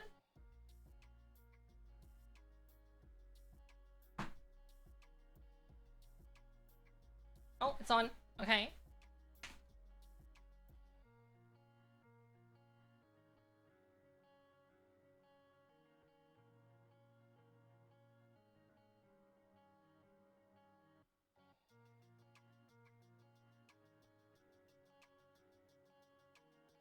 Okay. Properties.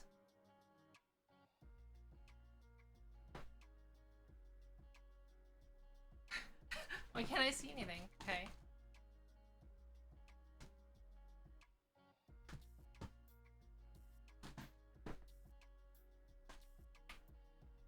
Oh.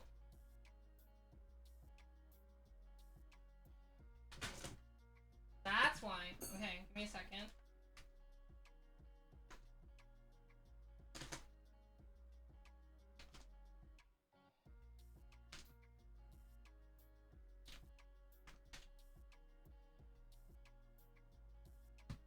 Okay.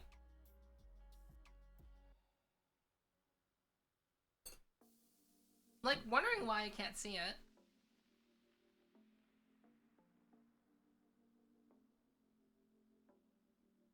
Okay, that'll work. Perfect. Okay, I'm gonna show you.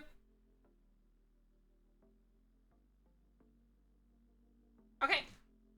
So this is the I have a camera open. So this is what the Rococo cables looks like. See right here? So that's the Rococo cable. These are the cables that fail.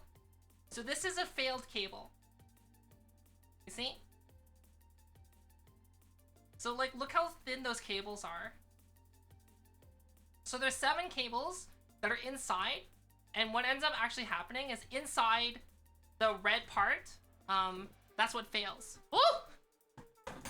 The camera moved. Okay, that's fine. Ooh, disconnect.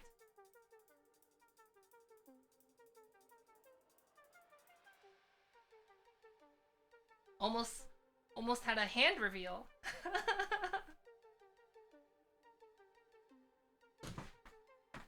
But yeah, that's what fails on the camera. That's what fails in the cable. They said they're gonna be They said they are going to be reworking those cables.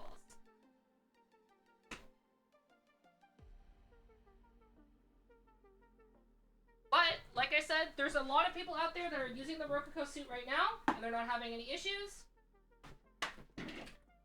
with the solution that they proposed to me, which is having it come with extra cables, and then that alleviates the entire problem. Because like, if one of the cables fails, you just replace the cable and you tell them, hey, I need new cables, and they'll send you new cables, just like that. And then hopefully within the year they resolve the they have new cables to replace the existing ones. At least that's the hope. I would not go on and recommend Rococo if not for that. So in the scenario that like they didn't update their cables to my satisfaction, to fulfill my contract, I probably would have just pushed super hard on the gloves, and that's it.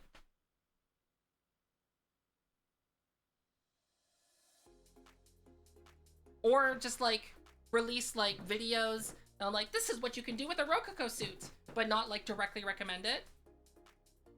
So that's what I would have done.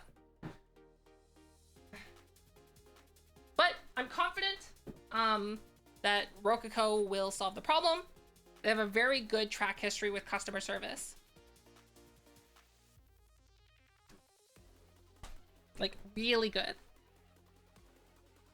And you can kind of tell yourself because they're insane enough to have a Discord server. Right? Any company that is willing to have a Discord server where they directly interact with staff, you know that they have the customer in mind, because holy crap. I would not have a Discord server if I didn't have to. Thanks, Doc. Discord servers are like a landmine. Just waiting to happen.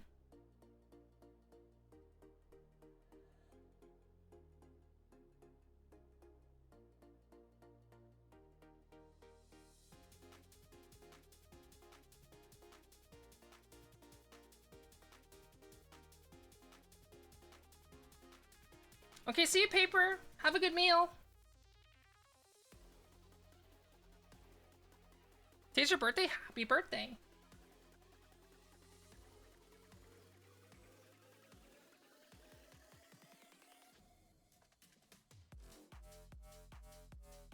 Yeah, I'll have to check it out after stream.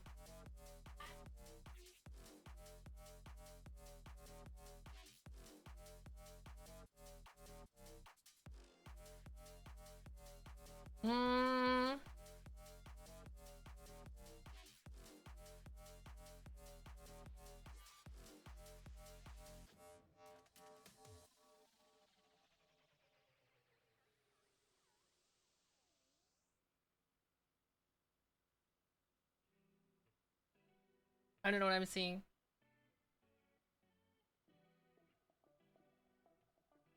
Give me a second. I think what we're going to do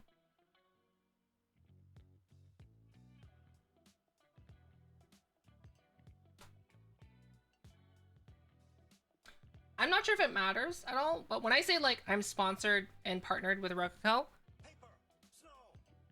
I still have to pay for the suit.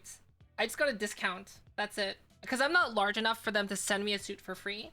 They actually told me how big I needed to be in order to get a suit for free. I don't get one for free, so I had to pay a substantial amount of money. It's probably my most expensive single purchase. Is it? Yes. It is my most expensive single purchase ever. This, even with the discount. Because, like, this suit costs more than my computer. Actually, more than my entire stream setup. Actually. It costs more than my washer and dryer. Yeah. So. Am I doing this full time? I do a lot of other things. So, you, like, thinking that you can make money just off streaming alone and sponsorships from streaming, it's, like, not realistic. So, like, I have Patreon, like, okay, Patreon, YouTube, Twitch. Then I also have sponsorships, and then I also have commissions.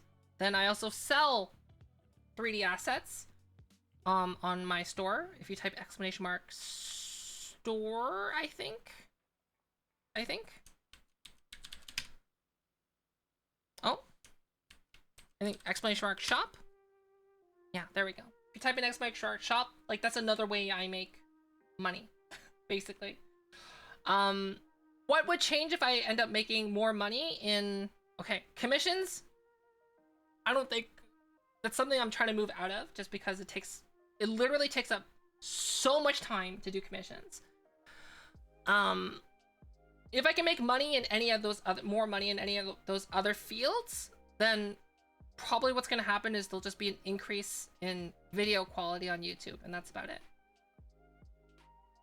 Because video editing takes up a lot of time. Hi, Delinquent Ghost. By the way, the Vittori model, it's still getting updated. Once it releases with the Unity and Unreal Engine example project, it'll be considered complete. Right now I'm working on a new outfit for it. It doubles as a base model. Then my next model is going to come out after that as well. I haven't named my next model yet. So, we'll see. For the time being, I'm not going to release any of my models to be compatible with VRChat. And I will recommend to not upload my models to VRChat because, one, it's not natively compatible with VRChat anyway. You would have to convert the file format, which is not easy. And also, the state of face tracking in VRChat right now is just not good. So that's the main reason why I don't want to have them in VRChat, is just because I can't use them.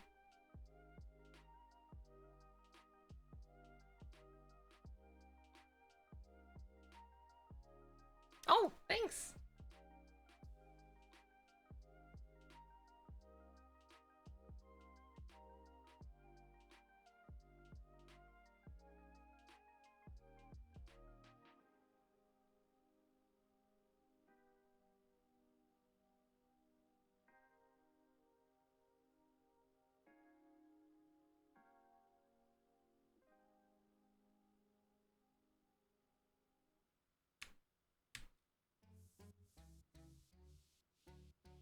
What have I been up to? I was filming an updated version of the tutorial for Unreal Engine. It just took a long time to do because compiling shaders in real time, not exciting. Basically, I talked about Rococo a little bit, and if anyone wants to get a Rococo suit, I have my discount code. I'm not really like full promoing it yet because I want to wait for my YouTube video to come out. Because like I don't want to explain the same thing I have to each time, because I do think that yes, the Roku suit is great. Does it have its flaws? Yes. Does it have some fatal flaws? They're being fixed.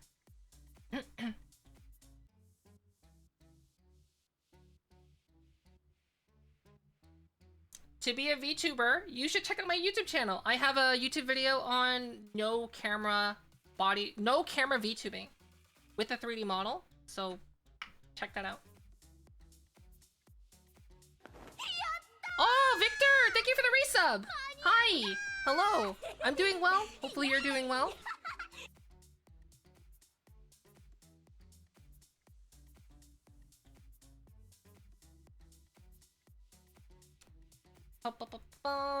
I'm looking for possible targets of people. I'm deciding where to go.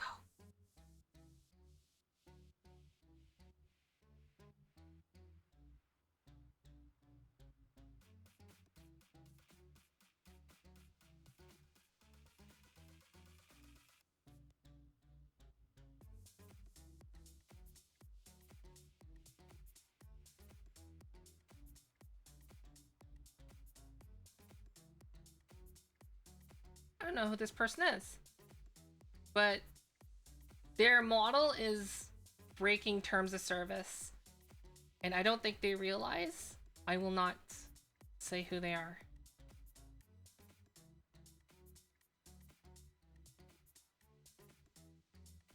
False? Yeah, I was thinking about false.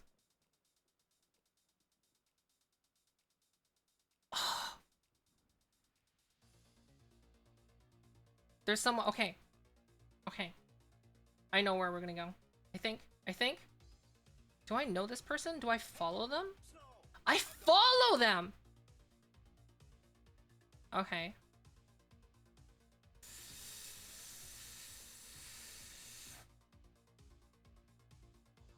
Okay, so this person...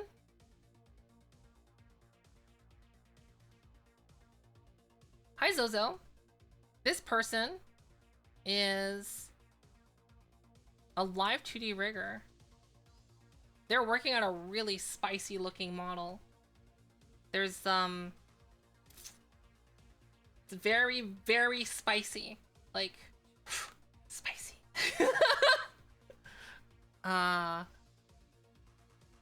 I see.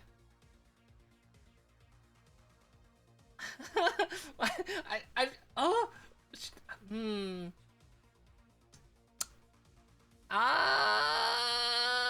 Give me a second.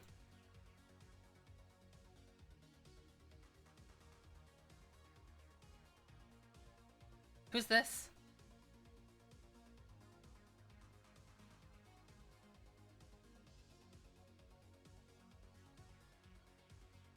Oh my gosh.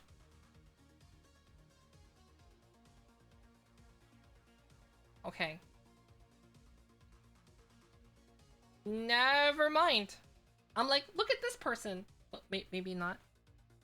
Oh, it's pretty spicy. Like, if...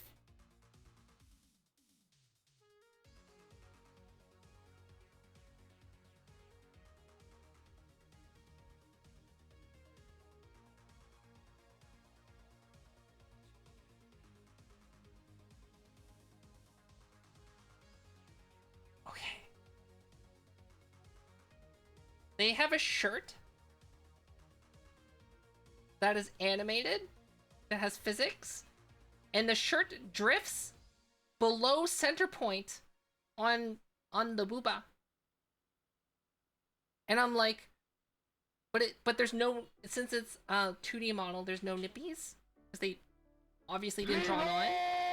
But like, okay, maybe not. Oh, Lakes!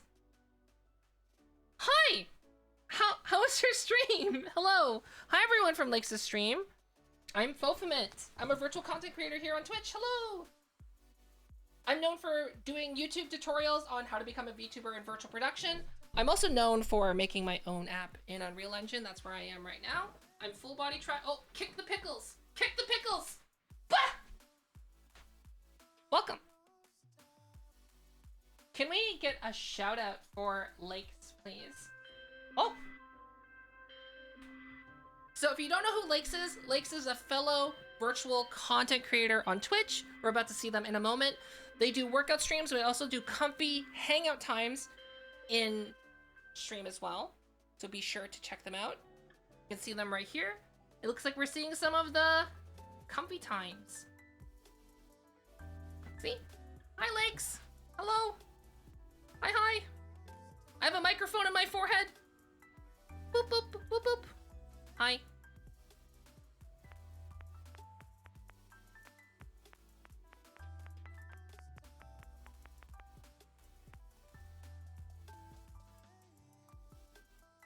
I'm always so jealous of all the toggles and all the different variations of your models. Right?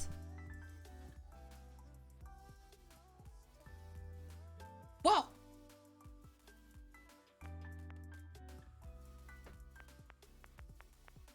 That's so cool!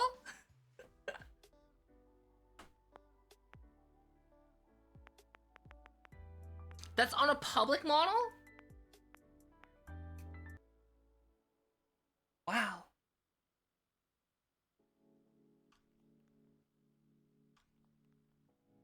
That's your rescue avatar? It has 12 seats? It has 12 seats?!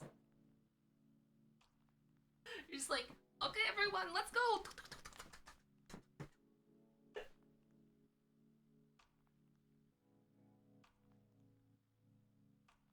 You know what's like my favorite thing in VR chat to do? Okay, so you get someone with a seat on their head, and then you just get people to sit on top of each other non-stop until you're like Dimsdale Dimmadale hat.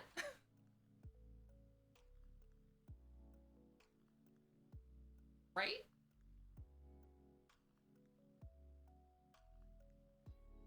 Oh, that reminds me of my favorite model.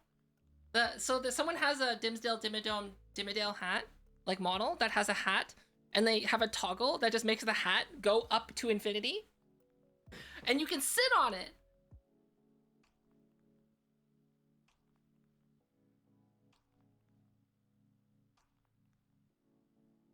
I think you can still find it.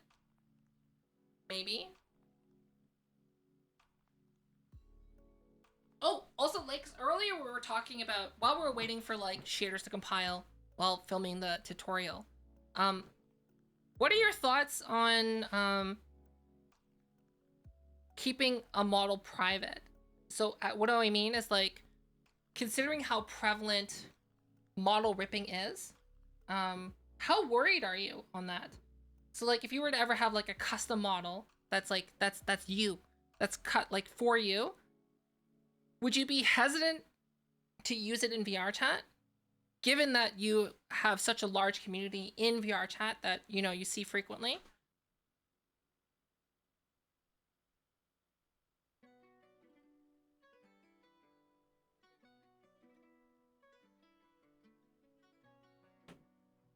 Because I think that's, like, a really important thing to explore, right? Because, like, that's why so many VTubers will not upload their models to VR chat. Yes, exactly. So, like, would you end up using a different model when you're hanging out with people that you know well? Versus a model that you would be using, like, that would be in, like, a Friends Plus world that's open to the public, basically.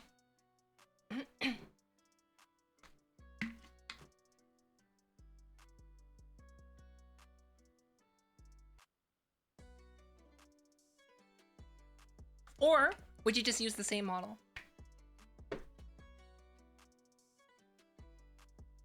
Oh, we have to vote today, by the way. I forgot that I have to vote today.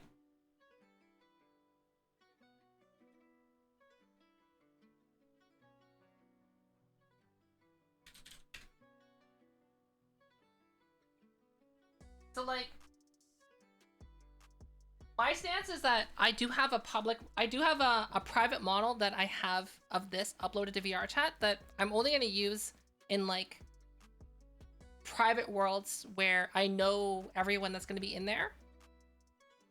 Whereas I have a model that I will use in public worlds or with people that I don't know. What do you call an apology written in dots and dashes? A remorse code. You don't use regular public worlds anymore. You go to Friends Plus. You do use your normal private models. I see. I see.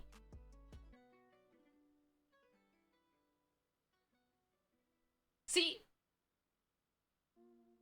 here's the thing that I'm still like trying to figure out how I'm gonna do my part 2 of the avatar ripping / stealing in VRChat, because I do have a part 1 that's already out there. It's been out there for a while. And the one thing that I'm gonna really advocate for is don't use a modded client. Period. Because a lot of the modded... So I've been doing a lot of research. I've been inserting myself in unwholesome thieving communities to figure out what they're doing, right? And what I will say, a lot of the clients, modded clients out there, malicious or not, some of them have auto uploaders to some well-known model stealing websites. Don't say the name if you know what it is.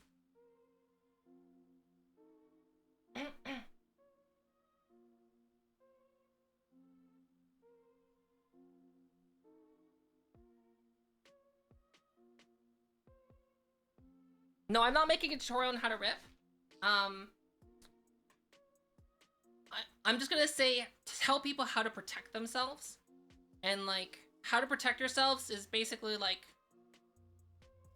common sense sometimes. It's like a lot of real world common sense comes into it, but like the biggest message that I'm gonna have in that is don't use a modded client.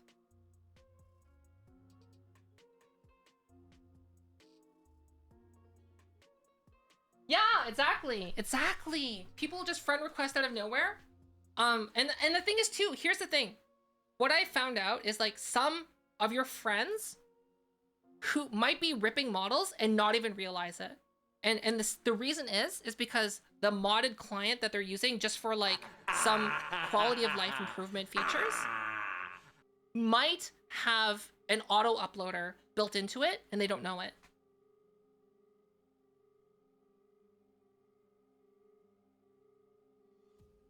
Right? And there's like they're not actively pressing any buttons. They're not turning it on. It's just built into the modded client where anyone that they see auto uploads to their server. So that's the thing. So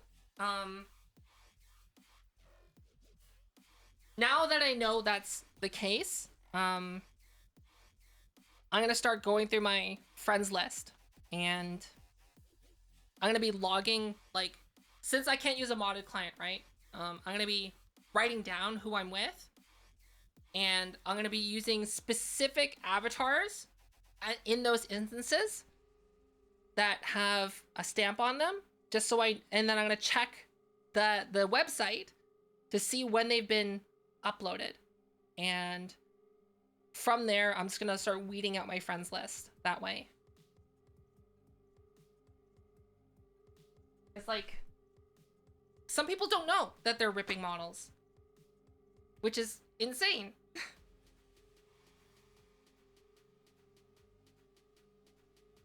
Right? People don't know. And like I honestly, whenever I thought like someone's ripping models, I always thought they would be like, I see this model, I want to rip it, right? But no, it's literally they just have a client and it just automatically does everything. without them even realizing.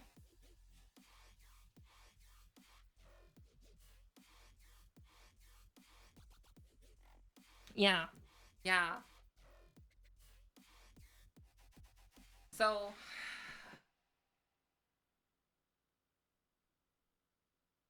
and the thing is too is that the people with the auto uploaders, some of them might know that they're doing it, some of them might not. So with the auto uploaders, I'm just gonna make a series of, oh, you know what I'm gonna do? I'll just make a series of avatars that are just numbers. That's it. Make a series of avatars that are just numbers. And I'll, like, whenever I'm seeing someone new, I'll just switch into that number and then switch back. What is an auto uploader? So, picture this, right? You were using a client, right? This client has this feature baked in. Baked in, you cannot turn it off. You don't even know it exists. You don't even know it's on. That any model that you see automatically uploads to that to their model theft website, automatically without you knowing. Isn't that crazy? And so from my research, a lot of modded clients have that feature baked in without you even knowing.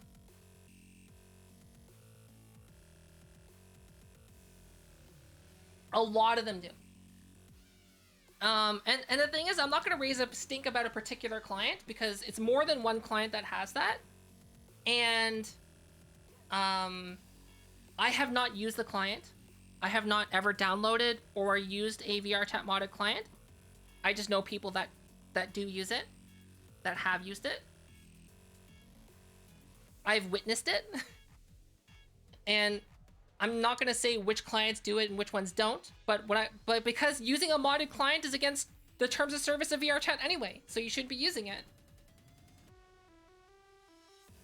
How do you use it without realizing it? By using the modded client. It's baked into the modded client, right?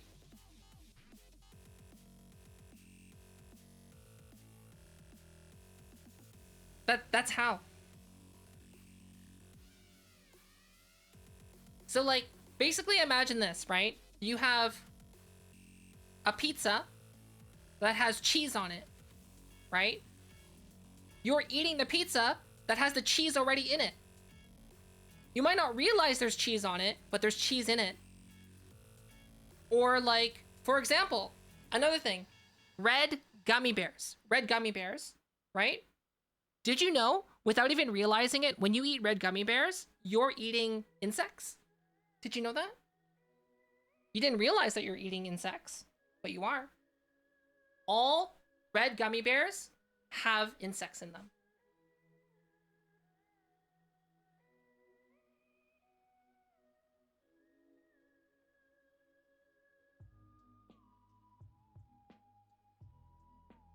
It's automatic.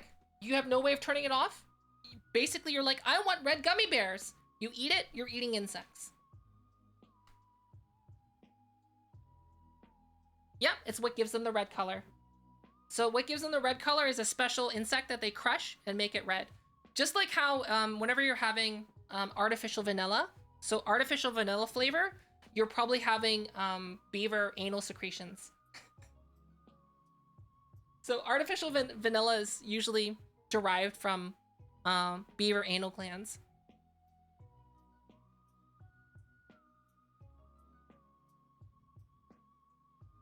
So that's like my analogy of like how you could be using a VRChat modded client and you're ripping people's models without even realizing it.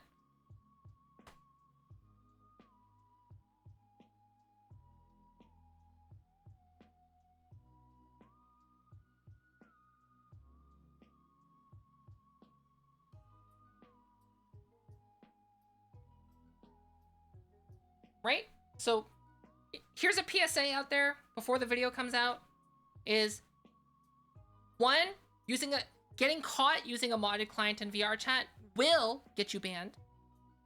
Two, some VRChat modded clients have auto avatar stealing features built in without you even realizing it. It won't download to your computer. It'll just upload to their website. So don't use it. Don't use modded clients.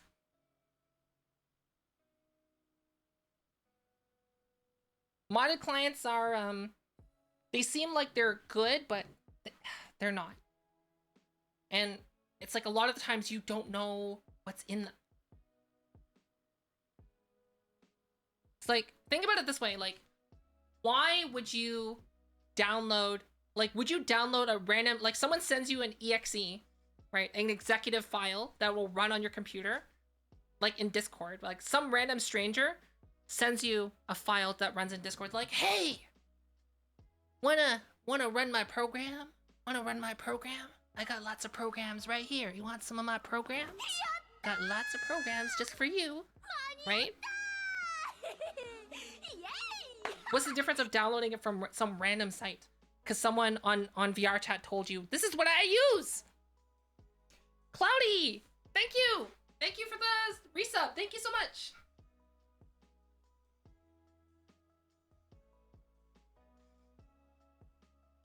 An apple pie made of Ritz crackers and apple. I've seen that recipe. I want to make that pie. I want to make it. Yeah. Help test my game. Help test my game. Open, download. Then all of a sudden, like, why is my computer running so hot all the time? It's because you're mining Bitcoin. I wouldn't put it past some of the modded clients out there to have, like, trackers to, like, track, like, keyloggers, right? I wouldn't put it past some of them. So, like, the least of your worries is it, like, stealing people's avatars. The worst of your worries is that it has a keylogger built in. Right? You have no idea what's in it. Because, like, you were like, but we don't know what's in the VR chat code. Here's the thing. VR chat is like, it's a company that's releasing it on Steam. Right? It is not in their interest to do something like that. Because if it ever got out, they're done. Right?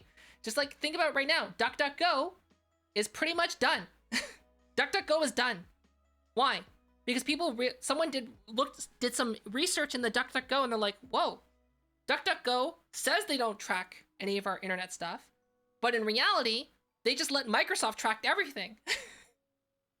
So when you use DuckDuckGo, you're just being tracked by Microsoft, which is like not what DuckDuckGo is about, and that's why DuckDuckGo is done.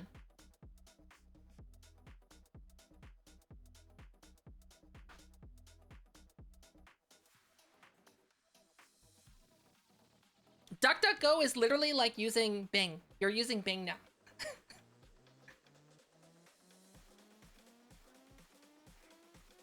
Fulfillment, the program dealer.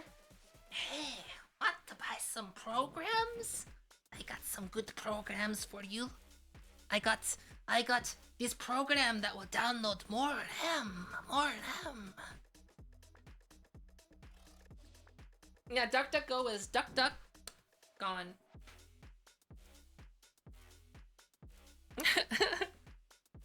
Download from my trench coat today. Yes.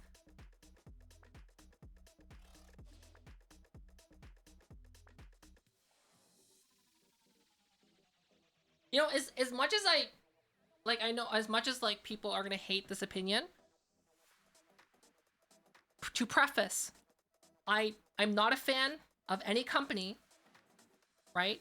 Companies don't give a shit about you or me. The only thing they care about is their bottom line. Apple is a company that cares about their bottom line. They are very anti-consumer when it comes down to their right to repair policies. But what I will say is that they are very pro-consumer when it comes to privacy. Their privacy is like unmatched, basically, in anything. So, yeah.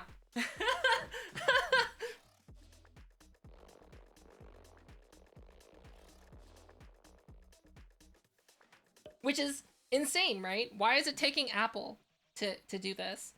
Like, on your phone, you can download a calculator app from the App Store in Google, and it might have a prompt of, I want to know all of your contact information and all of your GPS location. It could request that and give you a prompt. It could also just not and just do it anyway. Whereas like in Apple, they're like, yo, something's trying to access your GPS and your contacts. Are you sure you want to allow this? And you'd be like, no. And then if it like tries to do it anyway, you're gonna be like, you can look in your audit logs and be like, why is calculator using my GPS for 3 hours a day? Why? And then you could be like, uninstall. Whereas like Android doesn't really do that, which is like insane. Why doesn't it? Right? Paper, snow, a ghost.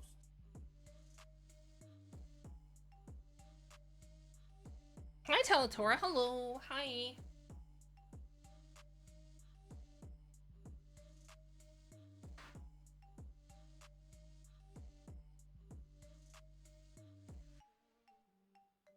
Is this Sunny? Are you the Sunny that I know?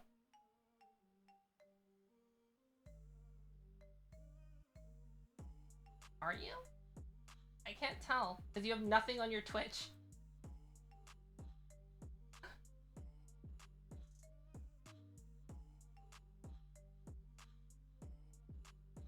Are you the Sunny that I know, or are you a new Sunny?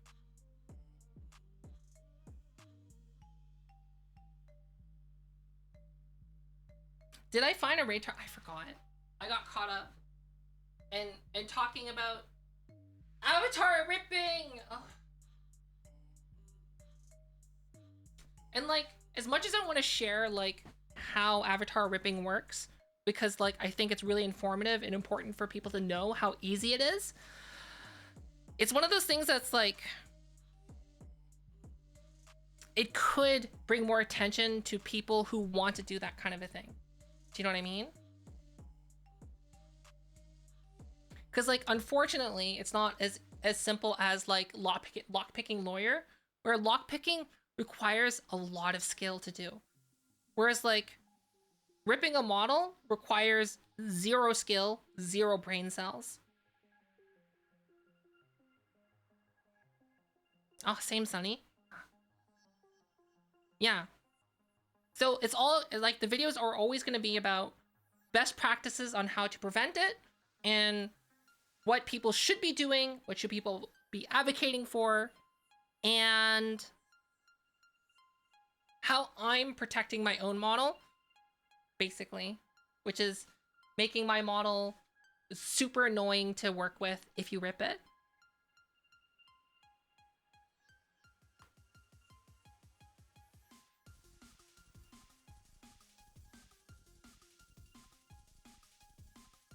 Well, I mean, like, lockpicking a master lock is not hard, right? All you do is just get a rake and go like that, and then boom, it's open. Whereas like some other locks are like, you try to do that and it's like, no. Try next time, buddy. I am a alpha lock. I don't know.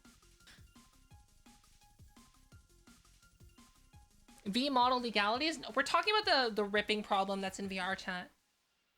Basically. It's like one of the main reasons why I started not playing VR chat as much is because ripping is huge. Right? Just as huge as clock in chat. Can everyone just like read that person's username? Just read it out loud. Please. Please. Just read it. Just read it. Please! Read it!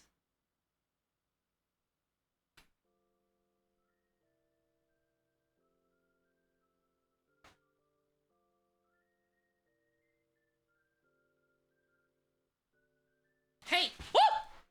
That's my VR headset. I almost stepped on it. Hey, Clock, I have a question for you. Oh. Have you heard about the Kenya situation? It's been on the news. Like, it's been overshadowed by what's been happening with the Johnny Depp Amber Heard trial resolution, but I think it's been really important. So, Clock, since you're here and you're new and I just pointed you out, what do you think about it?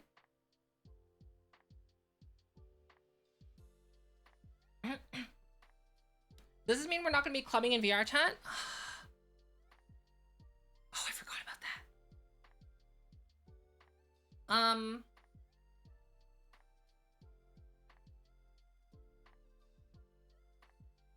I'll put you in contact with the person. How about that?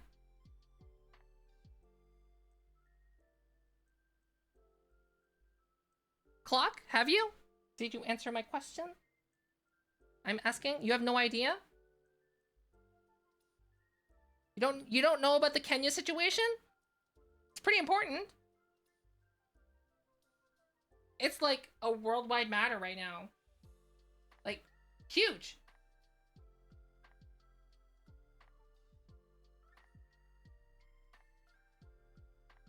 Yeah, can you fit these nuts in your mouth? Different person.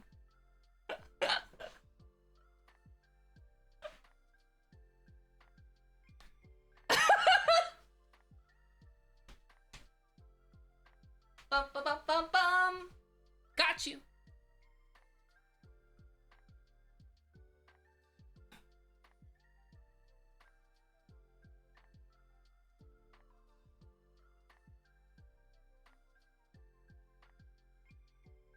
It's slower because, like, I'm the one talking to chat. If chat was like doing it to me, he's like, Volva, have you heard about the Kenya situation?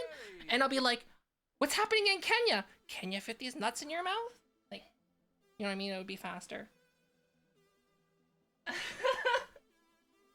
Right?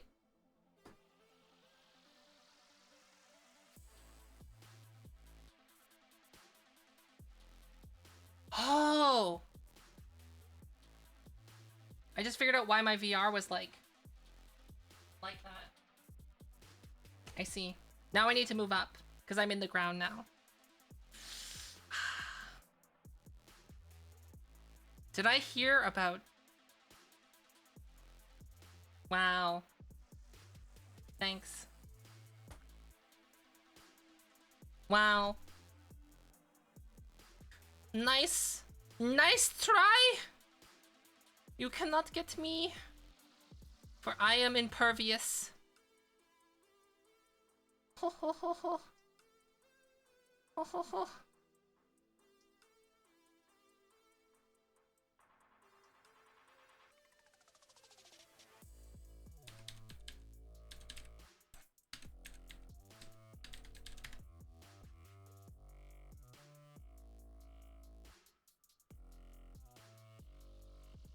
Oh?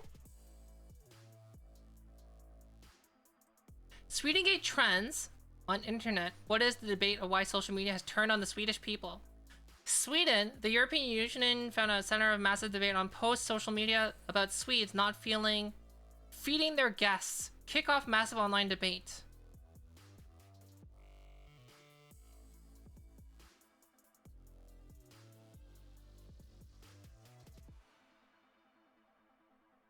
That's the situation?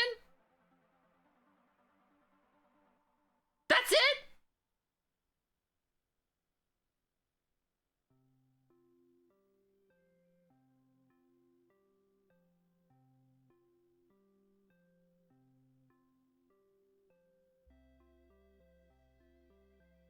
It's just a cultural thing, right? Personally, if I had someone over and I was eating, I would give them food too, right? If I didn't want them to have food, I would say, okay, time for you to leave. Goodbye. So in this situation, if I didn't want to feed them, I'd be like, okay, well, it's dinner time. Bye-bye. Goodbye. You can leave now. We're eating dinner. Bye. Do you know what I mean?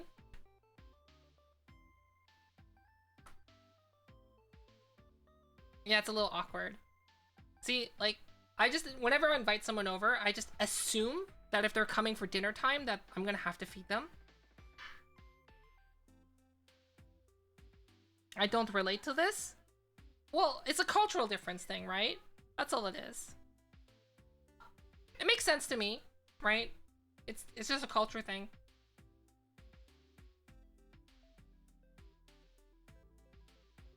It's not even true?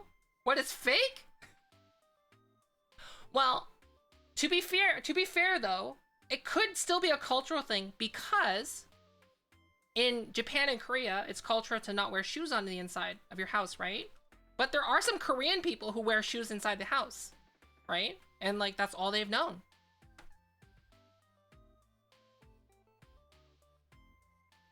I don't wear shoes inside. I think only troglodytes wear shoes to bed. Like, imagine like walking outside, stepping in like dog poo residue, bringing that into your house, and then going to bed with your shoes on. Gross.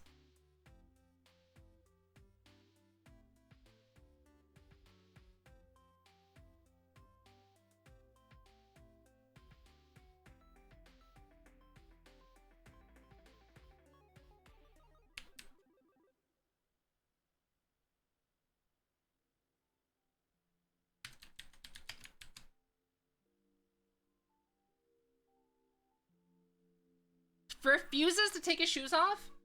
Gross. I've never worn shoes inside because I like being barefoot. If I could walk outside without hurting my feet, I would walk outside barefoot. But one, my skin is like paper. So I would not have a good time. Two,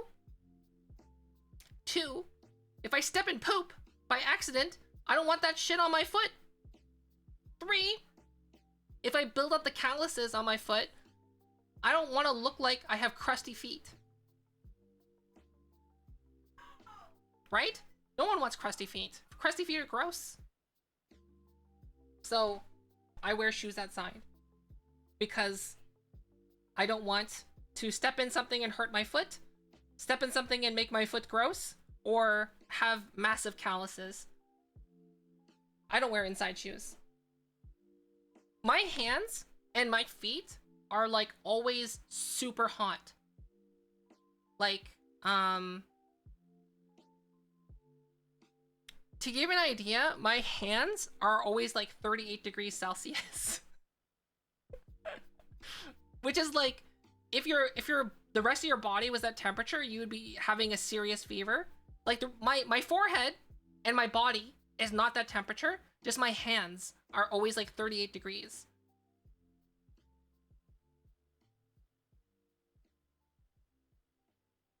Vibram? I don't think they'll sponsor VTubers.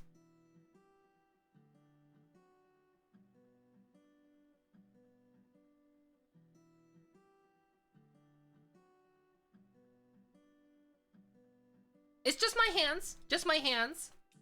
Only my hands. Yeah, I'm not from the US. So why would I use an inferior measurement system?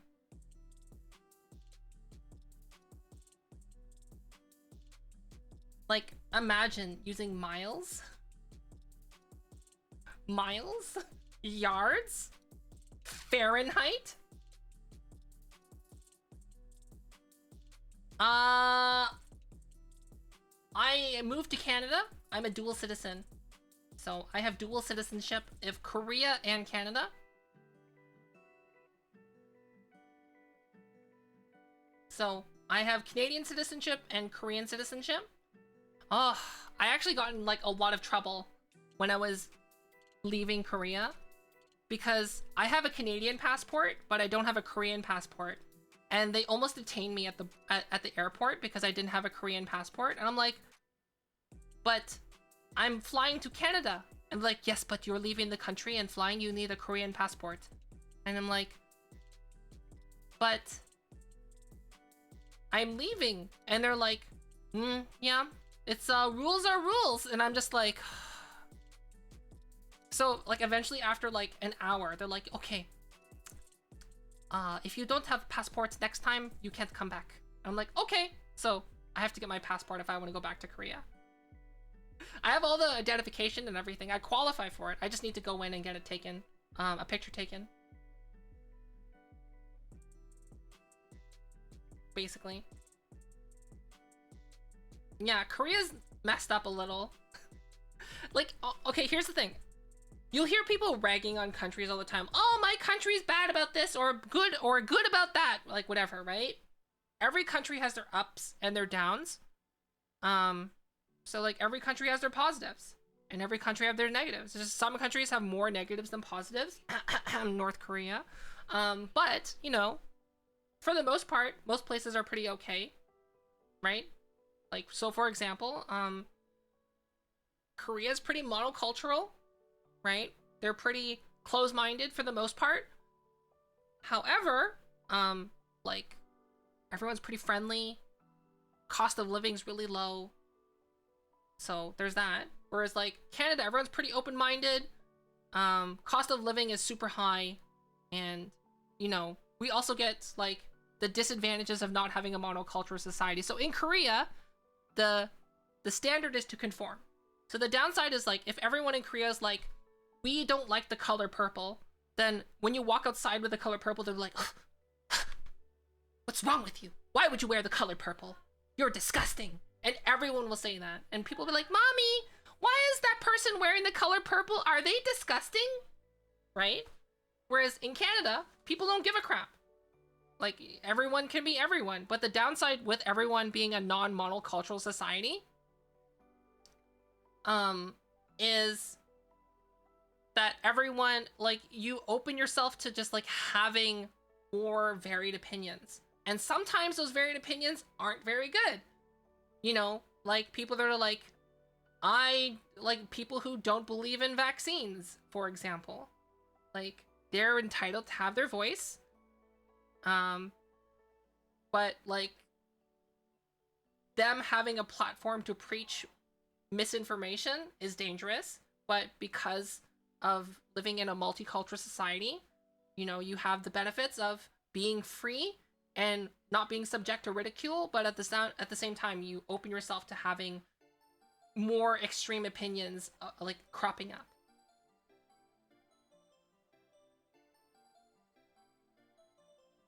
Korea and Japan are the same. Japanese people think they're better than Korean people. Korean people hate Japanese people. And Korean and Japanese people think they're better than all the other Asians. And when in reality, everyone's the same. No one's better than other people. We're all the same. Japanese people, Korean people, Chinese people. Same. But, like, it's just racism, right? Like, a lot of monocultural societies have, like, racism built in. Like, I've heard a lot of horror stories about how Korean people treat other Asian people. I've heard a lot of horror stories about how Japanese people will treat anyone else. So, I mean, it's... every culture, like I said, has their ups and their downs.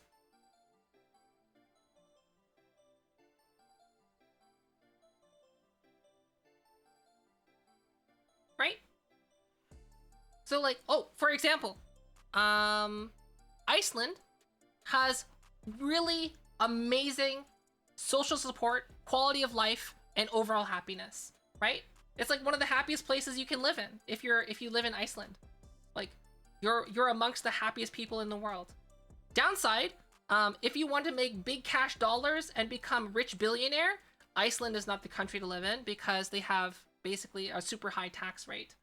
Because no matter who you are in society, whether you're a person who sweeps garbage off the floor or you're a computer engineer designing rockets, everyone's on the same level there for the most part.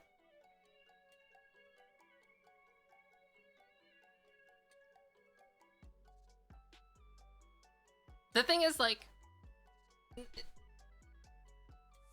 Canada is nice for its social support systems as well, I think.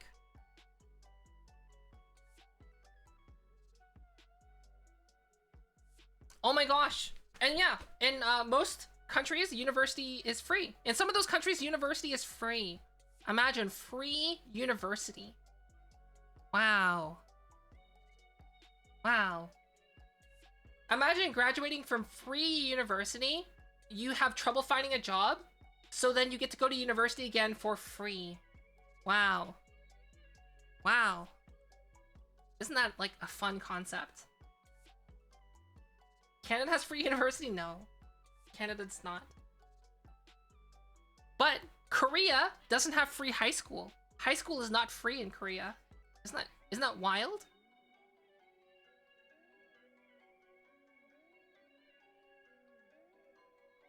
I'm pretty sure it's the same in Japan too. In Japan, I'm pretty sure you have to pay to go to high school.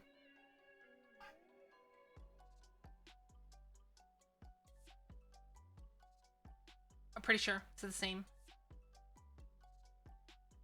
High school, yes. High school is not mandatory, correct.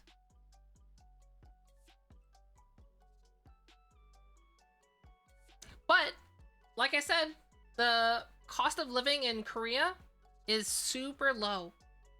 Like, to give you a point of reference, my cost of living in Korea versus Canada has tripled. Just from moving to Canada. Just from being in Canada, my cost of living has tripled. Tripled. It's insane.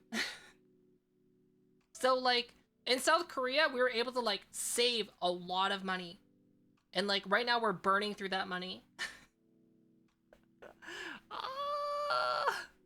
We're burning through money right now. But the thing is, Thorntail, you can't, if you're not a Korean citizen, you cannot reside in Korea unless you have a visa, which means you have to have a job. If you don't have a job or a visa, then you must be a citizen in order to stay there. So right now, as it is, I can go back, no problem. Sly would have to apply for a marriage visa. And I believe to qualify for a marriage visa, that Sly has to be making enough money to support themselves. Which they are, but then you need to prove it. And they don't really like self-employed people there.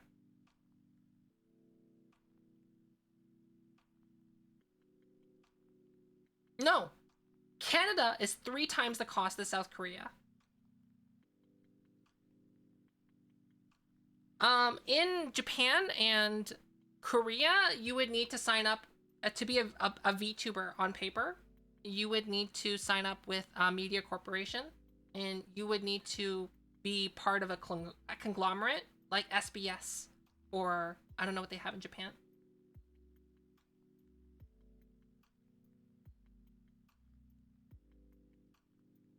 Butt.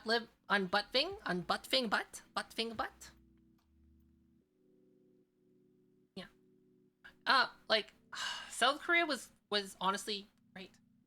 It's like, no matter where you lived in South Korea, like, basically, if you want to min-max your life in South Korea, move in the middle of nowhere. Like, if you don't mind Korean food, move in the middle of nowhere. You'll be able to get amazing cell phone service, amazing internet service. It's gonna be like $60 a month for both cell phone and internet. And then, water is going to cost like nothing. Natural gas is going to cost like nothing. Your basic expense is probably going to be your electricity bill. Electricity costs a lot. But like, it should only cost like $100 maybe a month. And then, that's it. Food is so cheap. Especially if you eat Korean food, you can like, you can live and eat so well for like pennies. Oh, I miss Korea.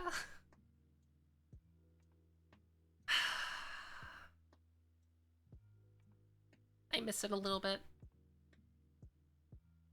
I miss the simplicity of life there too. Where like, you can just do what you want.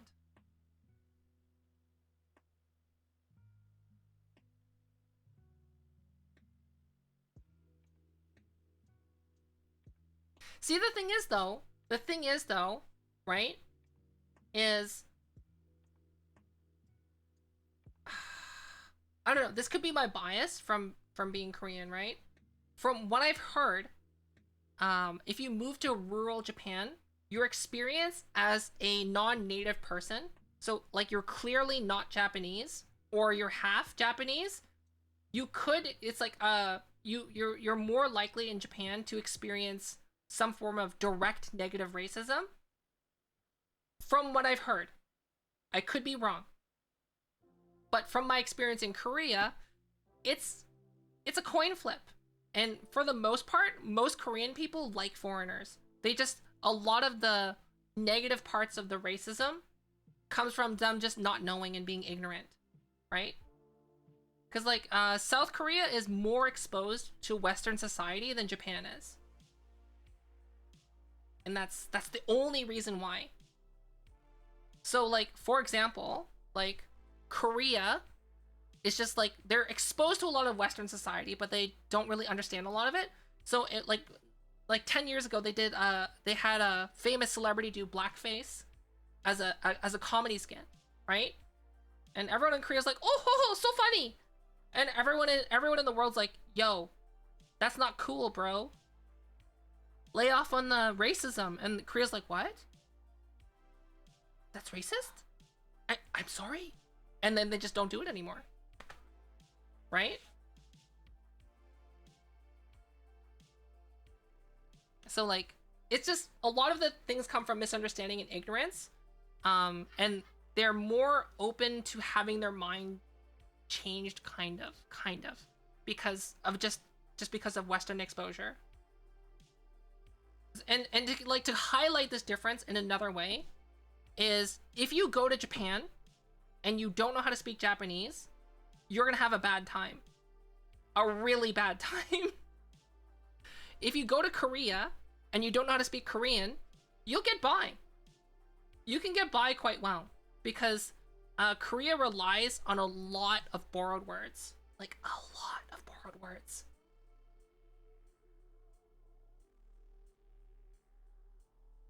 So, like, for example, there's, like, this challenge on YouTube by Asian Boss, where they go up to Korean people and they're like, explain your day to me. It's like, it's like, they go up to them, it's like, do you think you're a good Korean person? And they're like, yes. It's like, would you say you're proficient in the Korean language? They're like, oh, of course, I am a Korean citizen. Obviously, I've been using Korean all my life. And they're like, oh, okay. So can you explain to me your morning routine without using any English borrowed words? And they're like, no. They just can't. That's how ingrained like Western culture is in Korea.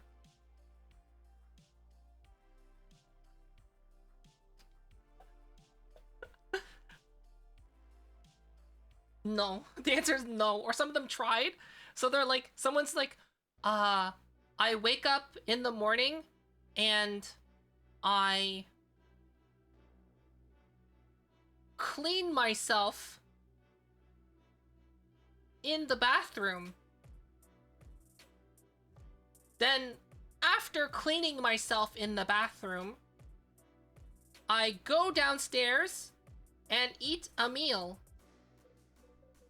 Sometimes I will have many vegetables as my meal, and I will use 2 sticks to bring food to my face. That was like one person like trying to be Giga Brain about it. It sounds so awkward though, right?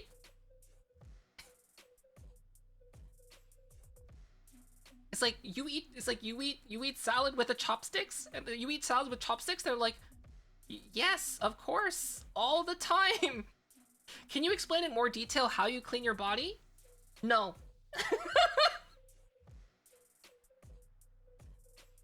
Because like the word shower is Korean. In Korean is shower. No. That's the answer. No.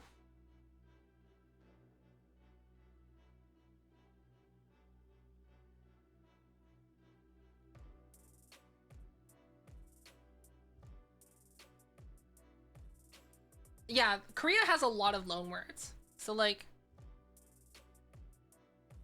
you could get by. Basically, here's the thing: if you ever want to visit Japan or Korea, plan to visit both. Because flying from Japan to Korea is like nothing. Because like right now, if I want to fly to Korea, oh my gosh. I just looked up how much the plane tickets cost to Korea. So before COVID and before the whole Russia-Ukraine issue, plane tickets from Canada to Korea cost like $1,400 for like really nice tickets, like premium economy. Now, to get just economy tickets is like $3,000. It's insane. It's so expensive now.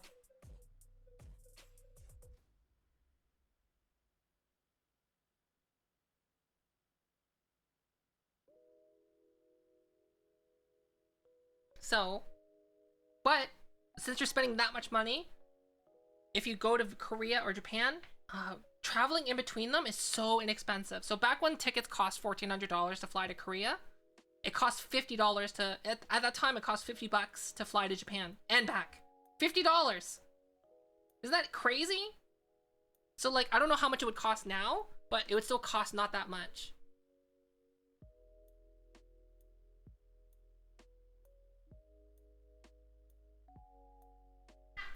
The Japan?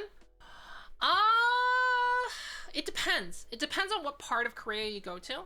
I would say if you go to Korea, the best parts of Korea to visit is the southern parts of Korea. Southern parts of South Korea. So like, if you want a city experience, Busan. If you want like a more rural, authentic Korean experience, go to Jeollanam-do or Jeollabuk-do. Those would be like the places to go. Whereas like, the issue is that those parts of the country are not easy to travel. You're gonna have to either rent a car or get a bus. Whereas like Japan has like, you could take the train. Japan also has a train system as well. I would say Japan's train system is a lot more robust than Korea's train system. Cause like I've been to Japan, I've traveled Japan.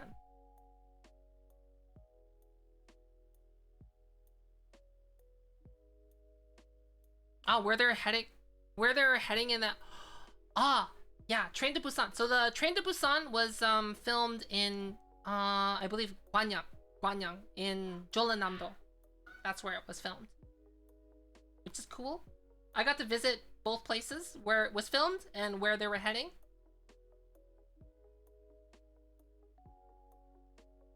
But yeah, rural Korea is in the southern parts is great. And I would say if you visit, I would strongly recommend having a week to just spend in Korea, visit and rent a car. And then Japan you can get by just by taking the transit.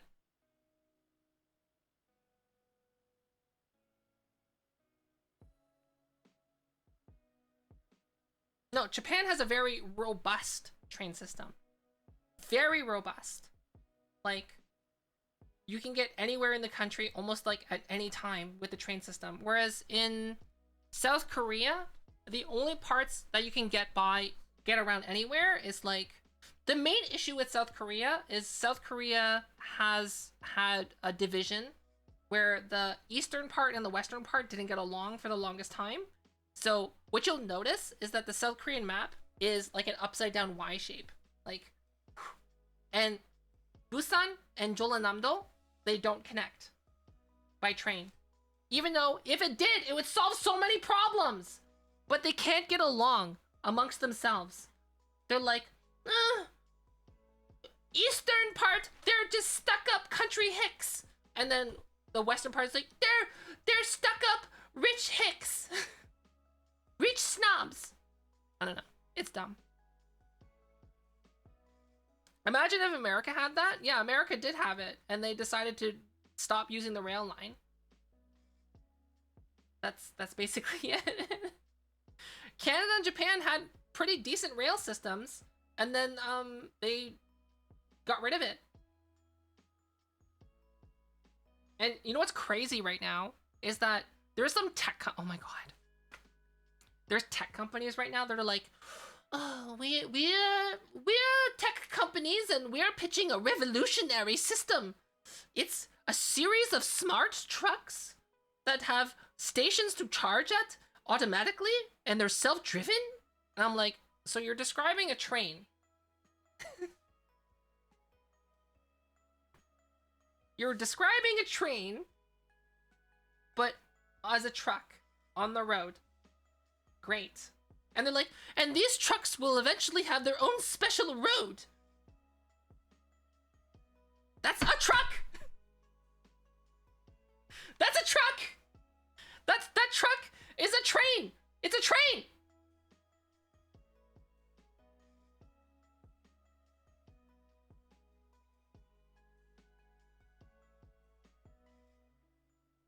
It's a train.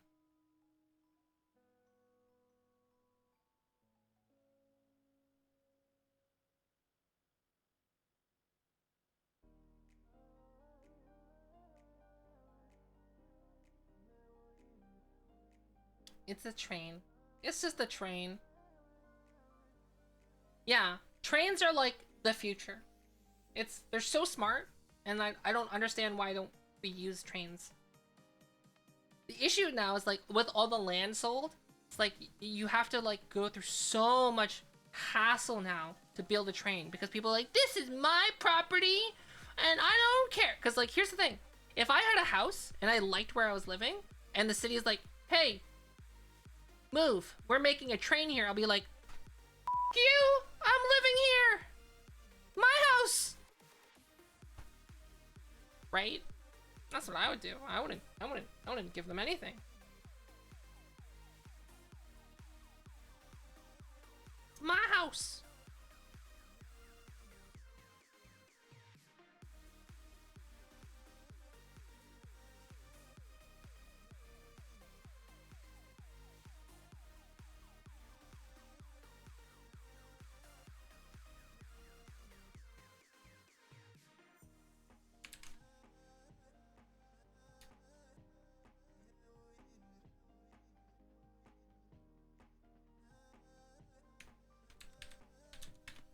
Okay. Everyone, I'm gonna give you 250 free channel points. You're gonna get 250 free channel points. For free. You get 250. You can do a lot of cool things with 250 channel points, like this. Like all this crap that's happening. You can... So, if you want to get 250 channel points, it's super easy.